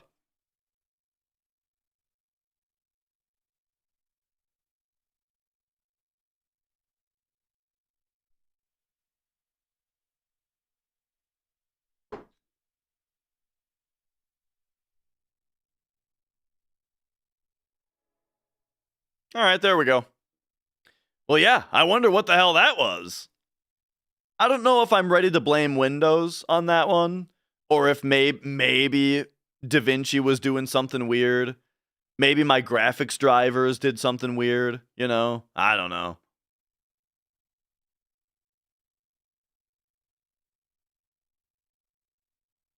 And yeah, I've got 2 PC. I have a separate streaming PC exactly. When I do computer stuff, I send my computer through a capture card just like I would do a console. Copilot was probably to blame. Yeah, you're probably right. Leaving those the 4 paint co-pilots were arguing in the background. But yeah. Well, anyway, I don't know. That kind of put a stop to what I was thinking about. Whatever the hell we were talking about. Sample fight was good. All right, great. Anything else to talk about? I don't know. I mean, I guess we'll just chit chat for a minute, and then I think I'm gonna call it for today. So Mrs. Dash and I, we finished Yakuza 5. It took over 100 hours. Over 100 hours, but we did it. We finished Yakuza 5. It was fantastic. What an awesome game. And now we are very excited. We have begun Yakuza 0. We both have played it in the past a bit, but it was our first Yakuza game. So for both of us, at least for me, what happened was I was really into it. I liked it a lot. And then I basically like 100%ed as much as I could of Kiryu's stuff. And then when it gave me Majima and like now it's time to play as Majima, I was just like, man, this is too much game for me. And so I ended up dropping it once I got to Majima's part. So, and then what happened, I wanted to go back to it, but the thing was that was on PS4 at 30 frames per second. So I wanted to go back to it, but then it came out on PC. So then I was like, do I start over on like, I don't want to start over, so I don't really want to play it on PC because I don't want to start over, but I don't want to play it on PS4 now that there's a PC version. So then I ended up just not playing it again until just a little while ago, like a year ago, maybe a little bit longer. Mrs. Dash and I decided we are going to play the whole series. So we played Yakuza 1 and 2 on PS2. We played 3 and 4 on PS3. I sprung for the remaster for Yakuza 5, and now we're back, baby. Now we're ready. And it's like, now I do want to start over and play the PC version because now I've played 1 through 5 and now we're properly here in the series and we're ready for it, you know? After 0, I think 6 was the one after 0. And then Like a Dragon is essentially Yakuza 7, which I also played a little bit of. So yeah, originally I played 0 to the extent that I told you, and I liked it, but I didn't finish it. And then I played Like a Dragon, which I really liked. I was really enjoying Like a Dragon, but then like life things happen, and so I ended up not finishing this one either because just shit happened. To where I became too busy for it, and then the wrist thing happened and all that. So now we've started at the beginning. Should you play at the start? This is like the hardest series to answer that question for. I feel like here's kind of what I think about the Yakuza series at this point, as far as recommending it to people goes. Is Yakuza 0 is a game that I would recommend to like anyone.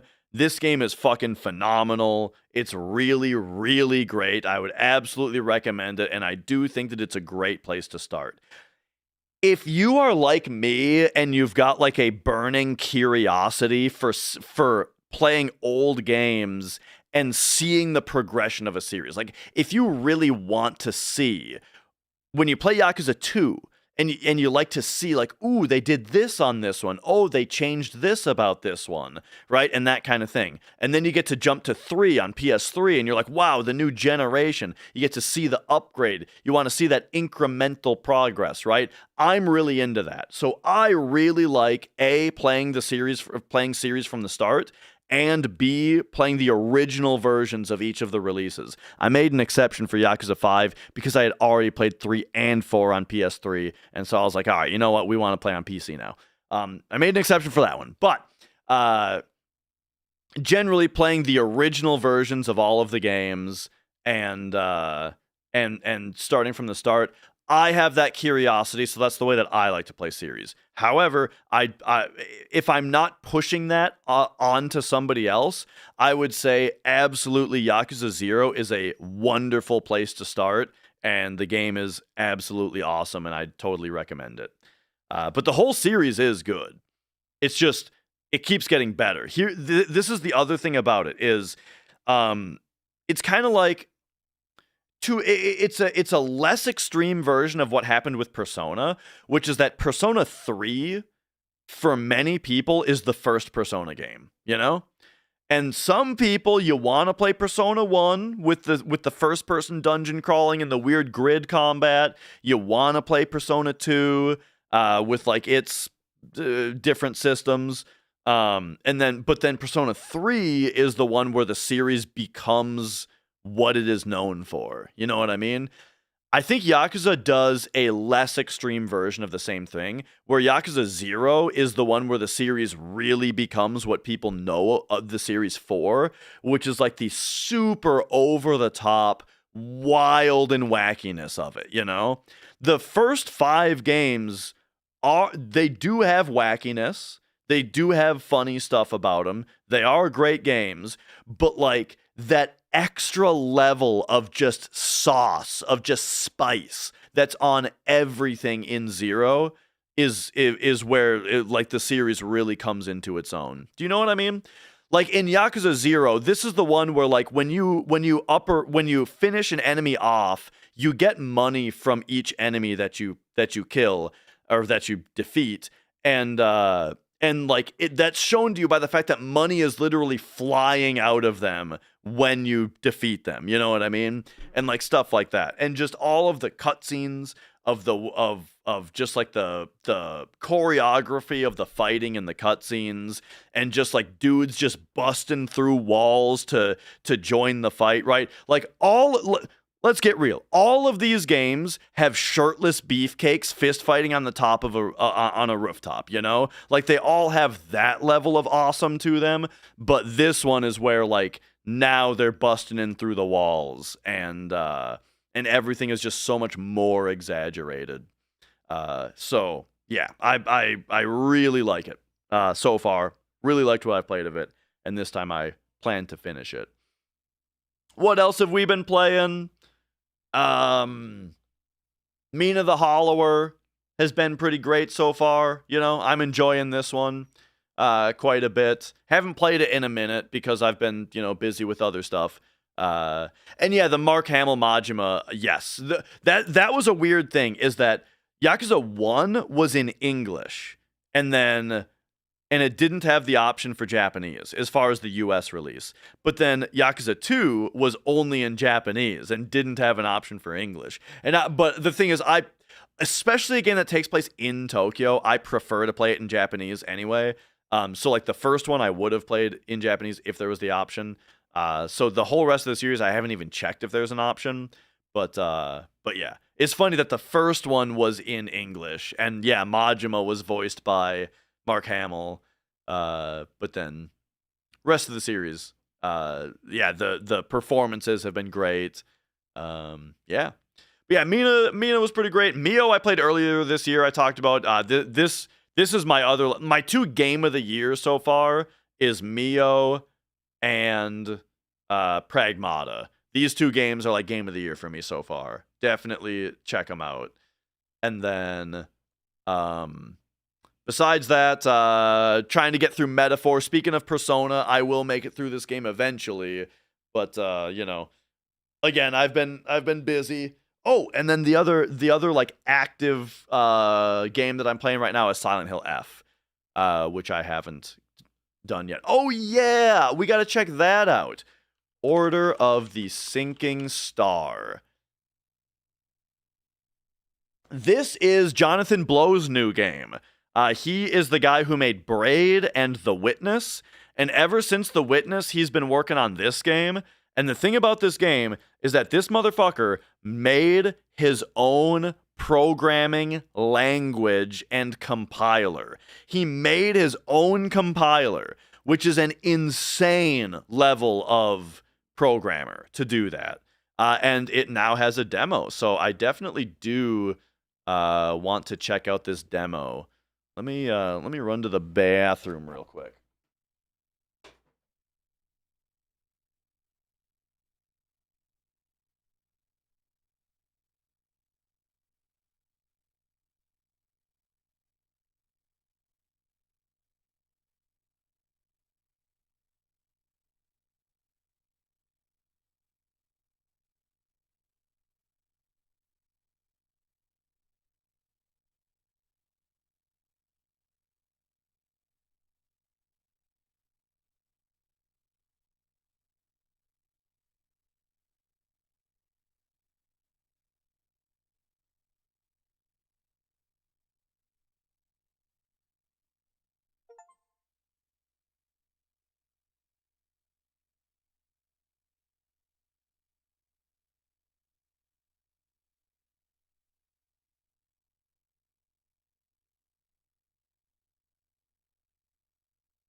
Okay, all right.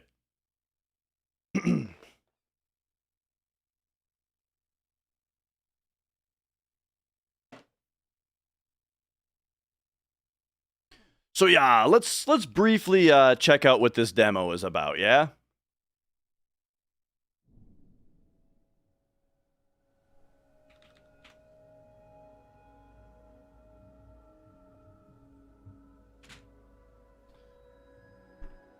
Temporary computer. Wait, hang on. Choose how these are. Oh, maybe I should actually just read this. We're gonna have to finish the full game. Voices from many characters have been recorded, but some are not done yet. Yeah, we can have a computer gen voice, whatever. Is this the afterlife? Oh ho. So we got grid movement. We got wall pushing. Jack Hayes? Conroe? Are you here? Next available entry Any window. loyalist? Are you here? See, I don't even know what the dang controls are.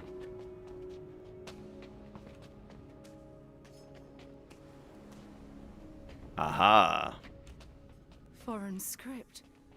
But I understand it somehow. X. Mr. Quigley, the doorstead has closed sooner than expected, so I'm on my own for the time being. I trust all is correct on your end and you'll Not reopen. too heavenly, this. Meanwhile, Oh shit, this game is gonna be for me, isn't it? I'll leave a trail of beacons should you send someone after, and do my best to leave useful information in case of my disappearance. Or I mean, I loved The Witness. Loved The Witness. I still gotta play Braid though. That's definitely like a game I could jam on the Steam standards Deck. Don't look like any culture I know, so this may indeed be a completely other world. Even if I'm wrong. But yeah, just this image right here is is like, I'm gonna like this game. Doorstead, so rest assured that I consider my life's work a success, regardless of what happens to me going forward. You can These push chambers a were rock. made for a large gathering, but they're empty. All right. Still, Who doesn't love pushing rocks in games? watched. Z to undo and get back to a solvable state. Gotcha. Show yourselves. Is it actively being cleaned? Your guest demands it. I'll press forward. Two rocks are too You'll hear from many me again. for you, God dude. They willing. are yakking though. That I didn't realize that. I'll tell you another thing about The Witness is the audio logs do have a lot of yakking. Okay, so 2 rocks is too many for our character. You who call yourselves Sinking Star. If you want to help me, send me back. Hold shift to my run. end. Ah, okay. Oh, look at that. R to restart. Wait. You can undo a reset. Okay, so, man, that... So they're teaching me that, like, reset sends you quite a ways back. Ah, and then this is a checkpoint, so this is where you would reset from. Got it. I am really glad that they, encourage you to, that they say try it. I would not have tried the R button just upon, like, oh, okay, R is reset, yeah, whatever. And I would not have tried it. Thus, I would not have known that that's how it works, you know? This looks like it's gonna slide. No? Oh, there's a thing there. I don't even want the audio log. We're just playing the demo right now. Yeah, and now that does that.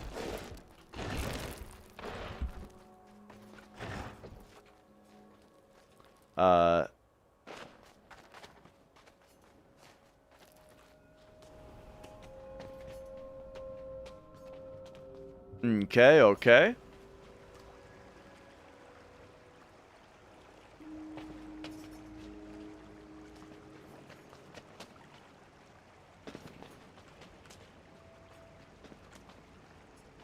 What have we here? To follow knowledge like a sinking star.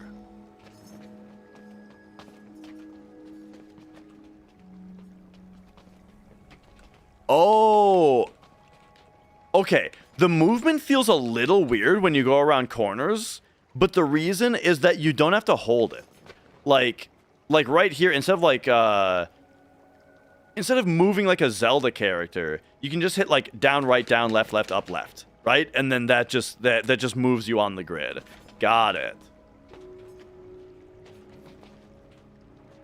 I mean, in tons of games like that, like Baba Is You moves like that as well. But it's just the way that it's 3D graphics kind of made me not expect to be controlling it that way. Please take me home. Hi, Mia. Are you coming up here or what?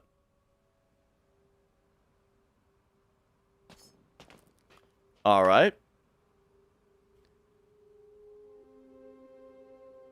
Hardy Heroes Hauling. So besides just like a glimmer of mystery from that one image, we've only been presented with block puzzles so far. Let's see. Fortifications look stalwart enough, though I had thought thus about my own walls. Let's see what we got going on here. I've never seen bars just dissolve like that. Is that Matthew Mercer? Oh, and now we're this guy. Okay.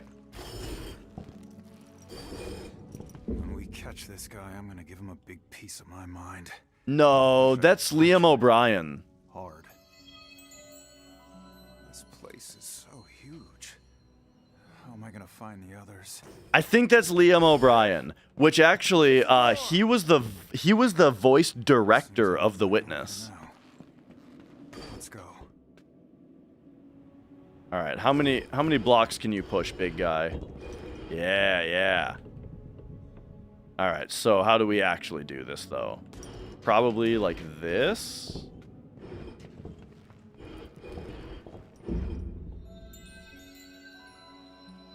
One of these. Stay out of my way, you stupid energy. Okay, not a fan of the writing on this So guy. much energy needed to keep these gates going. Why? In such an empty place. I'm kind of hating the I've a straight brain note that to felt self slimy to here. me from the beginning. I should have said something, but we needed the job. I do love block puzzles though. So, you know, we're chilling. You know what? I think...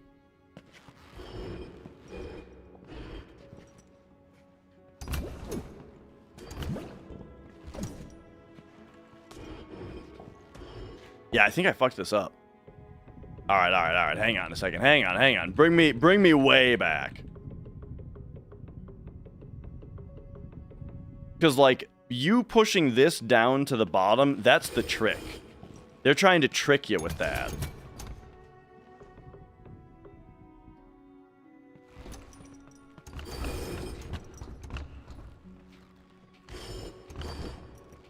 There we go. Tiff should see this hall. It's so bright and shiny. I hope that girl's okay.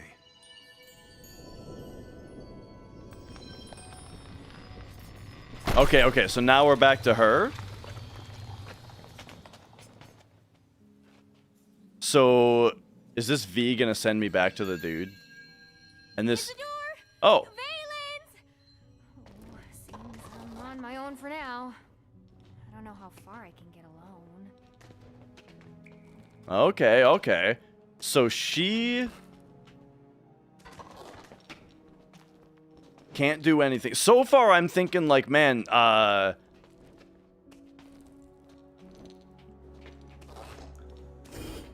Oh, hang on a second. We've got a block puller.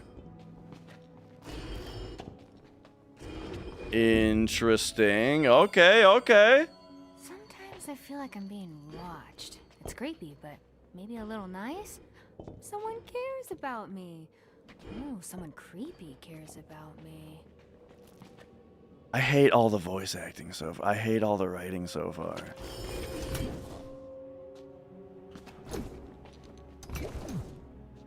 Alright, hang on a second. It's... I feel like this block... We want to not come with us. These don't sound like it. Well, I don't know if it's the computer gen. I don't think it's computer gen that's bugging me. I think it's just the writing.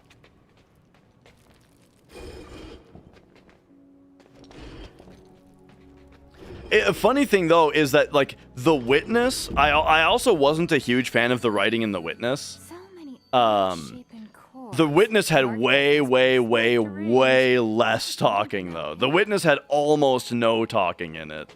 And so when it did come up, I was just like, yeah. But if this game's going to have a lot of talking in it, I don't know. Somewhere you need to go. I don't know about all that.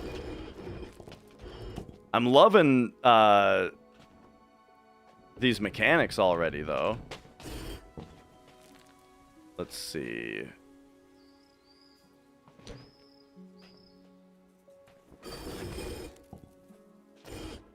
Are we doing something like... No, I don't think so.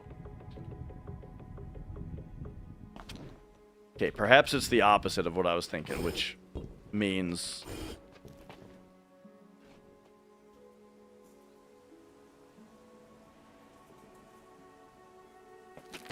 Nah, this I don't get.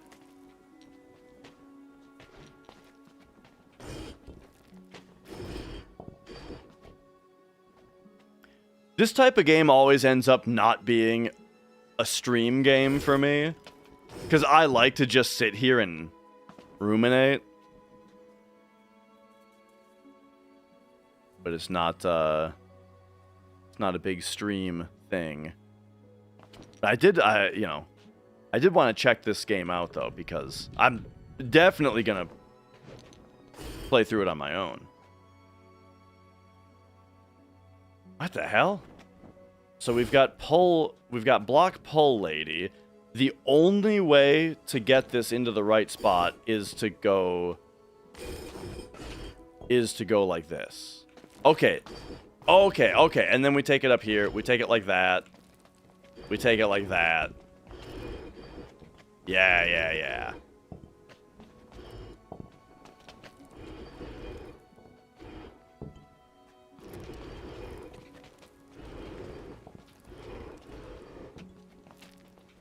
Okay. Oh, and then we need to figure that out, though. Okay, yeah. We got to go around this way, and then we can break off of it like that. See, and this is the kind of thing that, like, I expect from We'll be back for you. Jonathan Don't Blow, worry. which is like block pushing puzzle. We've seen that before. But hang on, here's the lady who pulls blocks. And so it's such a simple twist on the concept. And I'm sure it's only one of many, you know? Like I'm sure that's what this game is gonna be, is just like a bunch of different interpretations on how to do this type of thing. I don't know though. Maybe we're gonna get away from blocks entirely though. We probably will. Alright, so where are we at here? If I pull it in here, then we can do this. Just to get rid of one of them.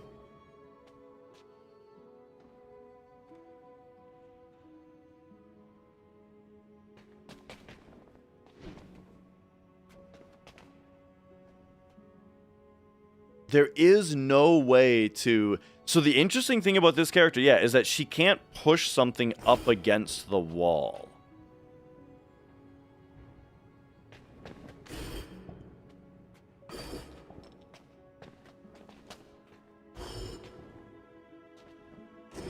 But if we do something like that... And then I feel like we just have to do the same thing.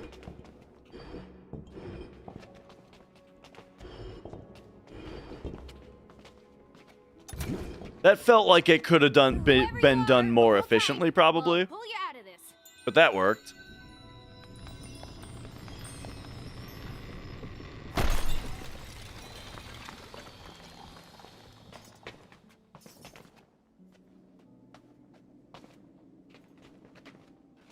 Okay. So this is kind of... Oh, okay. If we hit space, it tells us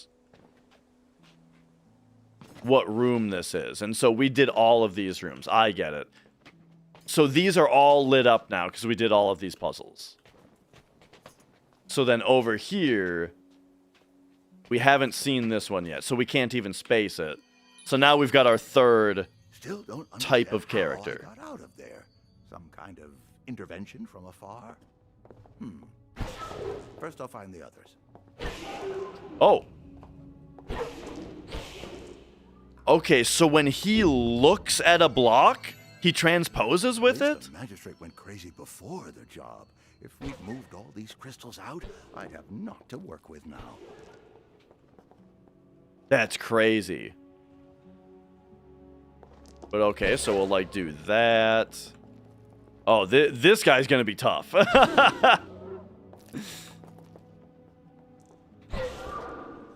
Because now we can't look at it. But there we go. Okay. Tiff, where are you? Arrayed like an improvised gallery or trophy room. A variety of colors. Oh, Really we can... nice colors? No, we can't grab that through the force field. Alright, so... Oh, I see. Yes. I kind of screwed up, though. Okay, so switch this guy, switch that, switch that, switch that. Now, we can switch this. Strangely cut, they felt lifelike, almost possessed. Tiff and Valence can't be far. I was in prison but a few hours. I'll find the magistrate. He'll explain himself. Oh, geez. Yeah. I guess we'll put that one on, then.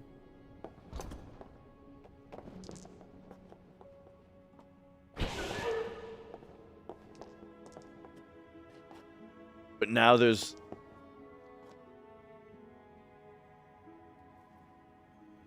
Okay, we gotta think about how to get into the middle spot. Because if you're standing on one of the two spots that's to the side of the button, then you can't look... You have to look away from it to get onto the button and then teleport to it.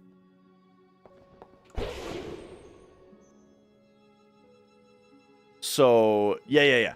So we have to do, like, definitionally, I feel like we have to do this one first.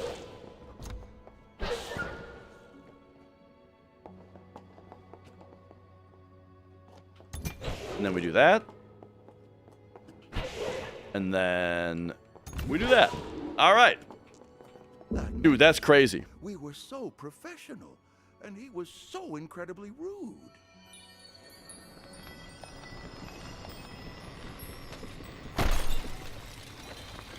And there we go. Okay, so we've opened that up, which is all fine and good, but I'm also curious, like, could we have just gone a different way immediately?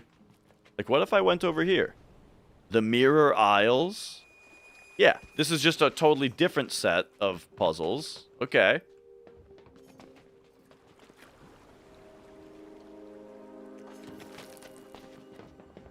And then tab is still the map. Yeah. All right. Okay, let's see what we get for doing all this.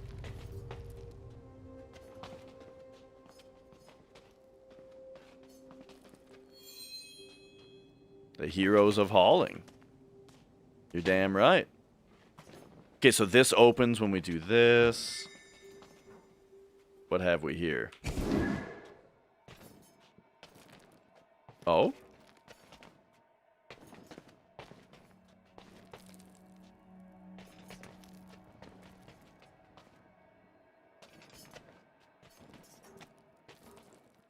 Okay, awesome.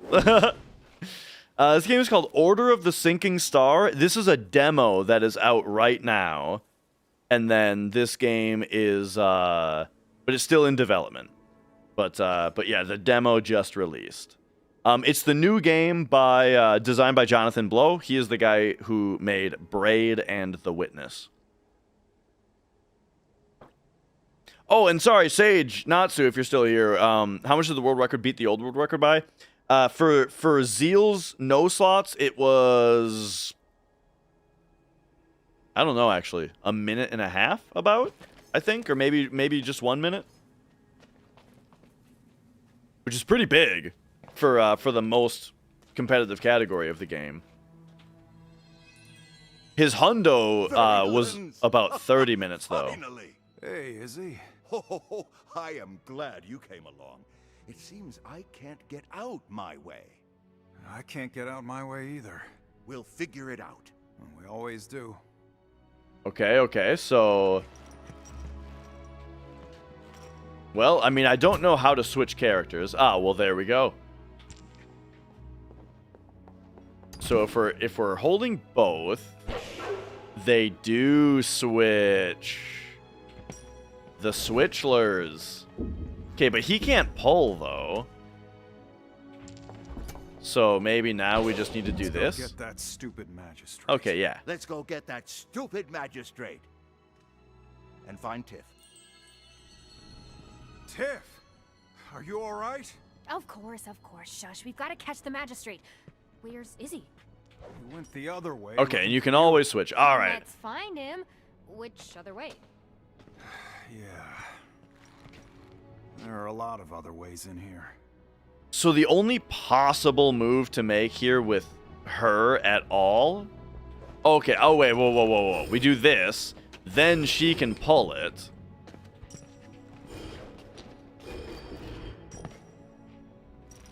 Yeah.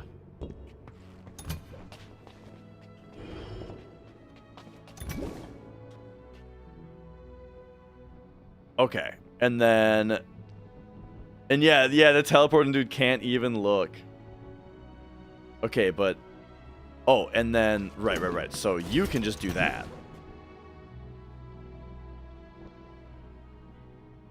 But we need to figure out how to get that in here. Okay, so you... Go push that like that.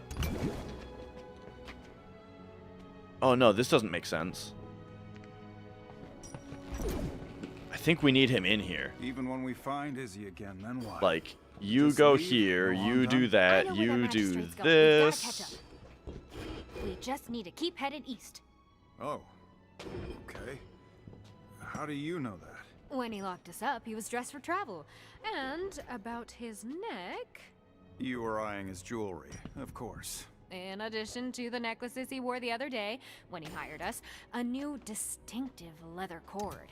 Oh. The rest of this seems locker? like it should be really Locker easy. in the It crawler? is. The crawler.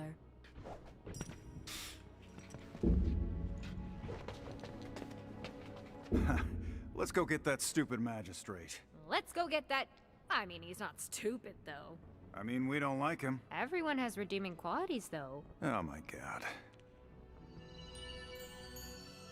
I told him we need to get out of this echoey, lonely place. Okay, and okay. Head to the passengers' So- retrenchment for the crawler. Oh, that's where we're going? Didn't I say? Oh, I did now, I guess. So now we got teleport and lady.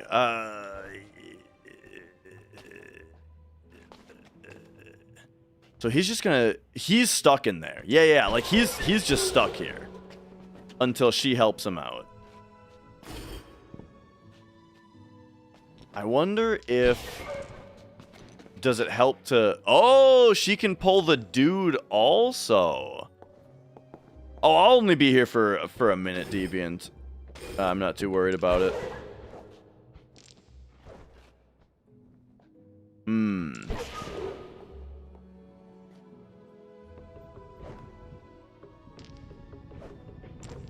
Alright, does reset just... Okay, yeah. This is a tricky one. I guess, though, if I do this and then switch them, then I can just leave with him. Okay, there we go. Now he's out.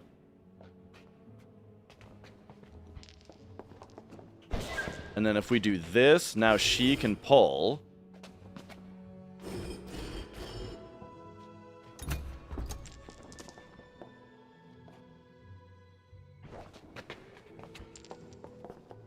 And I suppose what we want to do is this. But now he needs to... Oh, no, she can pull. Alright, so there we go. One down. And then I feel like we do basically the same exact thing on this one. Do that. Pull like that. Oops. Oh, she got trapped. That's funny. Oh, yeah. Right. Okay, so she can't leave. She has to get teleported. So...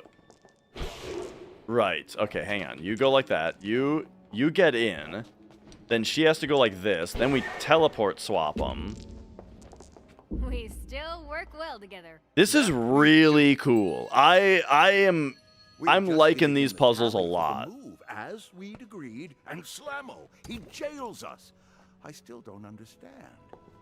Would have been a far bigger move than he told me at the banquet.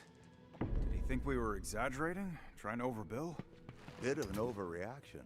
Okay, so Wizard can't move out because that puts us in an impossible position. But if we move like this, then flip them.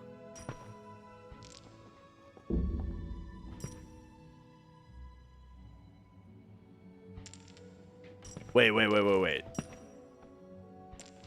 Flip them. Okay. Then How does flip guard them. sees us? Tiff didn't seem surprised. Come to think, did she look a bit sheepish to you? Now we're What a castle full of talking. man-sized crystals anyway. Isn't this whole thing? Will I do the classic run at some point? Yeah, probably. Yeah, actually, I'm wanting to submit to the relay race. So to do the relay race, I need to do a couple runs before August, and then hopefully I'll be part of the relay race if they choose me for it. Okay, so this seems really cool. My only thing I want to check now is, like, if we were to go a totally different way, what is this like? Maybe all of that stuff is just what the heroes are like. What the hell is Mirror Isles? Let's see this. There it is. The first mirror. Aha. Okay. And then if we go further away, that lets us get down there. Cool. Onward. As a boy, I peered ahead into the dazzle of my own becoming, squinting to see what lay in wait down one pathway. Can you push them? You can push them. Today, I turn back and see my choices by their shadows, stretched in the long light of the past. The post-noon sun calls me forward. Okay, so this is a lot different. Warm and lustrous rays. We've a few hours before evening yet. Or isn't that so? Not bad so far. I've been so worried. Can you push a rock It was into the also water, I wonder? edible at You memory. can. Okay, okay. I was but a child yet. So that means the only possible thing to do here is this.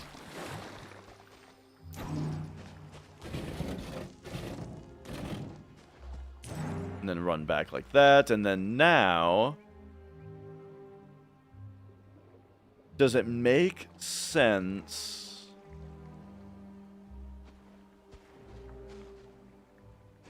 Okay, and the rocks cover up the mirror.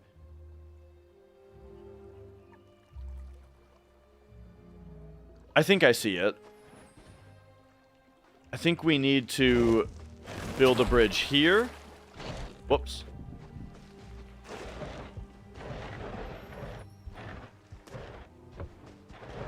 And then across. Whoops. So that we can push the mirror onto this island. And then get across like that. So, you're here to find a specific mirror. I'm merely looking for a good one, in pristine condition. These early mirrors are scathed, so I'll do a few more rounds of the trial. Get further in, where doubtless they are fresher. And then you'll take that mirror. Take? I'll leave payment in silver that is more than fair. Display it in your flagship emporium? Display sounds so passive. I'll be frequently on hand to demonstrate, proudly. I mean... Oh, whoops. What? Okay, this is what's to stop me. I was gonna say, what's stopping me from just pushing the rock over? Okay, okay.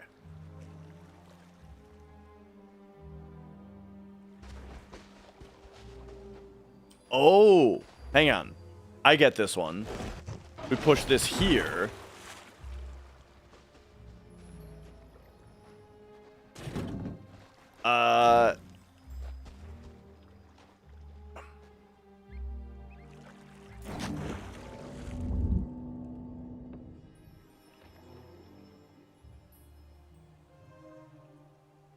Never mind, I don't think.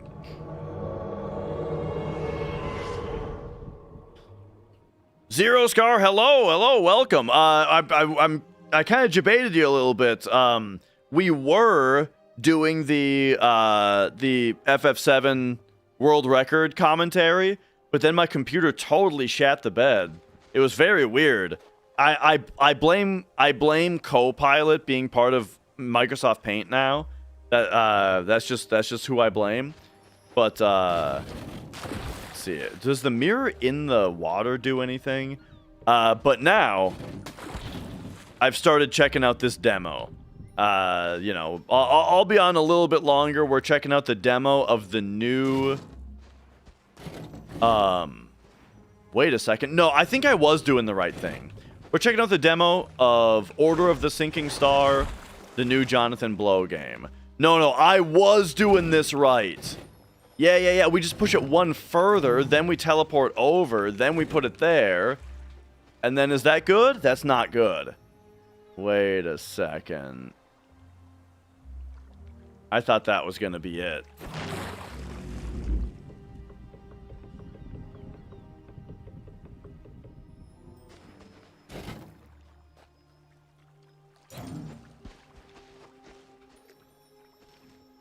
Of course, that doesn't work.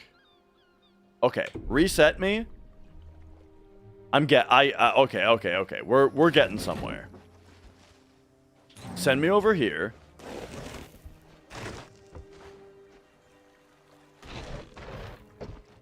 You never want to push the rock there, I don't think. Hang on. Is it logically possible to get the rock past this? I'm starting to feel like it's not. No. Okay, never mind. You can't get the rock to the left side.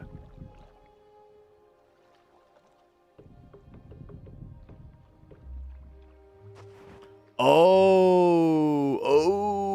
but if the rock was up here, we can get it. Whoops, we can get across. There it is. The Mirrorites won't come to preserve their creation? They should be already here, overseeing my trial. Last time they were very strict. They must be gone, or dead. All right, and there we go. The mirror. Oh, and then we do the same type of puzzle on the world map now to get to the next place. Okay. And then what's this? I see, I see. Yeah, this is really cool. I'm annoyed by the dialogue so far, but I'm definitely gonna be playing more of this. This is great. This is exactly my kind of thing. So yeah, I'm sure I'll be telling you guys about my progress in this game while I play it off stream. once I figure it out, or once it comes out, I mean to say. But yeah, this game is the demo is out right now, the free demo, and as what the creator was saying is that this demo probably has more content than a lot of full paid puzzle games, you know. So definitely check it out. All right. I think that's wrapping it up for me, and then I will see you guys on the next stream, whenever that is. I'm not sure exactly when the next stream will be, or if it will be a drum stream or anything like that. But I'll get back to. We'll definitely be getting back to the FF7 world record commentary as soon as I can. But not sure when that'll be, you know, with the kids and whatnot. Well, the one kid. So, Zheal is actually streaming right now. So why don't I just send you guys over to him? He is playing Final Fantasy X, doing the Masters Challenge. So those of you on Twitch, sending you guys over there. Everybody else, just thanks for watching. Have yourselves a great evening, and I'll see you guys next time. Later.